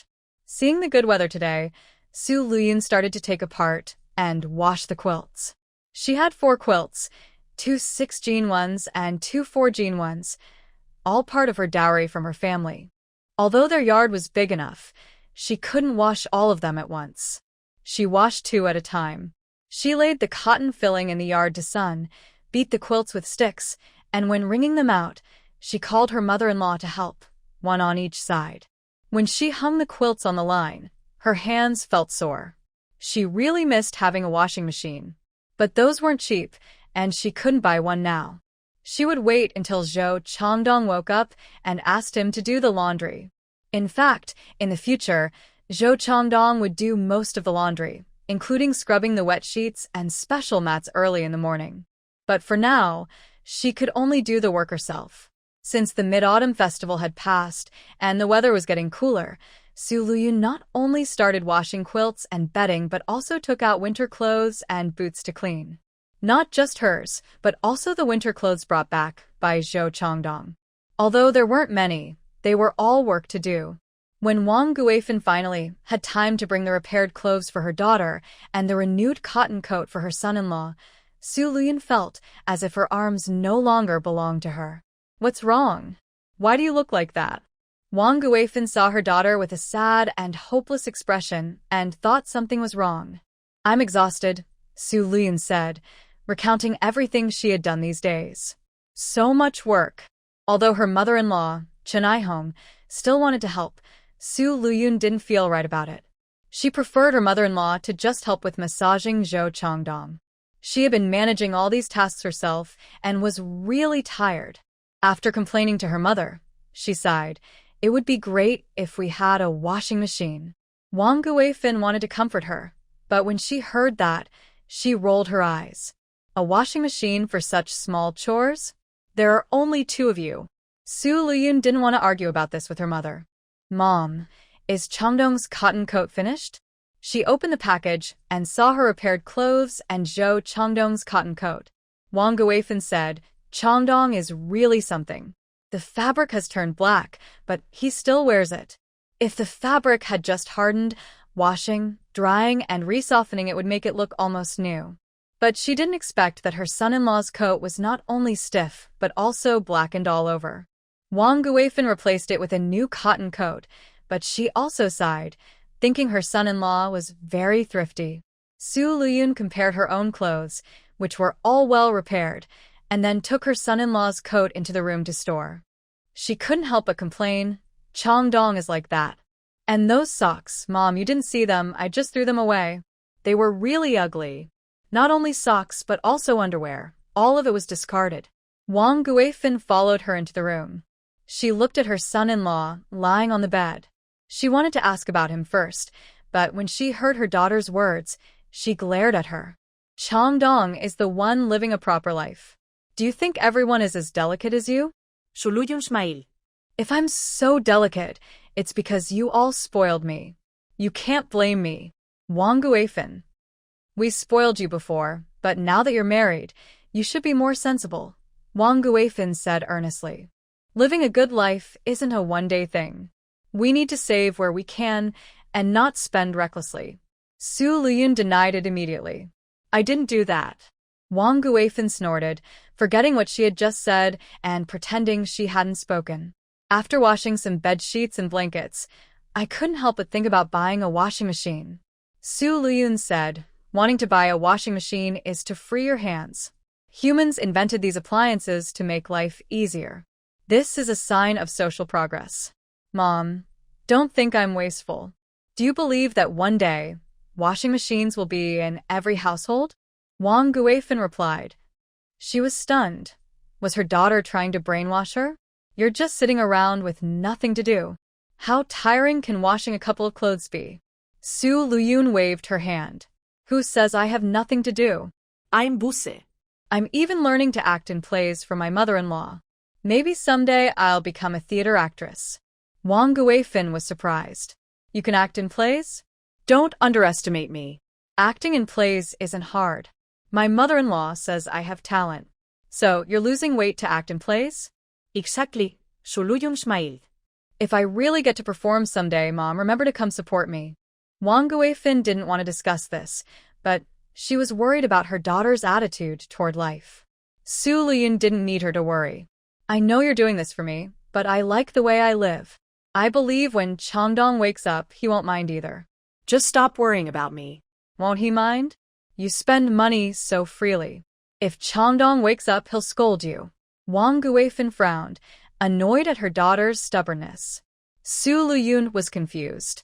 Why would he scold me? I'm not out partying or gambling. I just like to look nice. When I dress well and look good, I feel happy. Not only I feel good, Changdong likes it too. It makes him happy. When we go out, it shows he's capable of taking good care of his wife. Wang Guifin was speechless. What kind of nonsense is that? Su Lüyun didn't care about her mother's words. She smiled and looked at Zhou Changdong. Zhou Changdong said, my wife is right. I'll earn the money, and she can spend it. Su Lüyun was very happy.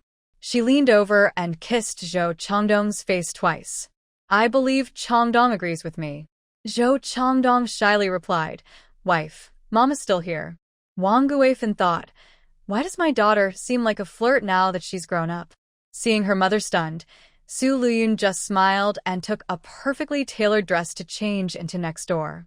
Her mother's sewing skills were excellent, especially fitting. I continued packing the other clothes at home to give to her mother for alterations.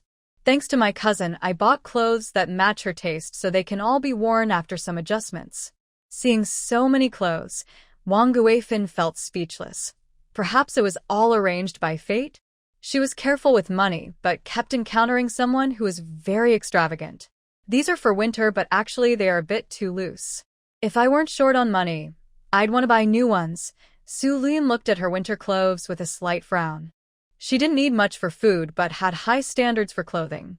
Wang Guifin immediately said, they can be altered. Take them home, and I'll fix them for you. They'll look just like new. Su Lüyun smiled as she packed the bundle and said casually, I know, I was just saying. It's a bit tiring for you, Mom. Also, can you help me unravel and re-knit that sweater of mine? She didn't know how to knit sweaters. Wang Guifin didn't say much. She looked at her son-in-law and asked, how has Changdong been these days? Did your older brother say his fingers are moving again? Yes. Su Lüyun nodded. Changdong's fingers often move now. Old Qin, the acupuncturist, said he's recovering very well, and his pulse looks very healthy. Seeing her son-in-law clean and fresh without any bad smell, Wang Guifan knew it was thanks to her daughter.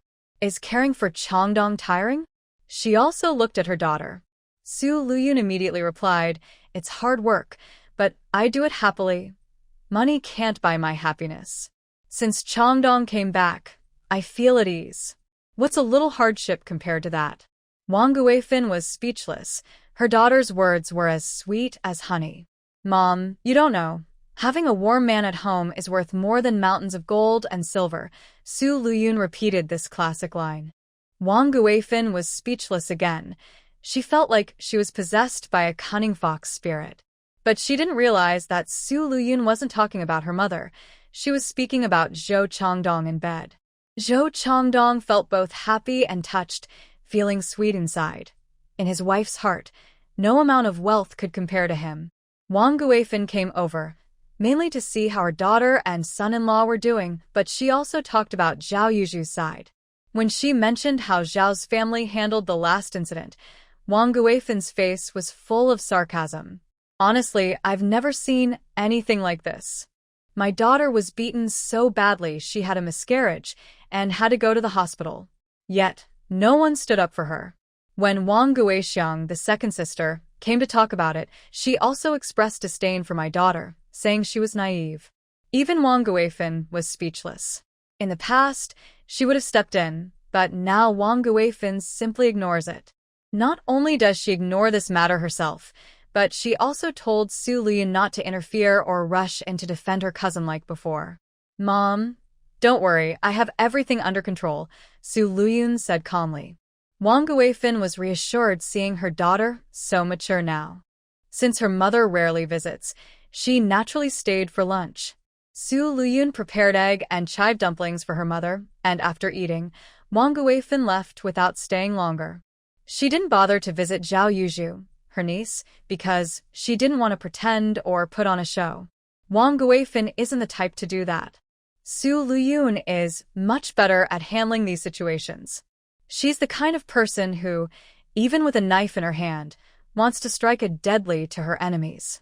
But as long as she doesn't confront them openly, she can act as if nothing happened and stay calm. Everyone knows that this is the most ruthless approach. Su Lüyun always believes women must be tough to have a secure position. After Wang Guifan left, Su Lüyun went to take a nap with Zhou Changdong. In the evening, when Qin Lao was giving Zhou Changdong acupuncture, Zhao Yuju came by. Today, her neighbor, Sister Yan, happened to see Wang Guifan visiting Su Lüyun and told Zhao Yuju about it. Zhao Yuju thought her aunt, Wang Guifan, would come to see her too. She wanted her aunt to make her a new dress because her aunt's sewing skills are well known. Her family has always asked her aunt for help with clothes, and she never charges a penny. She was waiting for her aunt to come with the fabric. But she waited and waited, and her aunt never showed up. So she came herself. When Su Lüyun told her that her aunt had already left, Zhao Yuju was surprised. "Aunt went back. She didn't even come to see me. She had a miscarriage, and she thought her aunt would come to visit her." Su Lüyun said, "I told my mom not to bother you while you rest. You know her, she's very talkative. If she came, she'd probably nag you for a long time. So I told her you were sleeping, and she's busy now, so she went back." Zhao Yuju. Su Lüyun looked at her. "Cousin, why are you still here? You just got out of the hospital a few days ago. Your face is paler than a ghost. Go back and rest." Zhao Yuju. She was really annoyed. "Big cousin, I want to ask Annie to make me some clothes. You know, Auntie's sewing skills are the best, and only she makes clothes that suit me," she explained. Su Lüyun smiled when she heard this. "Oh, I see. All right, bring me the fabric. When my mom comes next time, I'll give it to her." Zhao Yuju was satisfied. "Okay, I'll go get it for you." She went home to fetch the fabric and explained what kind of clothes she wanted. "If I forget, big cousin, just call Annie to ask me. I'll tell her. It's just the current popular style outside. I won't forget." Su Lüyun said, then reached out to her. "You know the labor fee. Making such a set of clothes costs $4. Just give it to me." Zhao Yuju was stunned. "What? Isn't it normal to pay for sewing clothes?" Su Lüyun looked at her with surprise. Zhao Yuju's face stiffened. But Auntie never took any payment from me. My mom used to not charge, but from now on she will. She's getting old and needs to save for her retirement. She won't sew clothes for others for free her whole life. Zhao Yuju forced a smile. Lüyun frowned. What? You don't want to give my mom a few dollars for her work? Do you want to take advantage? Cousin, you're being too harsh. That's not what I mean, Zhao Yuju said. It's just that Annie never used to charge, so maybe that's your own idea? She looked at Su Lüyun with suspicion, secretly thinking she was desperate and trying to cheat her. Su Lüyun looked displeased. Why would you think that? Isn't it normal to pay for sewing clothes? If you don't want to, just take the fabric back. Zhao Yuju didn't hesitate. Fine. When I have time, I'll go find Annie myself. Su Lüyun stopped caring about her. Although she hadn't argued with her mother openly, she knew her mother's personality well. It was impossible to try to take advantage again. Everything was handled officially. The amount paid for her work would be the same every time. Zhao Yuju felt upset seeing her attitude and couldn't help but say, Big cousin, I've been taking care of my health recently and don't have time to help you find Sun Songxing. She wanted to use this to manipulate her. Su Lüyun smiled and said, I almost forgot about him. I don't know what's going on, but since I came back from Chongdong, seeing how handsome and tall he is, I feel like Sun Songxing seems pretty ordinary now. I don't seem to have the same enthusiasm for him as before. Zhao Yuju's face tightened. She felt like Su Lüyun was starting to lose interest. After all this time, she hadn't even come to ask about Sun Songxing. Could it be that she's fallen for Chongdong's tall and brave look and has shifted her feelings? She quickly lowered her voice and said, Cousin, you're confused. Chongdong is good, but now he's in a coma. How can he make you happy? Not only can't he give you happiness, but he might also become a burden for you. Sun Songxing is different. He's healthy and talented. I heard he's still studying on his own and wants to take the college entrance exam again. Only someone as ambitious as him can bring you happiness.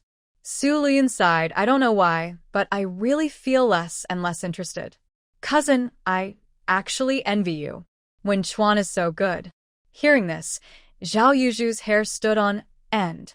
Cousin, what are you saying? What's so good about Wen Chuan? I was even forced to have a miscarriage by his mother, and he didn't stand up for me. She quickly protested. That's true. Your man isn't a good person either, Su Lüyun agreed immediately. Seeing her expression, Zhao Yuju relaxed a little, but her mind was still uneasy. Only she knew how good Wen Chuan was. She believed no woman could resist his charm. No, she had to find Sun Songxing quickly and get him to take away this troublemaker. She was really worried this sly fox might try to her Wen Chuan. Zhao Yuju carried a cloth home and was thinking about finding a chance to see Sun Songxing soon. But she didn't need to look for him. He came to find her himself. Sun Songxing had reached his limit. He just couldn't hold back anymore. It had been so many days. Yet Zhao Yuju hadn't made any move. He was about to be beaten to death by the debt collectors. So, he had no choice but to go to her himself, worried that Su Lüyun might see him. He was trying to keep up a proud front, so he sneaked around, feeling guilty and eager. When Zhao Yuju saw him come, she was a little upset. Because the neighbors in the building were nosy, she quickly told him to go outside to talk. But one sister-in-law was still watching them with bright eyes. She was originally watching Sun Songxing, but she had no choice because of his strange appearance. She even thought he was a thief. Unexpectedly, he was actually here to see Zhao Yuju. But why was he acting so secretive about seeing Zhao Yuju? This sister-in-law frowned but quickly remembered the recent gossip, and her eyes widened in surprise. Seeing them leave one after the other, she couldn't hold back and quietly followed to peek outside. Of course, Zhao Yuju and Sun Songxing didn't know she was watching. When they reached a quiet place, Zhao Yuju lowered her voice and asked, Why did you come here? You're asking me? What's going on with you? Why haven't I heard from you all these days? You promised to help me. Sun Songxing replied. Zhao Yuju said, Something happened recently. My mother-in-law caused me to have a miscarriage. Sun Songxing understood the reason, but didn't care much. Does your cousin want to see me urgently? Zhao Yuju's face stiffened. She thought about how Su Lüyun was almost losing interest in him, but saying that might hurt his confidence. So she said, of course she misses you. You don't know how anxious she is. She's been urging me to find you. Sun Songxing was pleased. He knew his tactic of playing hard to get would definitely win over Su Lüyun. But thinking about his debts, he also felt anxious. If that's the case, why doesn't she come here herself? She used to come to see me all the time. Now she's trying to act like a devoted wife, and her mother-in-law comes over every day. She can't go anywhere, so she can only ask me to pass on the message, Zhao Yuju said irritably. Sun Songxing accepted this explanation. Then you go and tell her to meet me tonight at the little rundown house. Zhao Yuju agreed. All right, I'll go at 8 tonight. You wait at the little house, and I'll help you find her cousin so she can come on time. Sun Songxing was very happy. Great. Zhao Yuju nodded and was about to leave, but Sun Songxing pulled her back. She quickly shook him off, looked around, and whispered, What are you doing? Sun Songxing looked at her pleadingly. Can you lend me some money for food? I have no money left. Zhao Yuju was furious. She wanted to say she had no money, but seeing his desperate look, she knew he was at his wit's end. She said, If it weren't for my cousin's happiness, I wouldn't bother with you. Then she took out a yuan from her pocket and handed it to him. Sun Songxing hurriedly took it and kept thanking her. Zhao Yuju also had a plan. She looked at him and said, Tonight, if you can turn raw rice into cooked rice, then there's nothing you can't solve. She was well aware of the rumors outside, claiming that there were secret meetings between lovers at the small broken house. Although she didn't know who the lovers were, if she could link this to Su Lüyun and Sun Songxing, it would be perfect. Sun Songxing didn't know about these rumors, but his eyes sparkled as he said, Don't worry, I won't miss the chance tonight. Jiang Yumian nodded and carried her basket, following him. They crossed a corridor and entered the backyard. The yard was busy with many medicine apprentices grinding herbs, and there were plenty of herbs drying in the sun. They stopped in front of a room. The shopkeeper knocked on the door, and an old voice, slightly hoarse but lively, responded, Come in. When they entered, an elderly man with a white beard, still spirited, looked surprised, as if he didn't expect to see a young girl. His expression flashed with surprise, but he only smiled and said, Please sit. Mississippi Jiang Yumian sat down on a chair immediately, and a shop assistant came over to serve her tea. But if Sun Songxing came to her himself, and she went to persuade him to meet Su Lüyun, that was a completely different matter. Seeing Sun Songxing's determined look, she thought he might already be at his wit's end. So tonight, Su Lüyun definitely wouldn't be able to escape. Thinking of this, Zhao Yuju felt very happy and hummed a tune, unaware that her actions had been noticed by Sister Go, who didn't get along with her. This included Sun Songxing grabbing Zhao Yuju's hand and Zhao Yuju giving money to Sun Songxing. Seeing Zhao Yuju's dreamy expression after meeting her lover, Sister Go couldn't help but feel a mix of mockery, disdain, and excitement. Deep excitement. Recently, rumors had been spreading about a secret couple, but no one knew who they were. Unexpectedly, she had just accidentally caught them herself. Sister Go couldn't hold it in, and immediately went to tell a close sister-in-law. When she revealed the shocking news, the sister-in-law was stunned. No way? How is that impossible? I saw it with my own eyes, touched her hand, and she even gave Sun Songxing money. I swear to you, if any of what I said is false, I won't have a good death. Sister Go swore passionately. This sister-in-law quickly said, I believe. You don't have to be like that. But I also know Sun Songxing, and he can't compare to Li Wenchuan in any way. Sister-in-law Go replied, How do you know he's better than Sun Songxing? Maybe he's just a flashy but useless guy. Don't say that, it's quite common, she agreed immediately. Many men look good but are actually not reliable. In the same building, one woman on the first floor was often mistreated by her mother-in-law because she couldn't get pregnant. Finally, she couldn't hold it in and revealed the truth. She complained that her husband was useless. After trying to do something, he left before she even felt anything. Zhang Qingchuan raised an eyebrow and stroked his beard, seeming to think. The room fell silent. Neither of them spoke. Behind Zhang Qingchuan, his assistant was anxiously worried, afraid the deal might fall through. After a while, Zhang Qingchuan continued, Miss Zhang, how much do you want for each piece? Pricing was very important. Although bath beads cost 10 coins each and the shop earned a lot, not many people bought them because they were expensive and not very easy to use. They sold well only in wealthy places like the capital and Beijing. But the soap Zhang brought today was large, smooth, and she had evidence.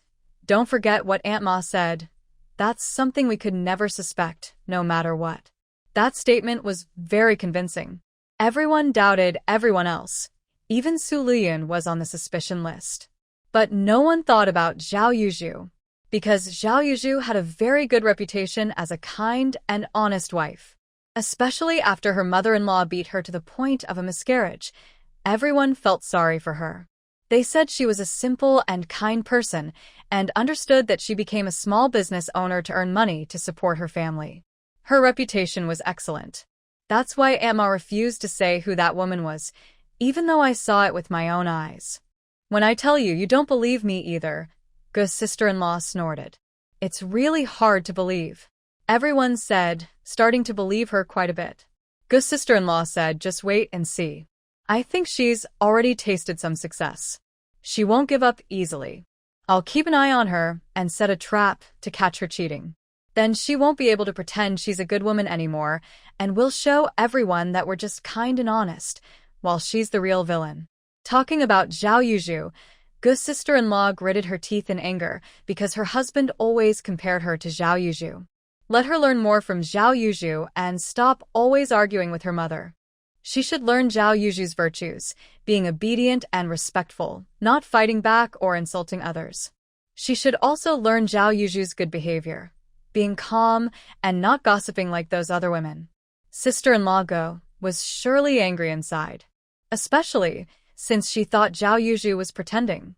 Now that she had found a good reason to accuse her, she wouldn't forgive Zhao Yuzhu easily. Zhao Yuzhu really didn't know about these things. She went out to pick up her son, and also stopped by Su Lüyun's place. She quietly told Su Lüyun, cousin, I just talked to Sun Songxing. I persuaded him, and he agreed to come. We made an appointment for tonight at 8 o'clock. Just go to that small broken house and find him. Su Lüyun looked at her and felt a strong sense of scheming and malice. Based on Zhao Yuzhu's information channels in the apartment building, she must have heard the rumors Zhao Yuzhu spread. So, was she trying to make her confirm those rumors? Really coming? Okay, then come find me tonight, Su Lüyun whispered back. I don't have time. Just go directly, Zhao Yuzhu replied. She also wanted to hint to the neighbor's wife to catch her in the act and confirm the rumors. No, my mother-in-law is coming to stay with me tonight. I can't go out. You come call me, and I can then go with you, Su Lüyun explained. Why is your mother-in-law coming to stay? Zhao Yuzhu frowned. Because of those recent rumors, someone suspiciously doubted me. When my mother-in-law heard, she got very angry and decided to come stay here to clear my name, Su Lüyun said. Her explanation sounded perfect, and Zhao Yuzhu believed her. She said, all right, I'll come find you tonight. Then she complained, I don't know what big debt I owed you in my past life, but I've been working so hard for you this life. Su Lüyun smiled. That's right. I feel like I owe you a lot, especially now that I have you. Zhao Yuzhu rolled her eyes. A little sunshine makes you so happy. In her heart, she sneered. After tonight, her reputation as a pure and noble woman would probably be ruined. But she didn't show it. She happily took her son and left. Seeing Zhao Yuzhu so proud and satisfied, Su Lüyun also sneered inwardly. She didn't stay at home. She took Yuanbao out for a walk, heading to the old house to find Shanai home. He Yuling ignored her directly, which made her so angry her face turned pale. Su Lüyun quietly spoke with her mother-in-law inside the house, inviting her to come over and sleep there tonight. Shanai home was a bit confused. I just took Yuanbao out and overheard some unpleasant talk. Someone actually said I was hiding something from Chongdong. She didn't finish, but Chun Ihong immediately understood what it was about. She frowned and said, "Don't listen to those gossiping women. They have nothing better to do than gossip about trivial things." The rumors were spreading wildly. Everyone knew there was a pair of lovers at the small broken house. But how could it be the third daughter-in-law? Yet, some shameless people kept spreading false stories. "Mom, come over tonight and keep me company," Lüyun still asked. All right. Chun Ihong nodded without hesitation. "I'll go after dinner." Lüyun nodded and then took Yuan Bao out for a walk again. She happened to meet Sister Ge. Lüyun knew her well, and she saw a bright light in Sister Ge, who played an important role in the story. It was a woman's intuition. Lüyun stepped forward and accused, "Sister Ge, tell the truth. Are you the one spreading rumors about me?" Sister Ge looked surprised. "Daughter-in-law of Changdong, what are you talking about? When did I spread rumors about you?" Lüyun's eyes turned red. "Sister-in-law, I know I might have offended you before, but please don't spread such dirty gossip about me. I truly love Changdong. If you don't believe me, we can go to the hospital now for a checkup. I'm still and that can't be faked. Let's go to the hospital now, and the doctor will clear my name." Sister Ge immediately understood what she meant and quickly said, No, I understand. I know everything. This has nothing to do with you. I never said it was you." Lüyun looked at her with a "really, sister-in-law?" expression. "Really, I know it's not you, and it's none of your business," Sister Ge said with some emotion. "We all know your feelings for Changdong are genuine. Even with Zhou Changdong like that, this young wife refused to leave. Her sincerity was truly rare." "Sister-in-law, do you know who spread the rumors?" Lüyun asked. Sister Ge looked at her and started to stir trouble. "Do you know who spread the rumors about you?" "Who?" Lüyun asked angrily. "It's your cousin Zhao Yuzhu," Sister Ge said. Lüyun looked at her in disbelief. "How is that possible? My cousin and I grew up together. How could she spread rumors to hurt me?" There's no reason for that.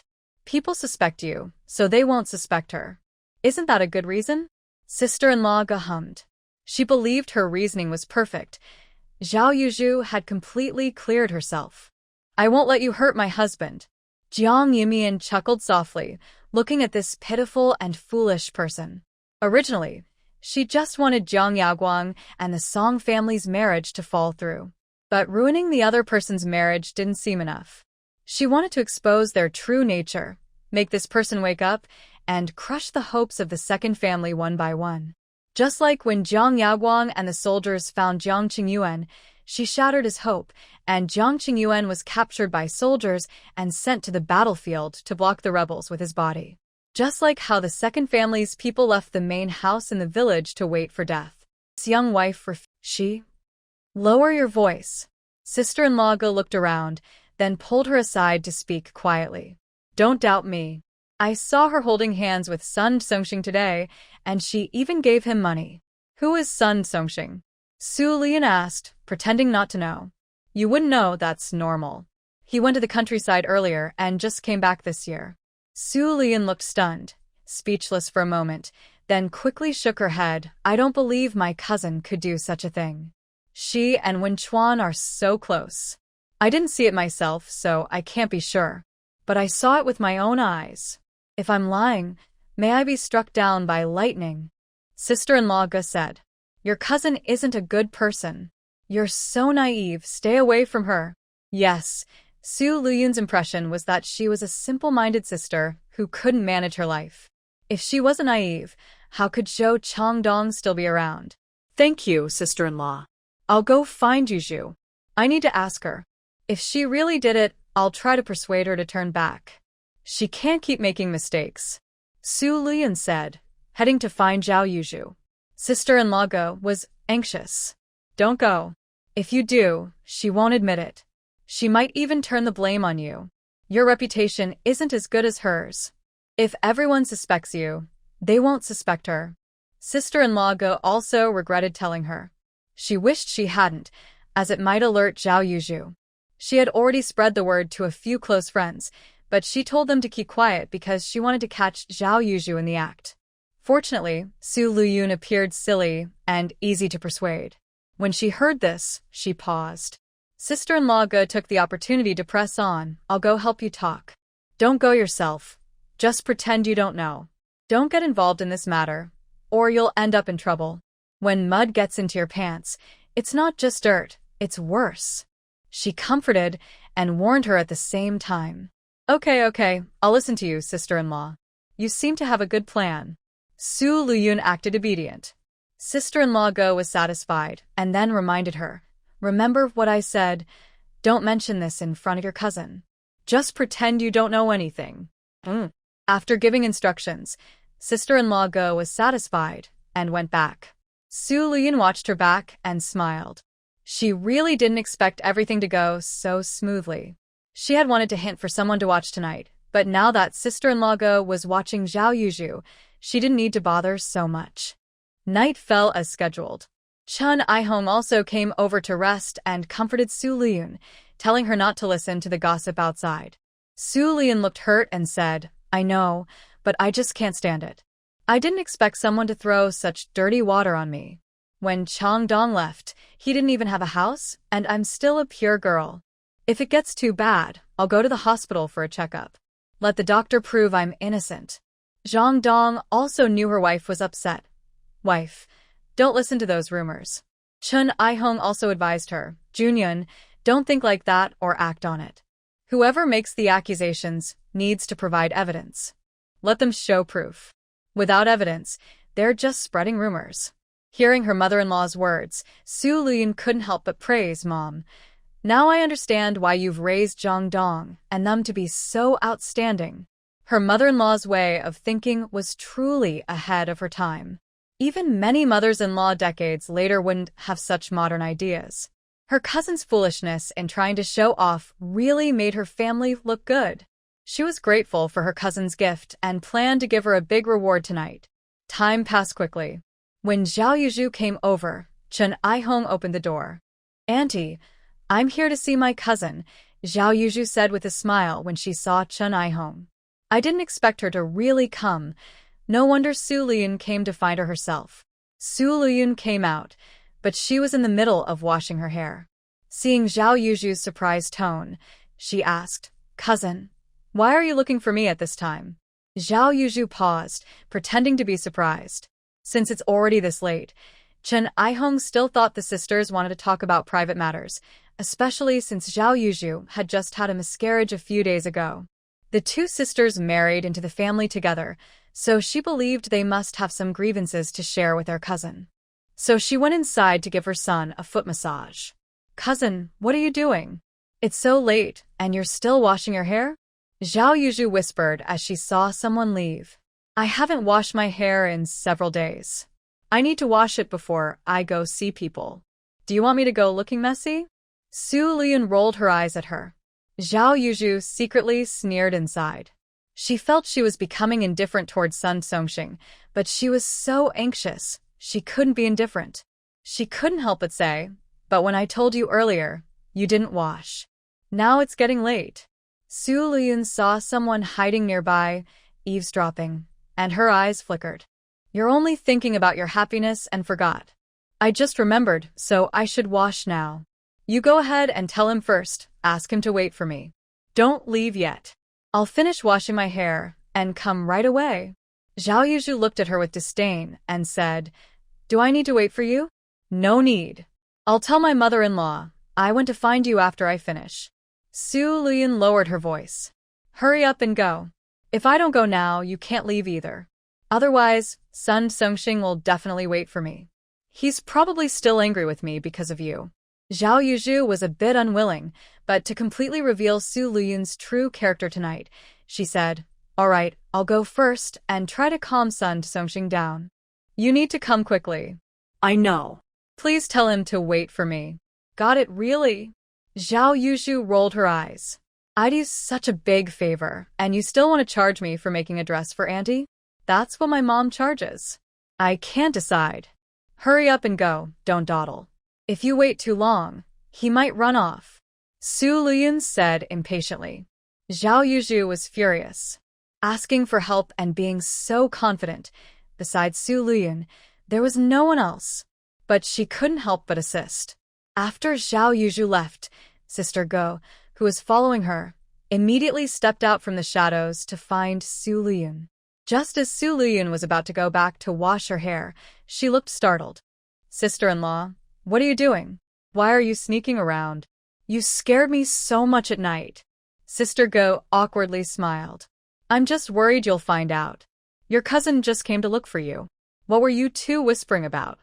She said that if her mother-in-law asked, she should say she was there to talk about her feelings. When I asked what she was specifically going to do, she didn't tell me, so I didn't know.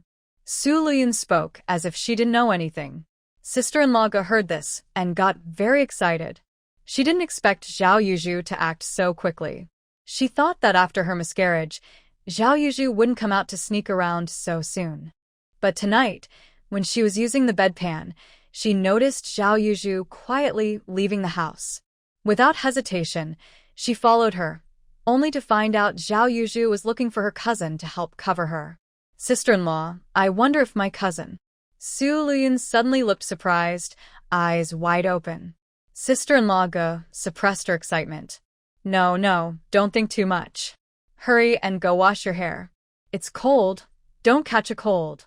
After saying that, she ignored Su Lüyun and hurried off to find someone to help catch her in the act.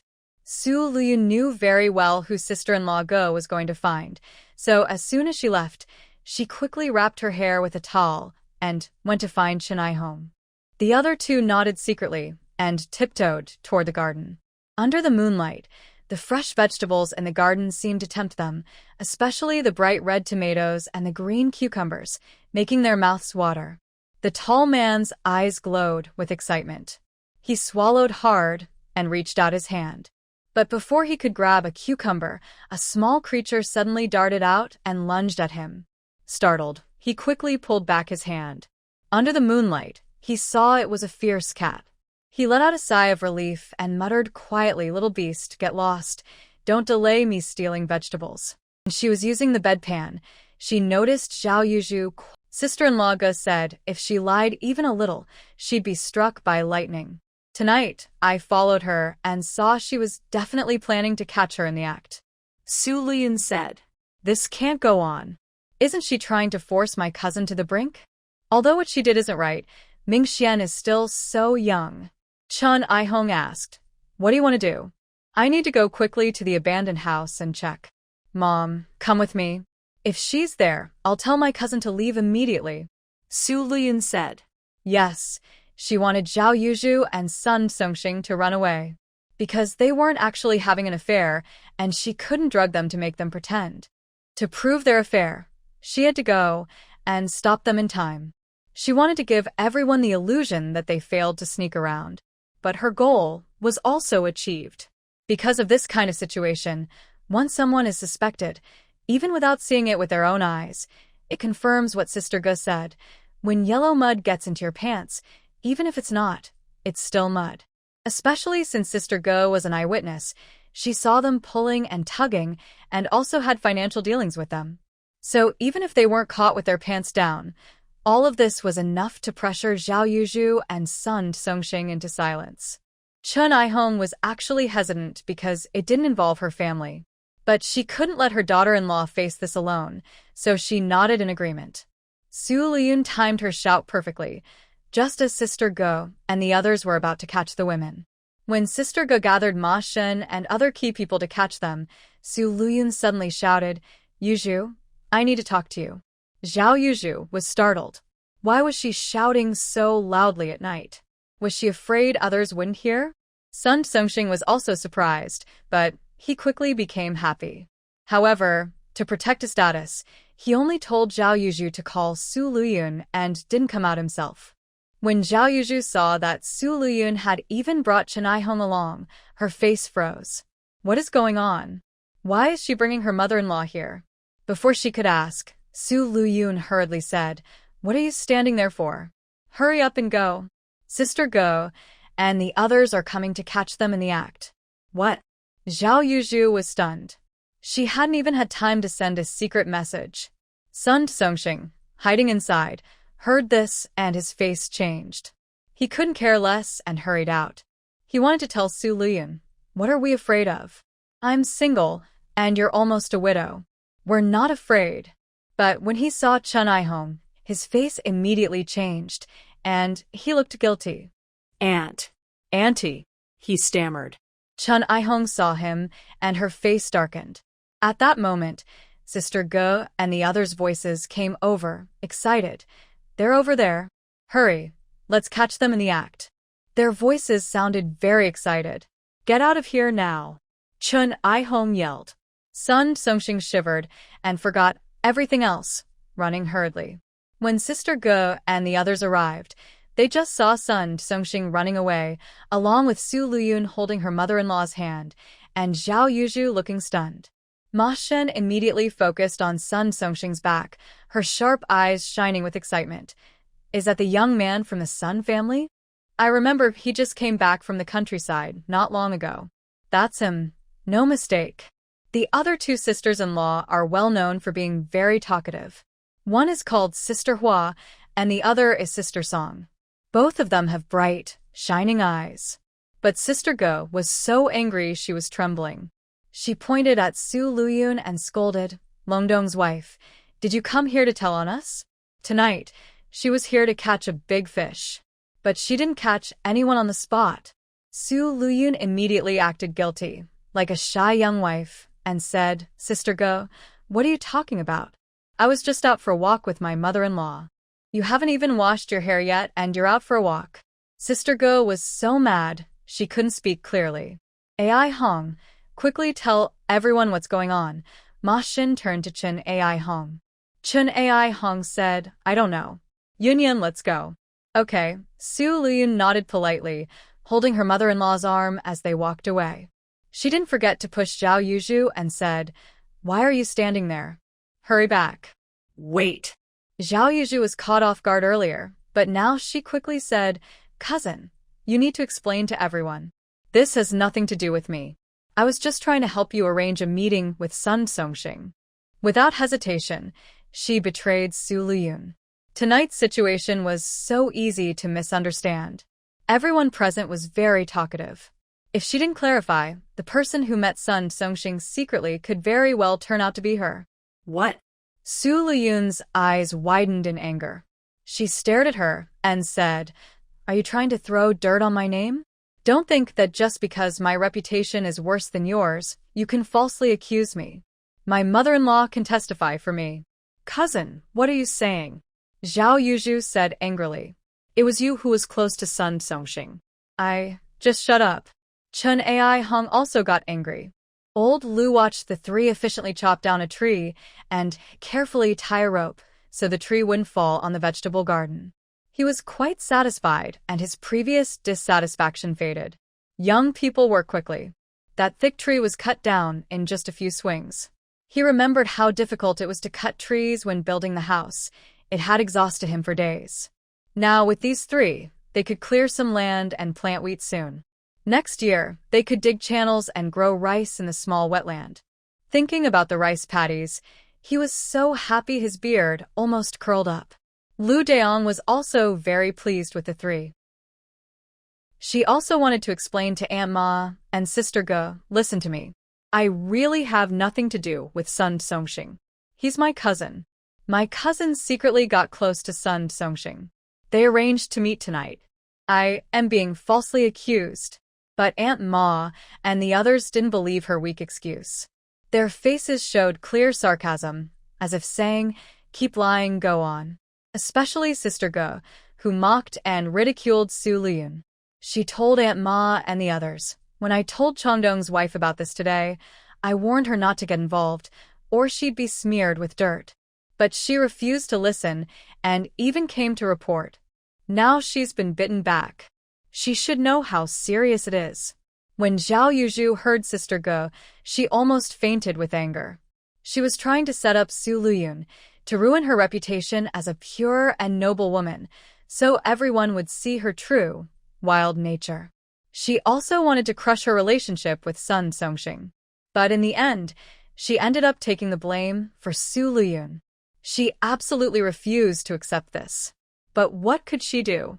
No one believed her, and there was no reason to. They didn't say much to her face, but once they turned around and headed home, they started talking among themselves. At the village entrance, 3 people exchanged glances and headed straight for the foot of the mountain. They ran wildly along the way and finally saw the newly built house faintly illuminated by the moonlight. The leading man pointed at the house and then looked toward a nearby workshop, lowering his voice. "You go set fire to that workshop. We sneak in and deal with the people inside." The shorter man responded hesitantly. "Boss, this house is so big, the owner must be quite rich. We might attract trouble if we offend the wrong people. It could make escaping harder." The leader only sneered. "What's so hard?" Once outside, she even held Li Wenchuan's hand. Li Wenchuan told her to be careful, but she didn't want to let go. "Exactly. Some people look very proper on the outside, but they're actually quite wild," Sister Song added. Could Sun Songxing really be that powerful? "He doesn't seem to have much ability," Sister Hua couldn't help but say. "I told you before, you can't judge a person just by appearances," Sister Ge said. "There are many big trees hanging small chili peppers." That's right, Sister Song nodded. Aunt Ma also agreed and said to Sister Hua, who had questioned her, "Don't judge Sun Songxing by his plain appearance. The more unremarkable he looks, the more skilled he probably is. Like that male companion of Empress Qin in history, named Lao Ai. Who would have thought he was a fake and still managed to serve the Empress so well that she had children with him?" This comment made Sisters Ge and Song nod in agreement and say, "You really know a lot, Annie." "Of course I do. I've eaten more salt than you've eaten rice," Aunt Ma said proudly, lifting her chin.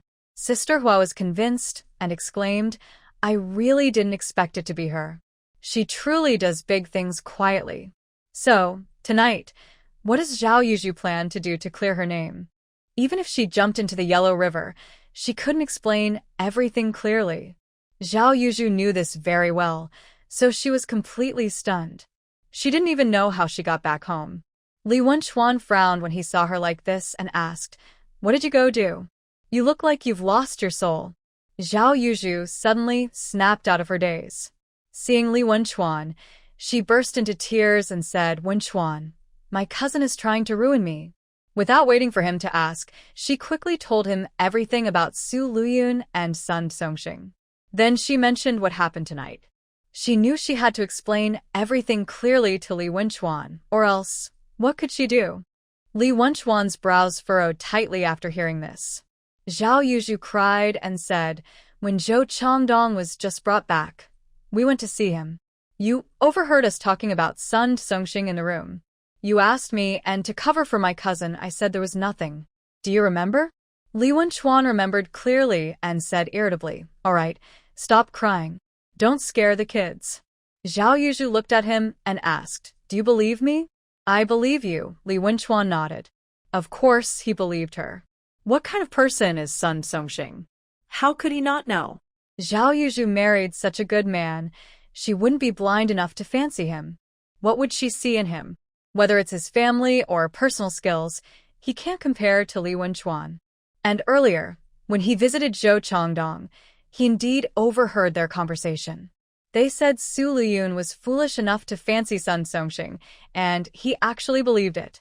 From now on, stay away from your cousin. How could she throw this kind of thing on you to take the blame? Li Wenchuan skulda. Zhao Yuzhu is very happy that he believes in himself, but when it comes to Su Lüyun, she also hates her very much. I found out. I just learned her true nature. I didn't expect her to be this kind of person. She had planned everything carefully, but never expected that Su Lüyun would end up making her take the blame. The worst part is, she can't even shake off this heavy blame. But luckily, her family's Wen Chuan believes in her. Other people's opinions don't matter. As long as Wen Chuan believes in her, she can stay safe and confident. Li Wenchuan indeed doesn't take this matter seriously, but when someone looked at him with strange eyes the next day, he became unhappy.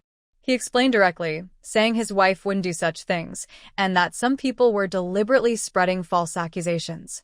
Wenchuan, we all know that someone is intentionally spreading lies, but we need to get treatment if we are sick. We shouldn't hide from the truth, especially about this. Old Qin's medical skills are very good. You should go see him, an elderly woman kindly advised him. Li Wenchuan was stunned. What? Your aunt understands you. At your age, you don't care about face, but it's not a big problem. Go see him, and it can be fixed, the old woman said with concern. Li Wenchuan reacted and said through gritted teeth, my health is fine. On the other side of the apartment building, there was a young man named Qian Xiaobing, who was working with him. A few days ago, he had also gone with Li Wenchuan to the hospital to see Zhao Yuzhu. In just one night, everyone had heard about it. On the way to the construction site, Li Wenchuan asked him how the outside rumors were spreading. Qian Xiaobing quietly said that people outside said he was good-looking but useless, that he was a big tree, with small peppers, not capable. That's why Zhao Yuzhu couldn't help but talk to Sun Songxing about it. He emphasized that although Sun Songxing looked plain, he possessed great treasures, and his power was comparable to a legendary figure. Qian Xiaobing cursed, Brother Wenchuan, don't listen to them. These gossipers are just talking nonsense. They're just risking ruining their own tongues. Ha! Li Wenchuan also laughed out of anger. It's true that Sun Songxing looks plain, but claiming he has great treasures and is comparable to a legendary figure? That's simply ridiculous. Everyone in this area knows each other. Who hasn't seen what others have? They've even compared who is the biggest and who should be the boss. When they were about 14 or 15, don't think it's young, by that age, most parts are fully developed. And among them, the biggest one was indeed the one with the greatest treasures, only Zhou Changdong. Even Li Wenchuan feels a bit jealous about this, because he is just an average person, not dragging Chinese men down but also not raising the average. Only Zhou Changdong is truly gifted. Because of this, the idea of competing to see who is bigger was rejected by him, since no one could compare to Zhou Changdong. They then changed the contest to see who could the farthest. I won't go into details about that, but Sun Songxing is almost like a little worm, usually at the bottom. Now, surprisingly, someone says Sun Songxing is comparable to Liao AI.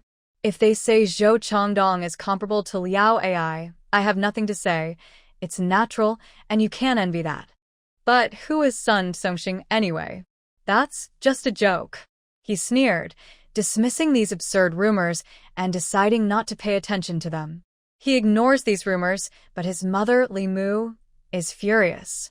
Li Mu is a fiery person who simply cannot tolerate Zhao Yuzhu giving her son a hard time. So she stormed over directly. Zhao Yuzhu woke up this morning knowing about the rumors outside, but because Li Wenchuan believed her, she felt no guilt. However, as the rumors grew more intense, Zhao Yuzhu started to feel uneasy. She wanted to go confront Su Lüyun and make her admit that Sun Songxing was involved with her and had nothing to do with her. At this moment, Li Mu and her daughter Li Siwen angrily rushed over. Seeing them, Zhao Yuzhu instinctively shivered and quickly ran home to hide. Mom, look at this shameless woman running away when she sees us. She's so guilty, Li Wenxi immediately said. Li Mu was so angry she stormed up, knocking on the door and shouting, "Open the door, you shameless woman. Open the door now." Zhao Yuzhu cried, "Mom, I know you came because of what you heard outside, but I am innocent. I would never do anything to betray Wenchuan. I told Wenchuan last night, and he believes me." Li Wenxi cursed, "You shameless woman. How dare you talk about my brother? You did such shameless things. Do you think you're worthy of him? He's so good to you. How did I betray Wenchuan? No one can force me to admit something I didn't do." Zhao Yuzhu was so angry at her sister-in-law that her teeth itched. Neighbors, including Sister Go, gathered around, and upon hearing her words, Sister Go was the first to refuse. She sneered and said, "Oh, still refusing to admit it? Auntie, I saw it with my own eyes yesterday. That little guy from the Sun family sneaked over to see him. I thought he was coming to steal, but it turns out he was looking for you, the daughter-in-law. I felt something was wrong, so I went a peek and saw them holding hands. I also saw her give money to Sun Songxing." "What? She not only gave it freely, but also paid him?" Mother Li's eyes widened. "If I'm even half wrong, may I be struck by lightning." Sister-in-law Go immediately swore. Come out, you shameless troublemaker. Come out and see if I won't beat you to death. Mother Li shouted. No, that's not true, sister-in-law Go. Don't accuse me without proof. Zhao Yuzhu angrily shouted. Accuse you without proof? Do you dare say you didn't touch him? Do you dare say you didn't give money to Sun Songxing? I saw everything with my own eyes. I'm not afraid of you. Come out if you have the guts, and let's settle this face to face. Sister-in-law Ge said, hands on her hips. But Zhao Yuzhu didn't dare to go out. If she went out now, wouldn't her mother-in-law tear her apart? She also cried, that's not true at all. Sun Songxing was looking for my older cousin. He just asked me to pass a message. The one he's interested in is my cousin, not me. It has nothing to do with me. See, they're even trying to drag her cousin into this. Only the foolish daughter-in-law of Changdong would be so naive as to use her as a shield. Last night, she was washing her hair and still ran over to save you, but we're not fools. We know what you did. Others might not, but we do. Sister-in-law Ge mocked. When we rushed over, Sun Songxing ran faster than a ghost. Sister, Hua said. Sister Song nodded, exactly. If he wasn't up to something, why would he run? Hearing these words outside, Zhao Yuzhu was almost furious. But she thought, is it over now? Someone outside suddenly spoke. By the way, that lost child. Could it be Sun Songxing's? What? Mother Li's eyes widened. Is there no ghost? Otherwise, how could she lose the baby so easily? Just slapped twice, pushed to the ground, and gone? That was a child, not paper. When I was pregnant with my third, I was fetching water and fell, but I was fine, said the speaker. That's right. How could she be so delicate? Maybe she's just trying to shift the blame onto you, mother, to gain everyone's sympathy. She can even wash herself clean. Sister-in-law Go immediately agreed. This kind of statement is actually illogical and nonsensical. But Li's mother and Li Wenxi's mother and daughter love to listen and get excited. They believe they are being wronged. Just 2 slaps pushed, and she had a miscarriage. Especially Li Wenxi, because of this incident, her reputation was badly damaged. People are secretly saying she's a vicious little sister-in-law, troublemaker at home. She almost had a good marriage proposal which was about to be finalized, but because of this incident, it fell through. And she blames it on Zhao Yuzhu, this shameless troublemaker. She pounds on the door, shouting angrily, "Come out. I want to fight you." Li's mother is also furious, gritting her teeth. She tells everyone watching, now everyone sees clearly, right? I knew this troublemaker wasn't a good person. I wanted to correct her fake front and back attitude, so I became the bad mother-in-law, and she's just a little girl being bullied by me. Now everyone sees her true face, right? This attempt to clear her name makes everyone feel sympathetic. They say, "Oh, Auntie, you've been so wronged." Li's mother takes the chance to cry out loudly, "This little girl is the best at pretending to be pitiful, using that to fool everyone." And Wen Chuan, he didn't mind when she went to be a small business owner last time, but this time he still believes her. Wen Chuan was fooled by her, but I'm not so naive. Troublemaker, open the door. She pounds on the door loudly. Inside, Zhao Yuzhu hears these words and is completely stunned. It's over. Her 3-year reputation as a good daughter-in-law is completely ruined. No, this can't happen. Absolutely can't. Suddenly, Zhao Yuzhu rushes into the kitchen and grabs a kitchen knife.